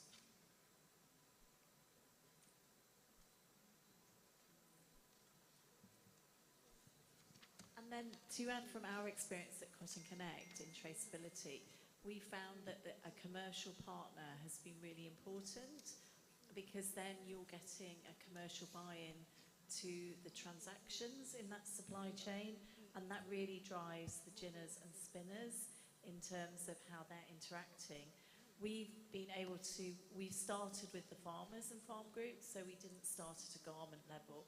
We actually started with the so-called last mile, but for us it's the first mile. And I think it's the most difficult piece.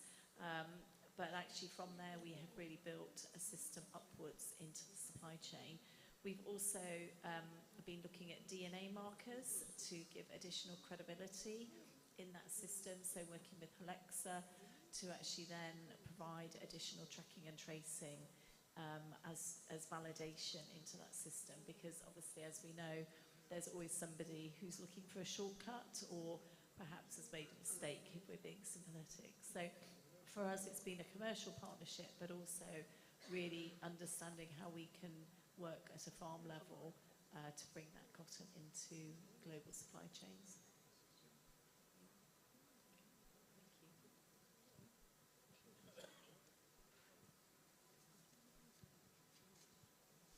Are there any more questions? We still have some time for a last question or a last response.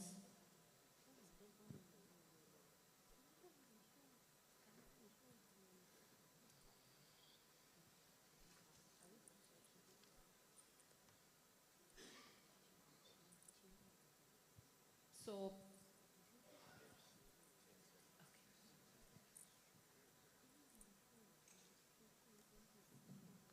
I have two questions. One is for Mr. Kulin. His presentation was titled Self-Certification. I was hoping to discuss something about self-certification. He spoke about Kasturi. So is Kasturi self-certification or third-party certification? Second question to ICAC. All through the day I've been listening to LOTUS standards, harmonization standards, somebody has to define what is sustainable cotton, etc., etc. Who are you waiting for? Who's going to do that? Why not ICAC itself?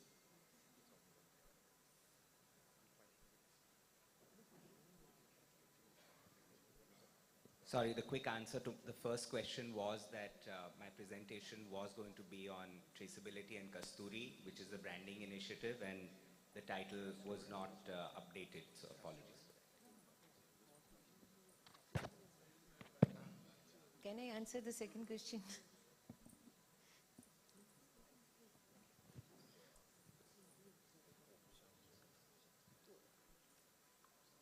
Yeah, I think one of the critical roles ICAC is playing, like in meetings like this, or like in the PSAC, we're a forum to discuss issues of international significance. That's in our mission statement.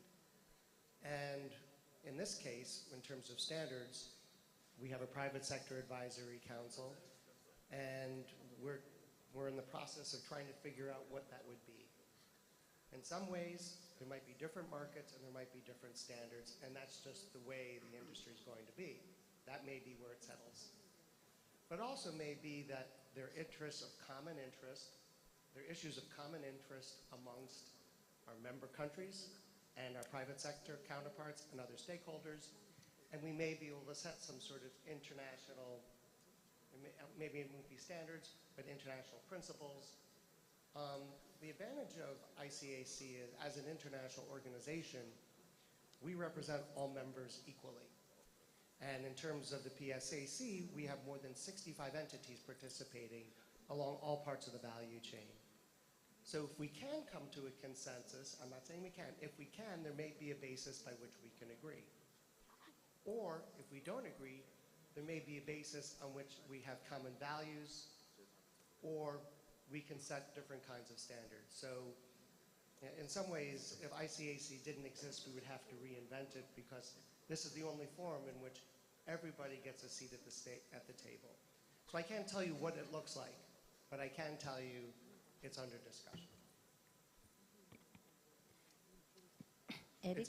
It's discussion here and at the PSAC, especially in the PSAC. Eric, can I supplement this also?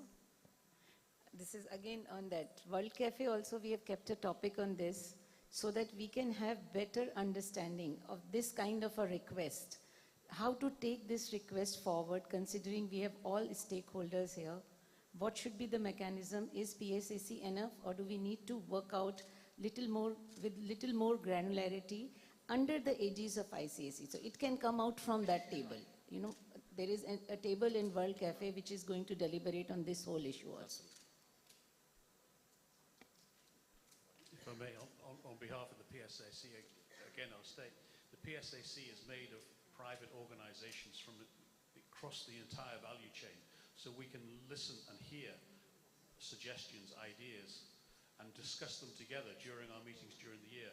There are, in 1 year, at least 14, 15 meetings happening during the year where all such items can be discussed. We can then try to consolidate and bring some suggestions, something back to the standing committee. The standing committee is made up of member governments. We can't decide policy, but we can make suggestions that are conducive to the entire value chain.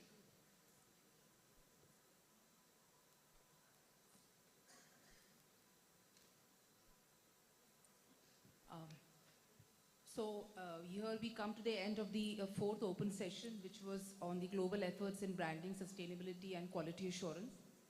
We've had a wide array of panelists coming from all over the globe and through their presentations speaking about their experiences in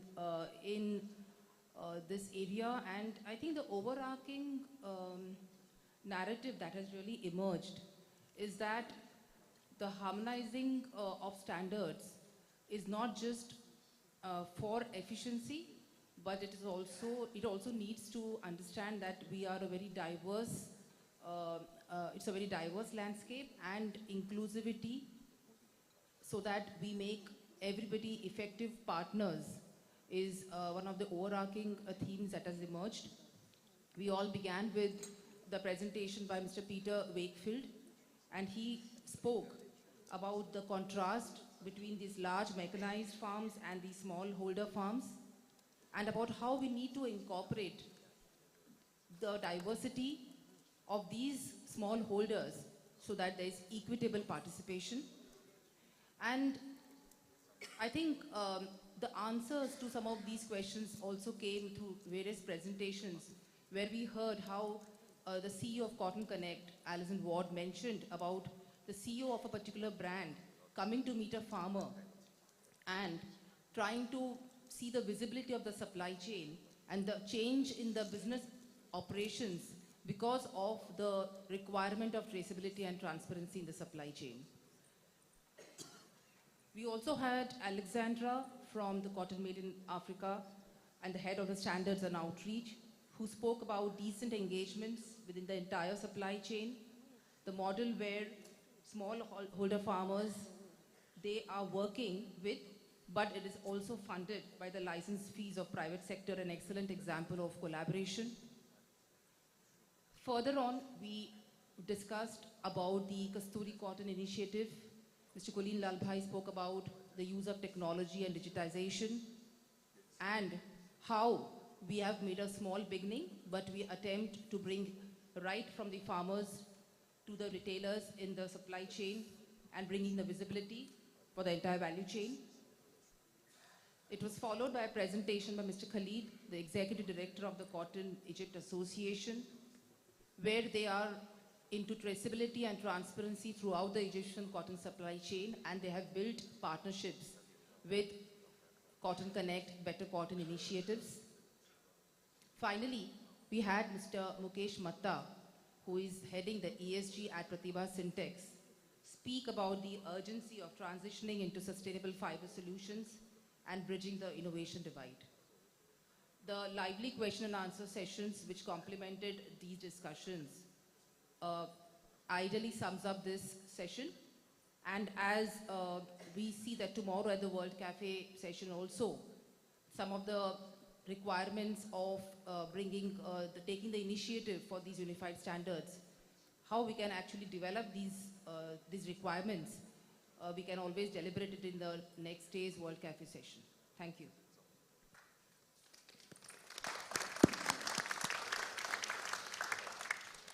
I wanted to thank the chair, the vice chair, and the panel for a great discussion.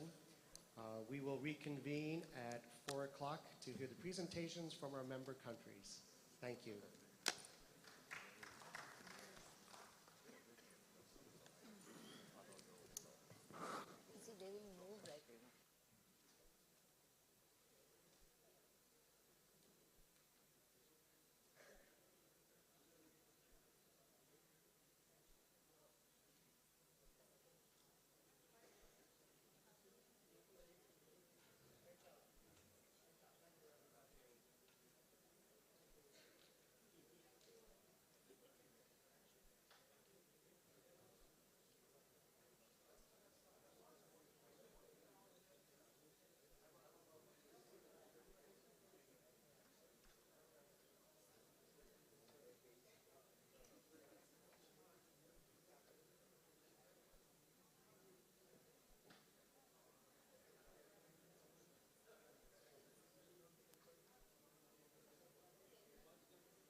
We could have used either.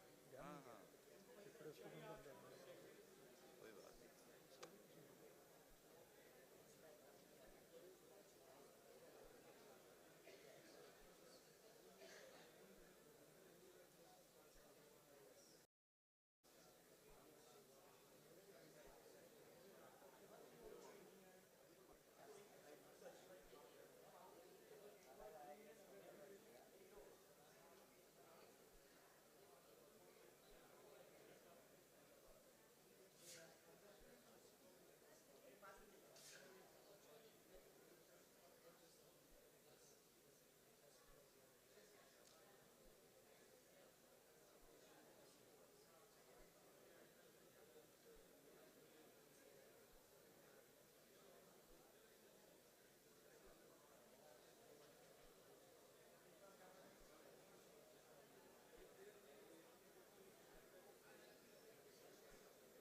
ये आ गया, correct?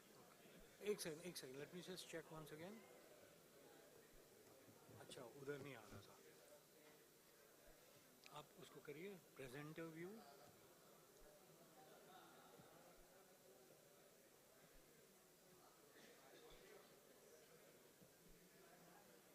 Okay.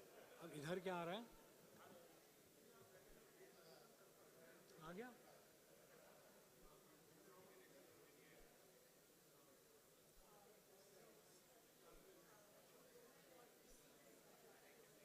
No, I want to see it here. Yeah. Yes. ठीक है, first class. Perfect, thank you. Thank you so much. I just wanted to make sure कि कल सुबह हड़बड़ी नहीं हो इसीलिए. Thank you.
Is Zoe ready?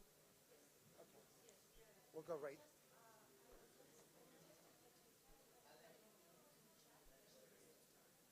We'll go something over. It's going to be very, very soon.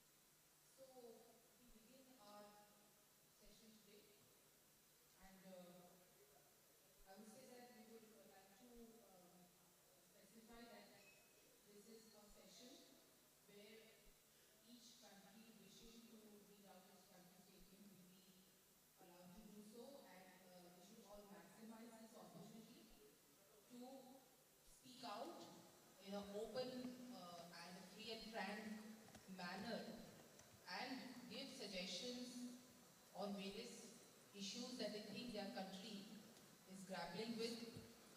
Also on the ICAC, its role, the aspirations regarding the role of ICAC, and any issue that is relevant and important for the country needs to be brought around in the policy statement of the country by the concerned member government representing the country here. So without much ado, I would say that we are opening it up, but before that, we would also like to say that the time constraint needs to be followed. We would have 5 minutes for each country statement, and it would be, I think in the interest of the session, that we stick to these timelines so that everybody gets a chance to participate, and we would also encourage maximum participation in this forum. We have a member government online, and we would also like to know as to how many of the delegates and the representatives would like to speak on this forum. They could raise their placard, yes.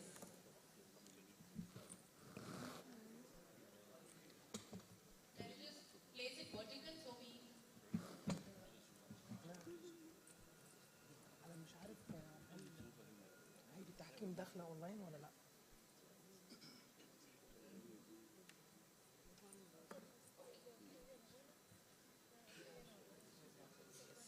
So we have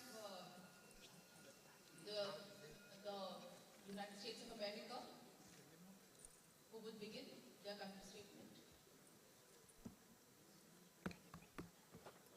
Can you? Yes, please. Thank you, Madam Chair. Honorable delegates and guests, the United States has submitted a detailed country statement with updates on the U.S. cotton situation to the ICAC. So I will use my time in my statement to provide highlights on the U.S. Climate Smart Cotton Program.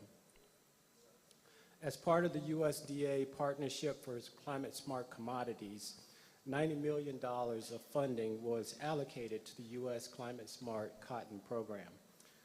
This historic investment will further enhance the cotton industry's voluntary environmental stewardship efforts to reduce greenhouse gas emissions, soil loss, water loss, and energy use while increasing land efficiency and soil carbon. The U.S. Climate Smart Cotton Program integrates leaders from all aspects of the supply chain to conduct farmer education, applied research, demand building efforts, monitoring and reporting, and finally to develop verification platforms. The U.S. Climate Smart Cotton Program not only builds on and expands market opportunities for U.S. cotton, but establishes the U.S. industry as a global leader in mitigating the impact of climate change through voluntary and innovative conservation practices.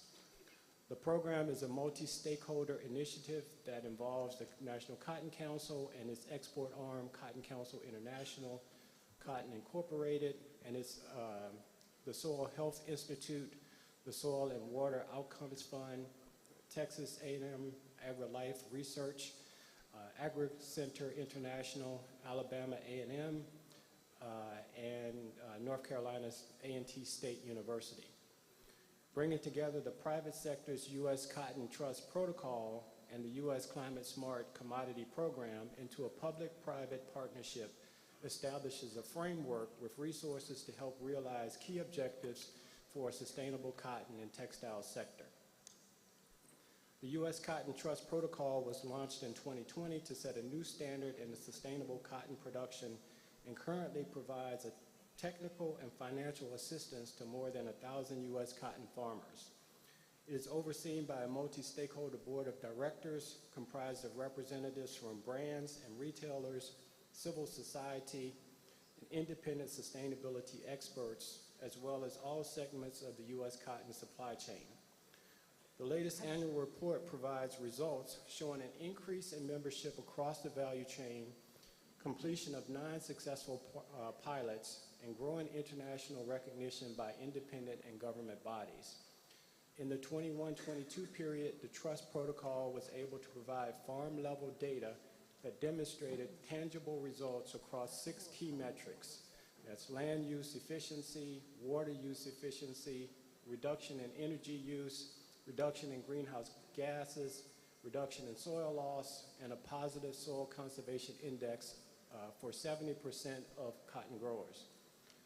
For downstream entities like retailers as well as nonprofits, membership grew in both the United States and internationally. Moreover, enrolled area of U.S. cotton production in 2023 tripled to 1.6 million acres compared with the program's pilot year.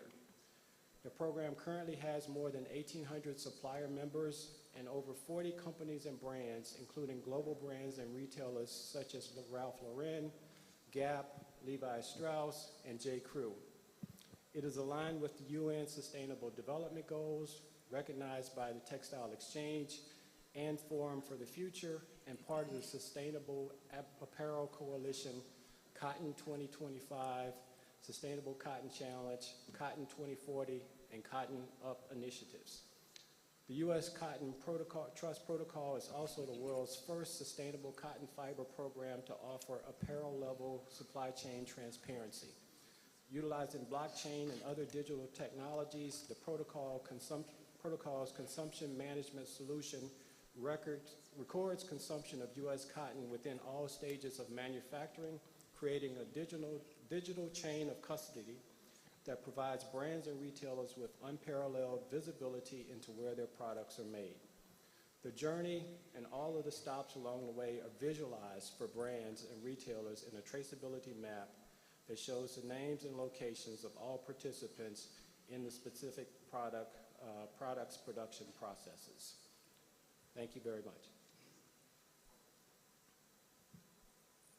Thank you so much. Appreciate your keeping the time perspective. We would now, we have, as I mentioned, the EU representative online. I would request her if she is available online.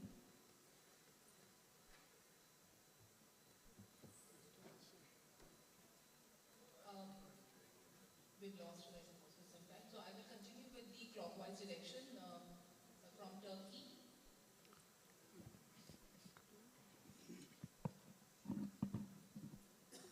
Mr. Chairman, distinguished members, ladies and gentlemen, it is my distinct honor and privilege to address you at the 81st Plenary meeting of the International Cotton Advisory Committee on behalf of the Turkish delegation.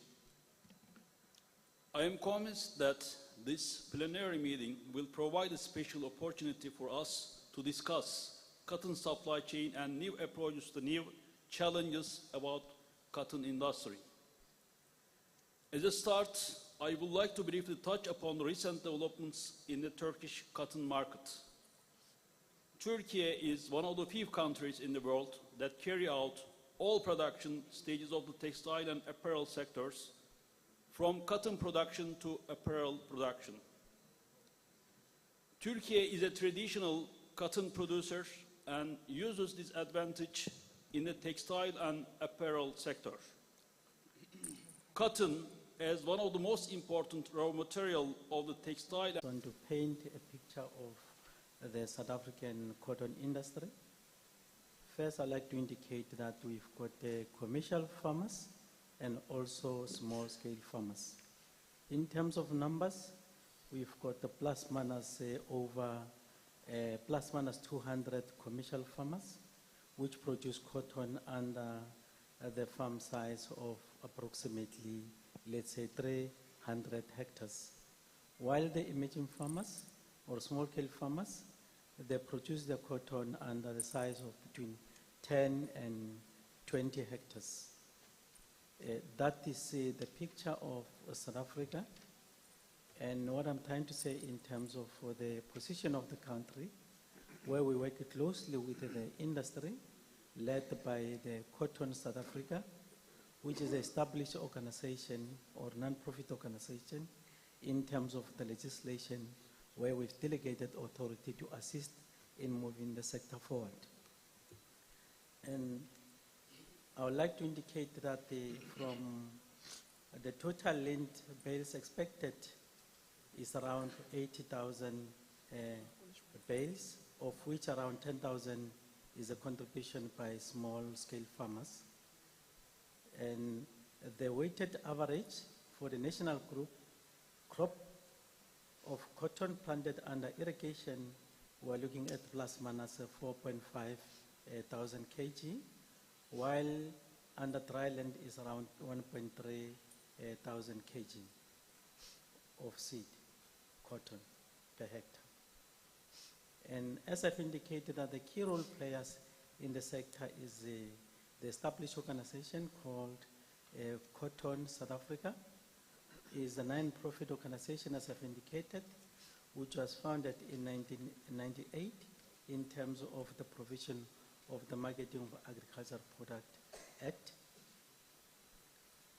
And the Cotton South Africa, its main objective is to establish an international competitive local cotton industry and to create and maintain an environment in which the Southern Africa South African cotton industry can develop and deliver important contribution to the development of the country, including the implementation and the maintenance of traceability, and further to ensure the sustainability of the sector. Having said that, Chairperson, in South Africa we do have the traceability of where the product comes from the farmer level up to the general. And one of the other major statutory measures administered by Cotton South Africa include the compulsory registration of all producers, including purchasers, processors, and importers, and even exporters of cotton. And the mandatory submission of monthly return is expected from each farmers, which is administered by the very same organization. And the Cotton South Africa core function is also to provide analytical quality service, and its grading laboratory was one of the first in the world to receive the Bremen accreditation, and they receive local samples and samples from all over Africa, and even some of the samples we do test, they are from other countries outside Africa. Of course, based like any other industry, we were not immune to most of the challenges. We encountered quite a number of challenges, especially from the 2017. We observed the decrease in terms of production and also the areas which are under production. In the main, it was mainly because of other crops like maize and soybean, which enjoyed the contract farming or off-take agreements, which was very interesting to some of the farmers. Then they changed from cotton to those crops because there was a kind of sustainability on that part. And we couldn't do anything, but we do have to make sure that the matter is being addressed by making sure that we encourage the acceleration of the production of cotton in South Africa. And hectareage, as I've indicated, were low, which has been observed in those years. But from this year, this season, which ends 2023, we've saw some increase now in terms of over 1,000 hectares planted, which I think is a good news, which means the plan of government is working in this regard, even though we still encounter quite a number of challenges with regard to the cheap import of cotton into the country, because some of the other countries we suspect that of course they receive a subsidy, and as a result it impacts negatively. And most of the GINAs, they got interested in getting the cheap imports of cotton from other countries. But as a government, we are working closely with the industry in ensuring that we reverse the situation. What we did, we developed the cotton master plan, highlighting all the challenges ranging from research, that the commitment from universities and research bodies in making sure that they address the matter. And the government have allocated some of the budget in ensuring that they accelerate the issues of good agricultural practices and some of the production system like the conservation agriculture, and have making sure that we bring in the introduction of new small-scale farmers so that they are capacitated. And we also invested heavily in terms of the seed system in ensuring that we do the gestation of new varieties. And we've also established partnership with other countries. And on this point, I would like to applaud the contribution of India. And to be specific, there are other companies which I would like to mention, if I'm allowed.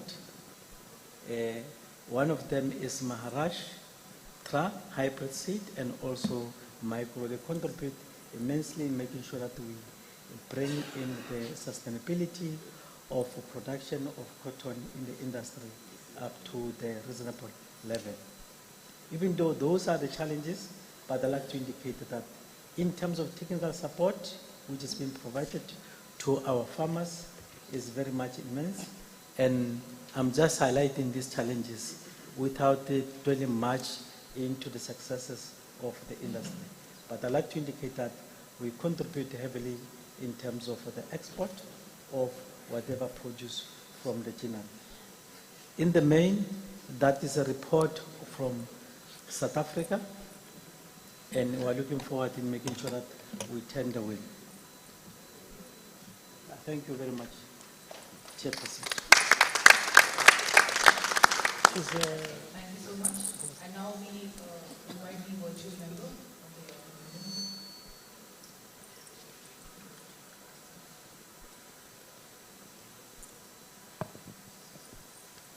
European Union.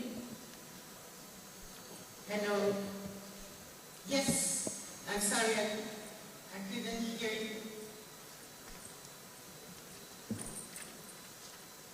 Is the sound okay? Yes, we are able to hear you. Thank you very much. Honorable Ministers, Representatives, Ambassadors, ladies and gentlemen, thank you very much for being on the cotton sector on the occasion of this plenary. On behalf of the EU, I would like to present a brief update from 3 perspectives.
بسم الله الرحمن الرحيم.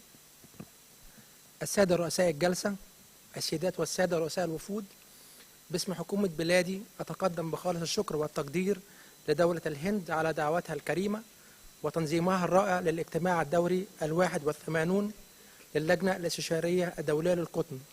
كما أتقدم بتهنئة للسيد إريك ستراتشنبرج على اختياره مديرا تنفيذيا للجنة، وأتقدم بالشكر للجنة المنظمة والسكرتارية وأعضاء الوفود والترجمة الفورية. السيدات والسادة، لا تنتج مصر سوى الأقطان فائقة الطول، وتمت زراعة مساحة 100,000 هكتار هذا العام، ومن المتوقع إنتاج 85,000 طن من القطن الشعر هذا العام. تشترك مصر في العديد من المبادرات الدولية من أجل استدامة القطن، مثل Better Cotton Initiative, Cotton Connect and Organic Cotton Production. الاستهلاك المحلي في الموسم السابق يمثل 12% من الإنتاج المحلي، ومن المتوقع أن يزيد الاستهلاك المحلي ليصل إلى 40% خلال السنوات الثلاث القادمة، نتيجة خطة الدولة المصرية لتطوير قطاع الحليج وإضافة مصانع جديدة للغزل والنسيج وصناعة الملابس الجاهزة. وقد تمت إضافة عدد 4 محالج جديدة تمثل أفضل ما وصلت إليه التكنولوجيا الهندية في مجال الحليج، بالإضافة إلى عدد من مصانع الغزل والنسيج والتي تمثل أفضل تكنولوجيا الغزل والنسيج الأوروبية.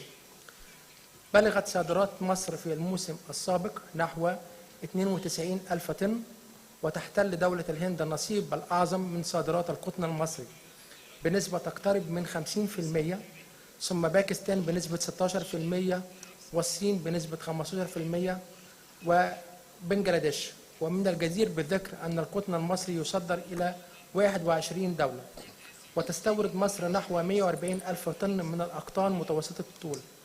وفي النهاية أتقدم بالشكر والتقدير مرة أخرى للحضور الكريم، والسلام عليكم ورحمة الله.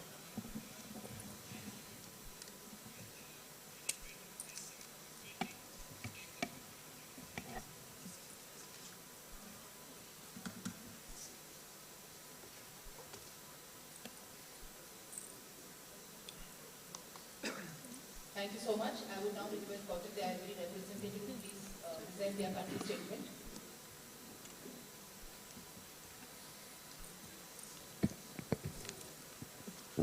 Madame la Présidente, distingués participants, je voudrais avant tout, au nom du gouvernement ivoirien, présenter les remerciements de la Côte d'Ivoire.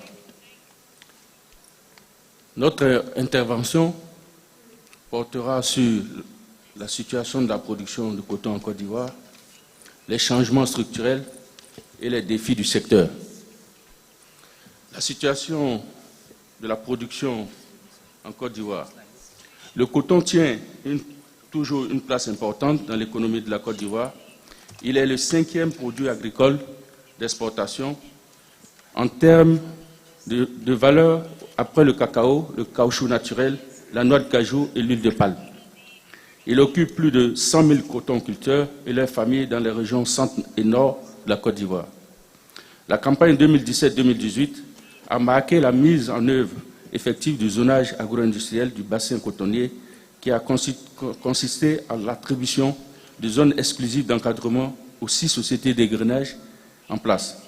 Cette mutation majeure en termes de politique sectorielle au niveau de la filière coton en Côte d'Ivoire, inscrite dans la réforme de la filière coton adoptée par le gouvernement en septembre 2013. L'objectif du zonage est d'optimiser la production, garantir et améliorer les revenus des producteurs par la sécurisation des financements qui créent les conditions de l'investissement dans la filière. Sa mise en œuvre a permis de relancer la production cotonnière qui a enregistré un record de 539 000 tonnes de coton graines, soit 224 140 tonnes, et un retour de l'engouement des producteurs pour la culture du coton. Le nombre de producteurs a atteint 137 000, alors qu'il était descendu en dessous de 50 000 producteurs. Les producteurs en culture attelée représentent environ 70% des producteurs et des surfaces cultivées. On note de plus en plus le besoin pour les groupements de producteurs d'acquérir des engins motorisés pour faciliter certaines opérations culturelles, notamment la préparation du sol et la récolte. La campagne 2022-2023, qui constitue la 6e campagne de mise en œuvre du zonage agro-industriel dans le bassin cotonnier ivoirien, a malheureusement été marquée par une grave crise des acides qui fait chuter la production de 62% par rapport aux prévisions. La production de fibres de coton s'est effondrée à 100 129 tonnes, contre 224 130 tonnes en 2021-2022, soit une baisse de 56%. Sur la même période, les rendements moyens sont passés de 1134 kg à l'hectare à 574 kg à l'hectare. Malgré la concurrence de plus en plus vive de certaines cultures ou activités non agricoles dans le milieu rural, le coton continue de jouer un rôle moteur dans les zones rurales du centre et du nord du pays. Les efforts de la recherche pour identifier de nouveaux traitements pour les acides, des acteurs pour remobiliser les producteurs permettent d'espérer une reprise de la production au titre de la campagne 2023-2024. Nous attendons donc 400 000 tonnes de coton-graines, soit environ 200 000 tonnes de fibres. Le tissu industriel de la Côte d'Ivoire. La Côte d'Ivoire compte à ce jour 15 usines d'égrenage de coton, dont les 2 dernières ont été installées en 2015 et 2017 dans le nord du pays, portant ainsi la capacité potentielle de traitement à 615 000 tonnes de coton-graines, soit 265 000 tonnes de fibres. En ce qui concerne la deuxième transformation, le marché local de la graine de coton a amorcé une reprise depuis 2014. 3 unités modernes de trituration installées à Korogo, Abidjan et Napier, ainsi que plusieurs autres petites unités de trituration dans la zone de production du coton donnent aujourd'hui une capacité totale de traitement de l'ordre de 1 million de tonnes de graines de coton. Ces unités de trituration absorbent totalement la production de graines. Quant à l'industrie locale de filature, elle n'a pas beaucoup progressé ces dernières années, malgré un fort potentiel. Pour la campagne 2022-2023, 129 tonnes de fibres de coton ont été exportées par la Côte d'Ivoire, vendues dans une quinzaine de pays, dont les plus importants sont le Pakistan, le Bangladesh, l'Inde, le Vietnam, la Turquie, l'Indonésie et la Chine. La qualité a connu une amélioration nette ces dernières années. La proportion de fibres qualité supérieure a été de 59% contre 40% en 2021-2022. Le contrôle de la qualité est assuré dans le centre de classement de la fibre de coton, mis en place et équipé de matériel pour les mesures manuelles électroniques HVI depuis. La filière coton ivoirienne tente de relever quelques défis auxquels elle est confrontée. En termes de mécanisation des exploitations, l'interprofession a mis en place 3 centres de prestations de services agro-motorisés, dont la vocation de réaliser les travaux de préparation des sols pour les producteurs moyennant une contribution financière. Les acteurs de la filière envisagent d'accroître le nombre de centres pour toucher le maximum des producteurs de la zone cotonnière. En termes de fourniture des semences coton de qualité aux producteurs, la filière a mutualisé la production de la semence pour tous les producteurs. L'ensemble des sociétés d'égrenage se sont mis d'accord pour confier la production de la semence à 3 d'entre elles sous le contrôle de l'interprofession. Cette mutualisation vise à garantir à l'ensemble des producteurs de coton des semences de qualité en vue de rapprocher les rendements au champ de ceux obtenus en station de recherche. Pour une optimisation des engrais et des produits insecticides, la filière cotonnière ivoirienne expérimente une technique de fertilisation raisonnée des cotonniers par la détermination du facteur NH4+ dans les sols et le traitement insecticide sur seuil.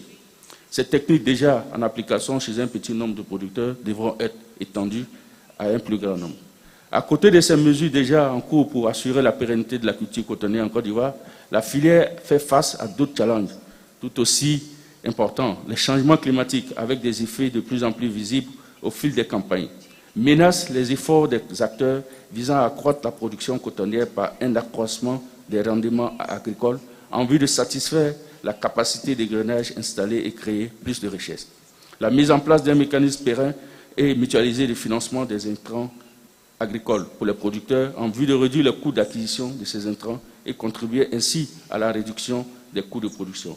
Et enfin, le besoin de relancer l'industrie textile de filature et tissage. Le gouvernement ambitionne de relancer l'industrie nationale du textile pour accompagner l'industrie de l'impression qui actuellement importe la quasi-totalité de ses besoins de matières premières. La Côte d'Ivoire, qui dispose d'avantages certains de certaines infrastructures, production de coton, situation géographique historique de cette industrie, veut profiter des mutations du secteur du coton, textile, habillement. À cet effet, l'aménagement d'une zone industrielle dédiée au textile et la promotion des créateurs locaux constituent un moyen efficace d'accélération de la reprise de cette industrie. Mesdames et messieurs, merci de votre attention.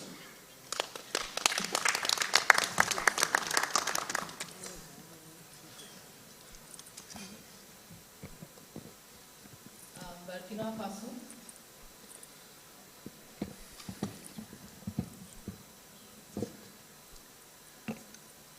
Merci, Madame la Présidente.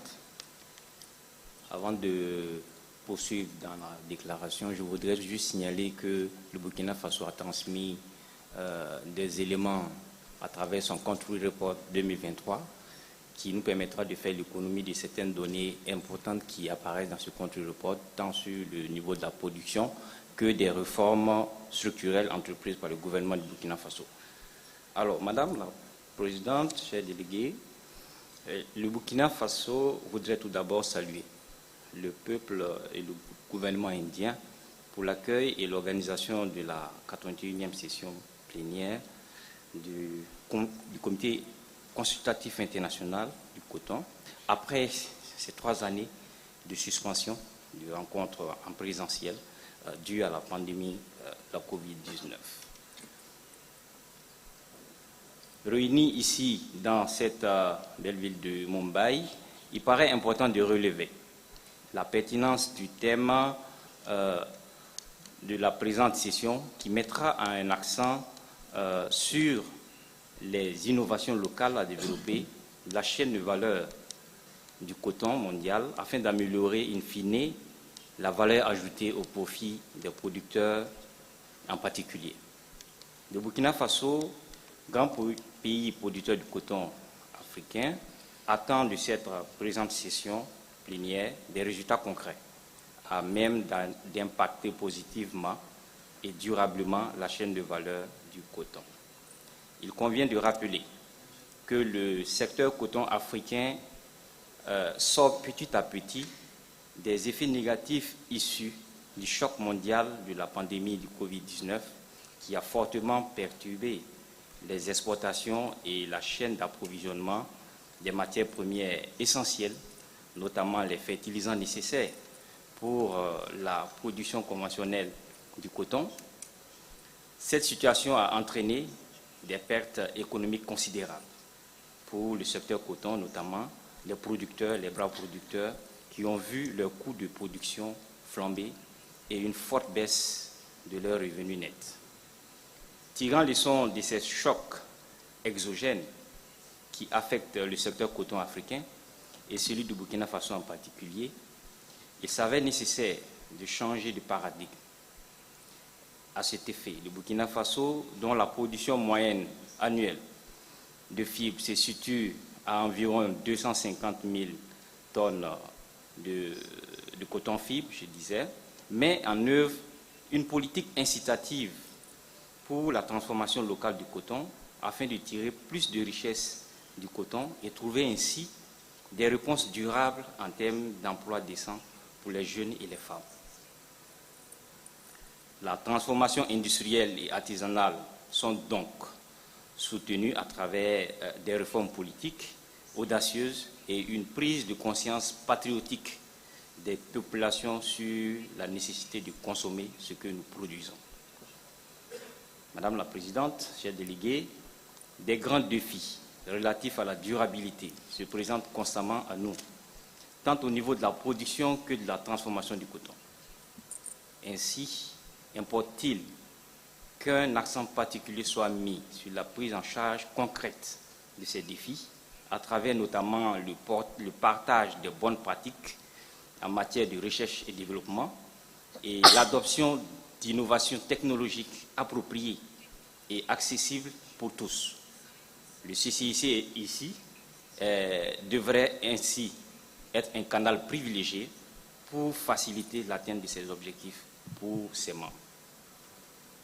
Par ailleurs, nous espérons que des recommandations opérationnelles sortiront de nos travaux afin de contribuer à développer concrètement la chaîne de valeur du coton conventionnel et biologique qui demeure pour nous, producteurs africains, un levier puissant de développement inclusif et durable. Le Burkina Faso, qui produit le coton biologique et équitable, avec une majorité de femmes productrices, lance un appel ainsi pour développer un partenariat gagnant-gagnant avec des partenaires intéressés par ce secteur d'activité. Je voudrais, pour terminer, saisir cette tribune pour inviter solennellement tous les membres à la 3e édition du Salon international du coton et du textile, SICOT, qu'organise le gouvernement du Burkina Faso les 26 et 27 janvier 2024 à Koudougou, autour du thème « Transformation locale du coton, quel modèle d'industrialisation dans le cadre de la zone de libre-échange continentale africaine ». Cette tribune servira d'occasion pour réfléchir sur des réformes concrètes à apporter pour booster l'industrie textile adaptée aux pays africains à travers des partenariats avec des investisseurs et partenaires du secteur textile mondial. Je vous remercie pour votre attention.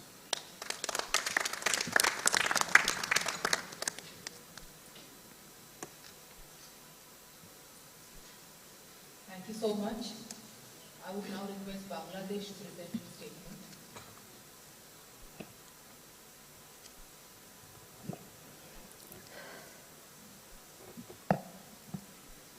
Respected Chair and Vice Chair of the second plenary session of 81st ICAC plenary meeting, and the Executive Director of ICAC on the dais, respected delegates from different countries, member countries,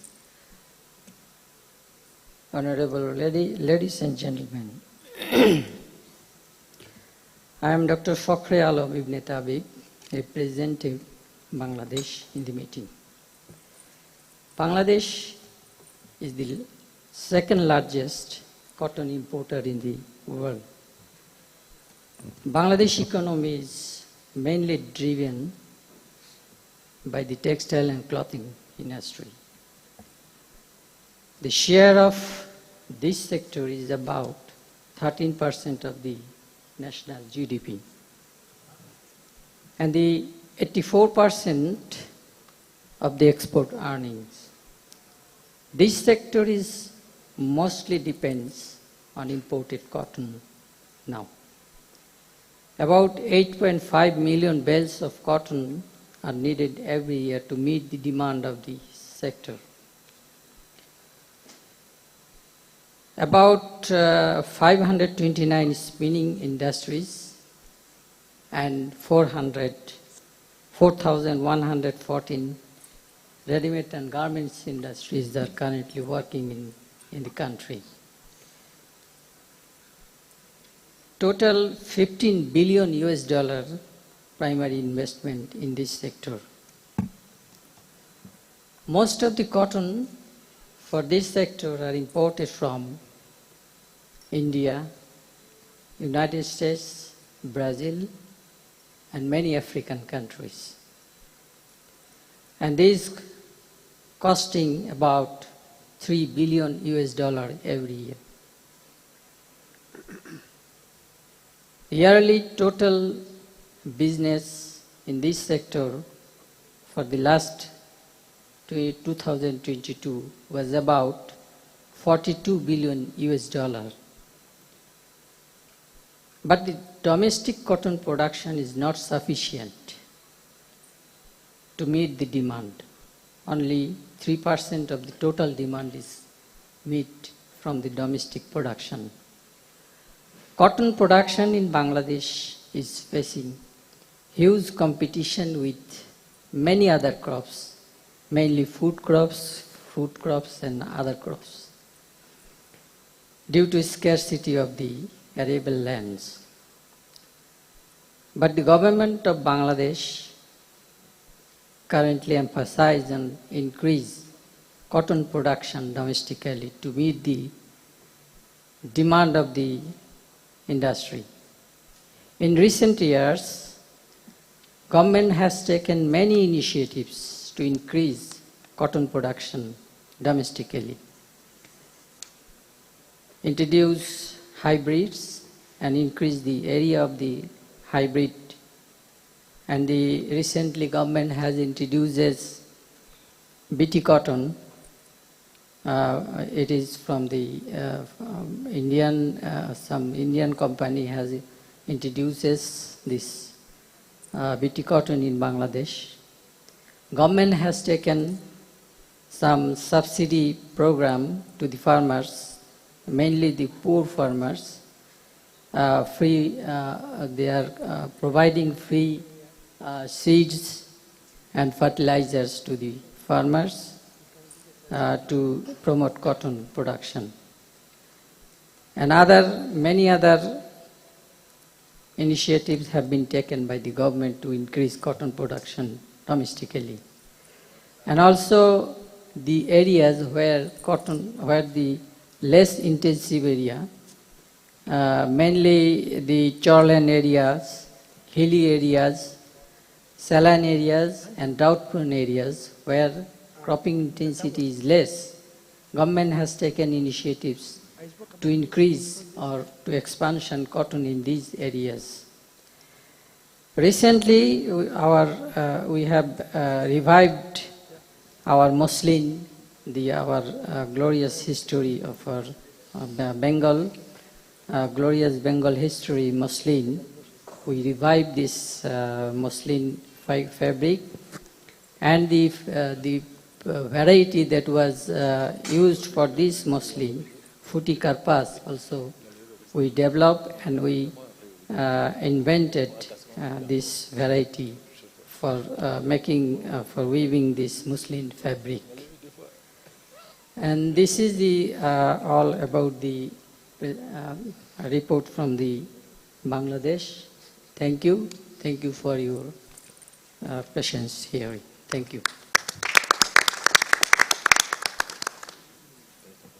Thank you so much. And now we would request Argentina to present his report. Thank you, Madam Chair. Distinguished delegates, Argentina has already presented an extensive report to the ICAC on the situation of the cotton sector in our country. Therefore, on this occasion, I will only mention the most important aspects of said document. The area planted with cotton in Argentina has been growing during the last decade. In the 2022-23 campaign, it exceeded 500,000 hectares, an increase of 6% compared to the previous campaign. Unfortunately, the national average yield per hectare stopped its growth last year due to unfavorable weather conditions, reaching almost the same level recorded in the 2014-15 campaign. In several regions, sowing was delayed and therefore the harvest lasted for longer periods than normal. However, commercial quality was not greatly affected thanks to favorable conditions during harvesting tasks, and it was feasible to supply both the domestic and export markets normally. A relevant institutional aspect that I want to mention is that Argentina has the National Cotton Roundtable, made up of organizations and entities both from the public and the private sector linked to the cotton chain. It is an instance of dialogue, analysis, and resolution of the problems that cotton production in Argentina is going through, covering all stages of its transformation chain. The resolutions that are agreed upon in the National Cotton Roundtable define the public policies to be applied in the sector. Some of the most relevant actions coordinated by the National Cotton Roundtable are the following. Support and assistance to small and medium-sized producers in the cotton provinces through the management of the Income Compensation Fund. A relevant fact of this policy is that since the launch of 3 new varieties developed by the National Institute of Agricultural Technology, INTA, These producers have access to the same technologies and qualities as large cotton producers. Adoption of better control mechanisms in the production of cotton seeds to prevent the entry of unapproved technologies in the country, which led to a better organization of said market. The system, called Safe Seed, is a public-private joint initiative that plans to advance next year through the identification of varieties with use of molecular markers to give certainty to producers and the cotton chain about what is being planted. Approval by the National Insurance Superintendency of the first drought insurance for cotton cultivation. Publication of the protocols for the production, harvest, transportation, and ginning of cotton products. The National Cotton Roundtable also formulated a Cotton Strategic Plan 2035 after more than a year of consultation, analysis, and sharing of the problems of each particular area, and it was submitted to the national authorities to begin its implementation. The administrative procedures for the creation of the Argentine Cotton Fiber Quality Seal were also initiated, which will distinguish the national fiber in international markets. To conclude, I would like to tell you that Argentina has the National Institute of Agricultural Technology, INTA, a member of the National System of Science, Technology, and National Innovation. In this institute, biotechnological advances and development of new varieties important for cotton productions have been made in conjunction with the private sector and extension and training tasks. We can mention as an example the biotechnological research into tolerance to a persistent pest in the country, such as the boll weevil. In the same sense, the upcoming launch of varieties resistant to the imidazolinone family through the use of mutagenesis techniques. Thank you very much.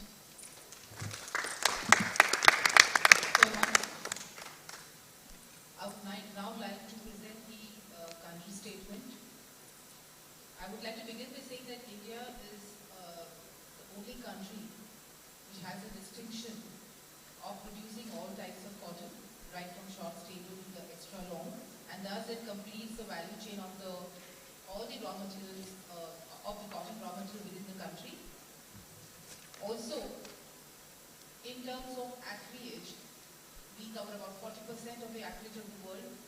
That is about 13 million hectares against the world acreage of 32 million hectares. In terms of production, the country is about 22% of the world production, and as we have about 2/3 of the area under rain-fed and small holding, we are depending largely on the agroclimatic conditions for farming. We also have a predominantly cotton-based textile industry.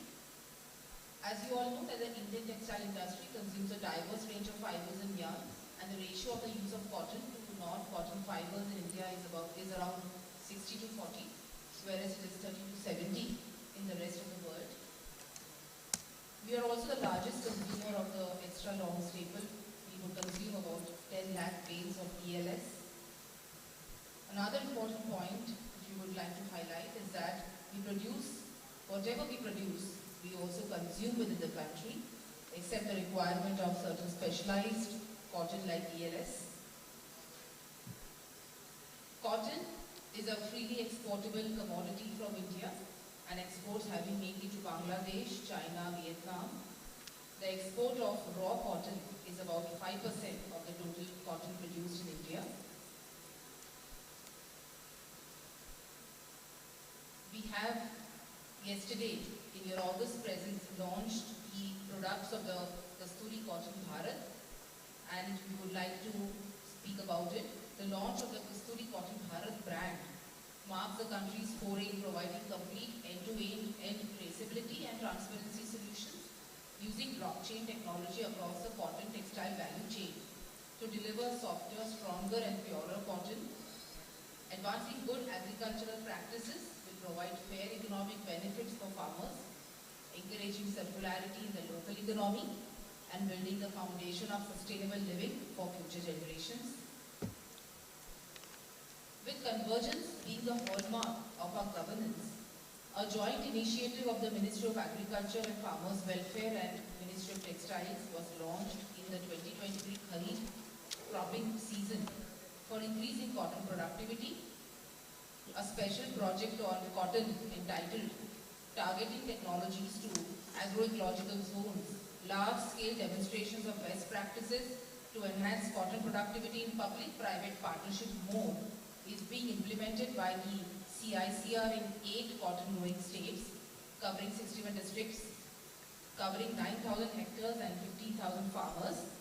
The project is envisioned on cluster-based and value chain approach, involving all stakeholders.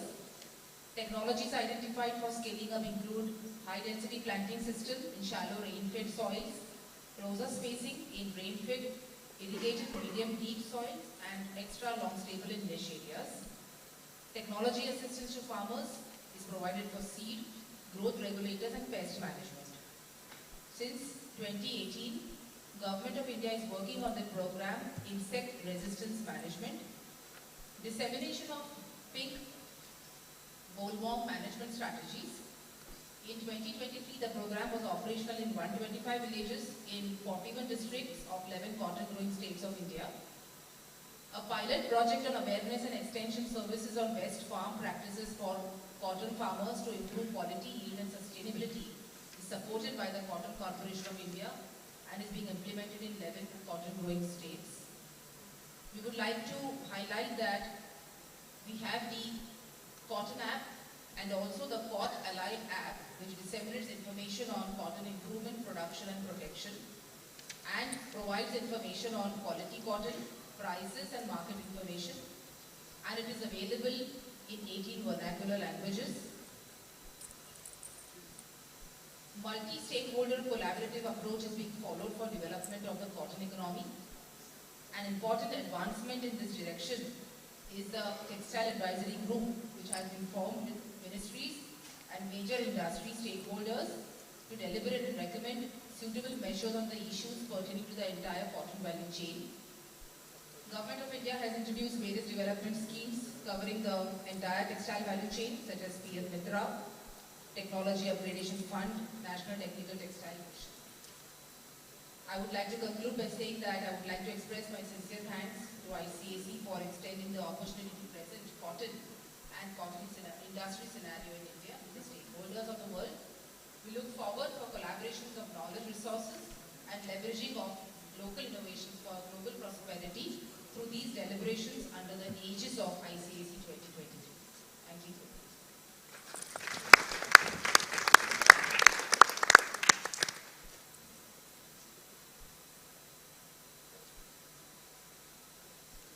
I think after the discussion, after the round of the country statement, I would now like to invite Jigar, who is the first secretary, who will be giving us a short speech on the G20 deliberations and special emphasis on agriculture and cotton.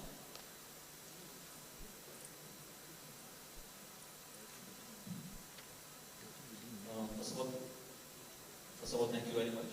I know it's a fag end of the day, and to hear something on G20 is a maybe complex topic. So I would try to make it more simple and more easy as possible.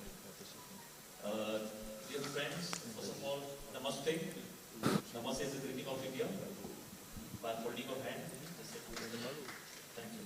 Dear friends, today I am here to discuss the profound impact of the recently concluded G20 summits in India, especially focusing on declarations and outcomes can positively influence various facets of cotton farming, smallholder farmers, women, employment, the textile value chain, and international trade.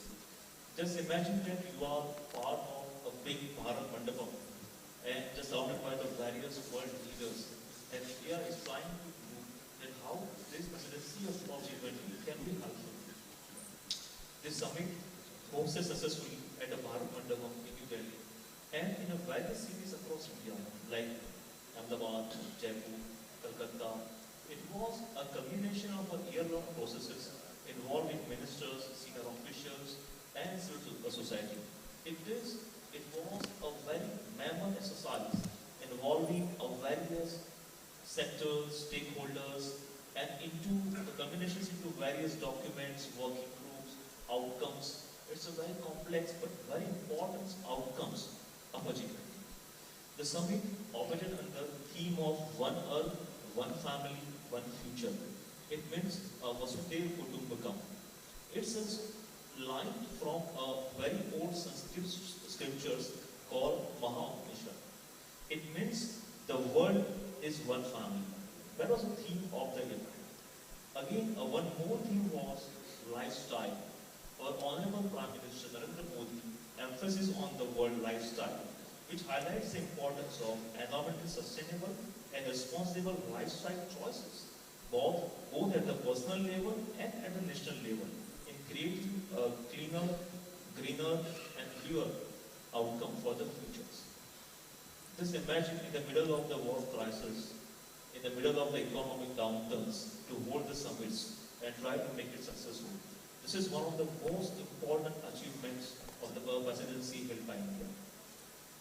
The very important role played by India is to shaping a summit's priorities, which align with the aspirations of the global South. From the past couple of years, from the independence, India is focusing on the importance of the global South. India's vision was to create a green development pact that not only protects our planet, but also meets the basic needs of its people. The presidency actively engaged with multiple stakeholders at all levels and emphasized maximizing synergies while minimizing the trade-offs between internationally agreed agenda. In recent COP28 summits in UAE, our Prime Ministers once again focused the importance of the global South as well as the importance of a green credit initiatives and importance of a climate fund. The G20 highlights high-level principles on lifestyle for sustainable development represent a holistic approach or the whole of government approach that encompasses development, environment, and climate goals while strengthening the linkage between them. These principles promote sustainable lifestyles and consumption patterns in line with SDG and international agreements such as Paris agreements. The 2023 Action Plan to improve progress toward the SDG is a transformative blueprint that outlines actions in areas with the potential to help progress towards achieving all sustainable development goals. It emphasizes digital transformations, gender equality, just transitions, and leaving no one behind. Just imagine the G20 presidencies try to touch each and every aspects of human life, from economic activities to commercial to environment to climate, everything. It also underscores the importance of addressing climate change, reducing poverty, providing quality education, and fostering sustainable agriculture. One of the important outcomes of the G20 summit is a commitment to a rule-based, open, fair, inclusive, and sustainable multilateral trading systems with the WTO or the World Trade Organization at its core. The commitment enhances market predictions, increasing business confidence, and helps agri-food trade that contribute to the global food security and nutrition.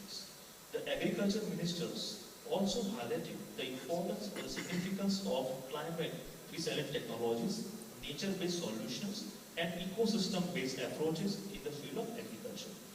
They recognize the very important role played by smallholder farmers, women, youth, indigenous people, and small and medium enterprises in building resilient and sustainable agricultural value chains. India's sustainability initiatives have been at the forefront of the global efforts. As Prajakta rightly mentions, India have a very big and large figures in everything, whatever we do. Like more than 1 billion farmers have adopted natural farming and over 5.9 million hectares are under organic farming. Isn't it very impressive figures? Additionally, more than 220 million soil health cards have been issued that help the farmers in increasing productivity and try to find out the right kind of solutions. India's achievements in merchandise exports reaching $400 billion are commendable and reflects its commitment to sustainable growth. The G20 summit declarations also brought forth significant development, including the African Union joining the G20 as a permanent member and the launch of Global Biofuel Alliance. We welcome this step of including African Union as a part of G20 permanent memberships.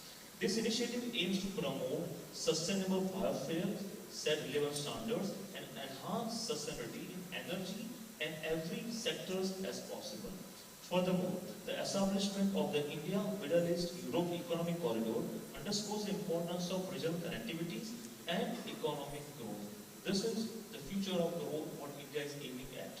This corridor links India with the Middle East and Europe through rail and shipping routes, fostering trade and cooperations.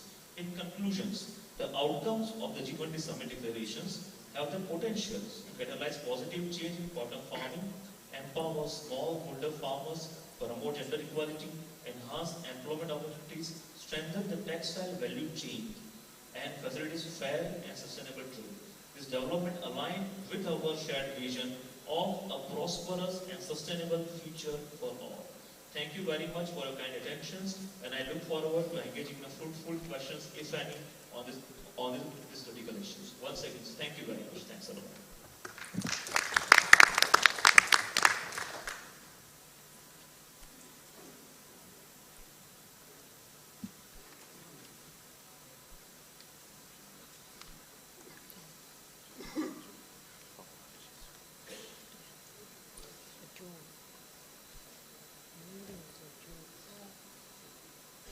We are at the end of the session where we have all expressed and represented our country through our country statements.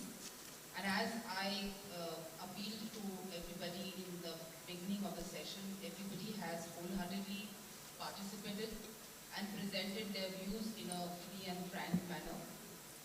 Secondly, we see that in all the statements, ICAC and the aspirations for the role of ICAC to take initiatives spanning the entire globe for the advancement of the cotton economy has been an overarching theme of all the country statements, and ICAC has noted it down.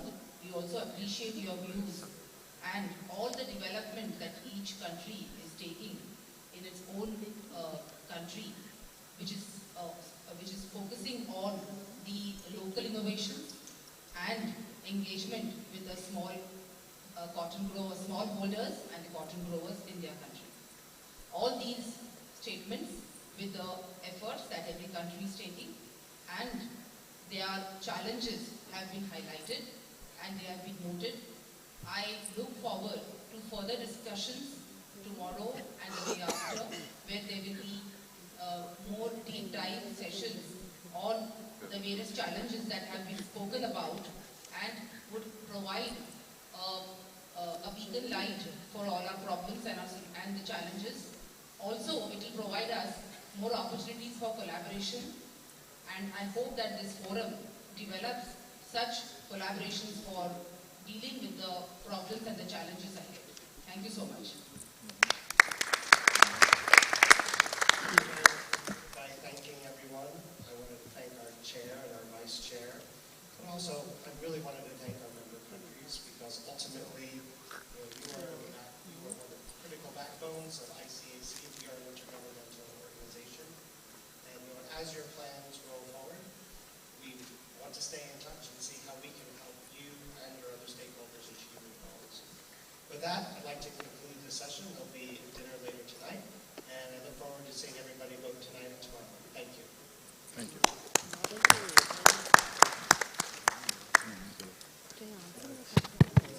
Friends, there is a visit organized to the handicraft fair very close by, and the buses would be waiting and would be leaving from the gate. So we have this thing coming from Ministry of Textiles, Handloom and Handicrafts Wing, which is organized within 5 minutes distance. So I would be happy if all of you join there, because that would give you time to experience India and then come back for the dinner here.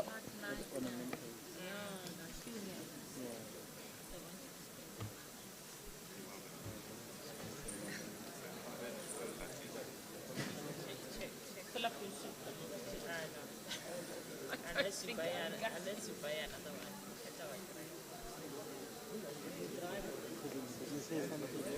No, you didn't pay. Just confirm. I think we said, yeah, we said 6.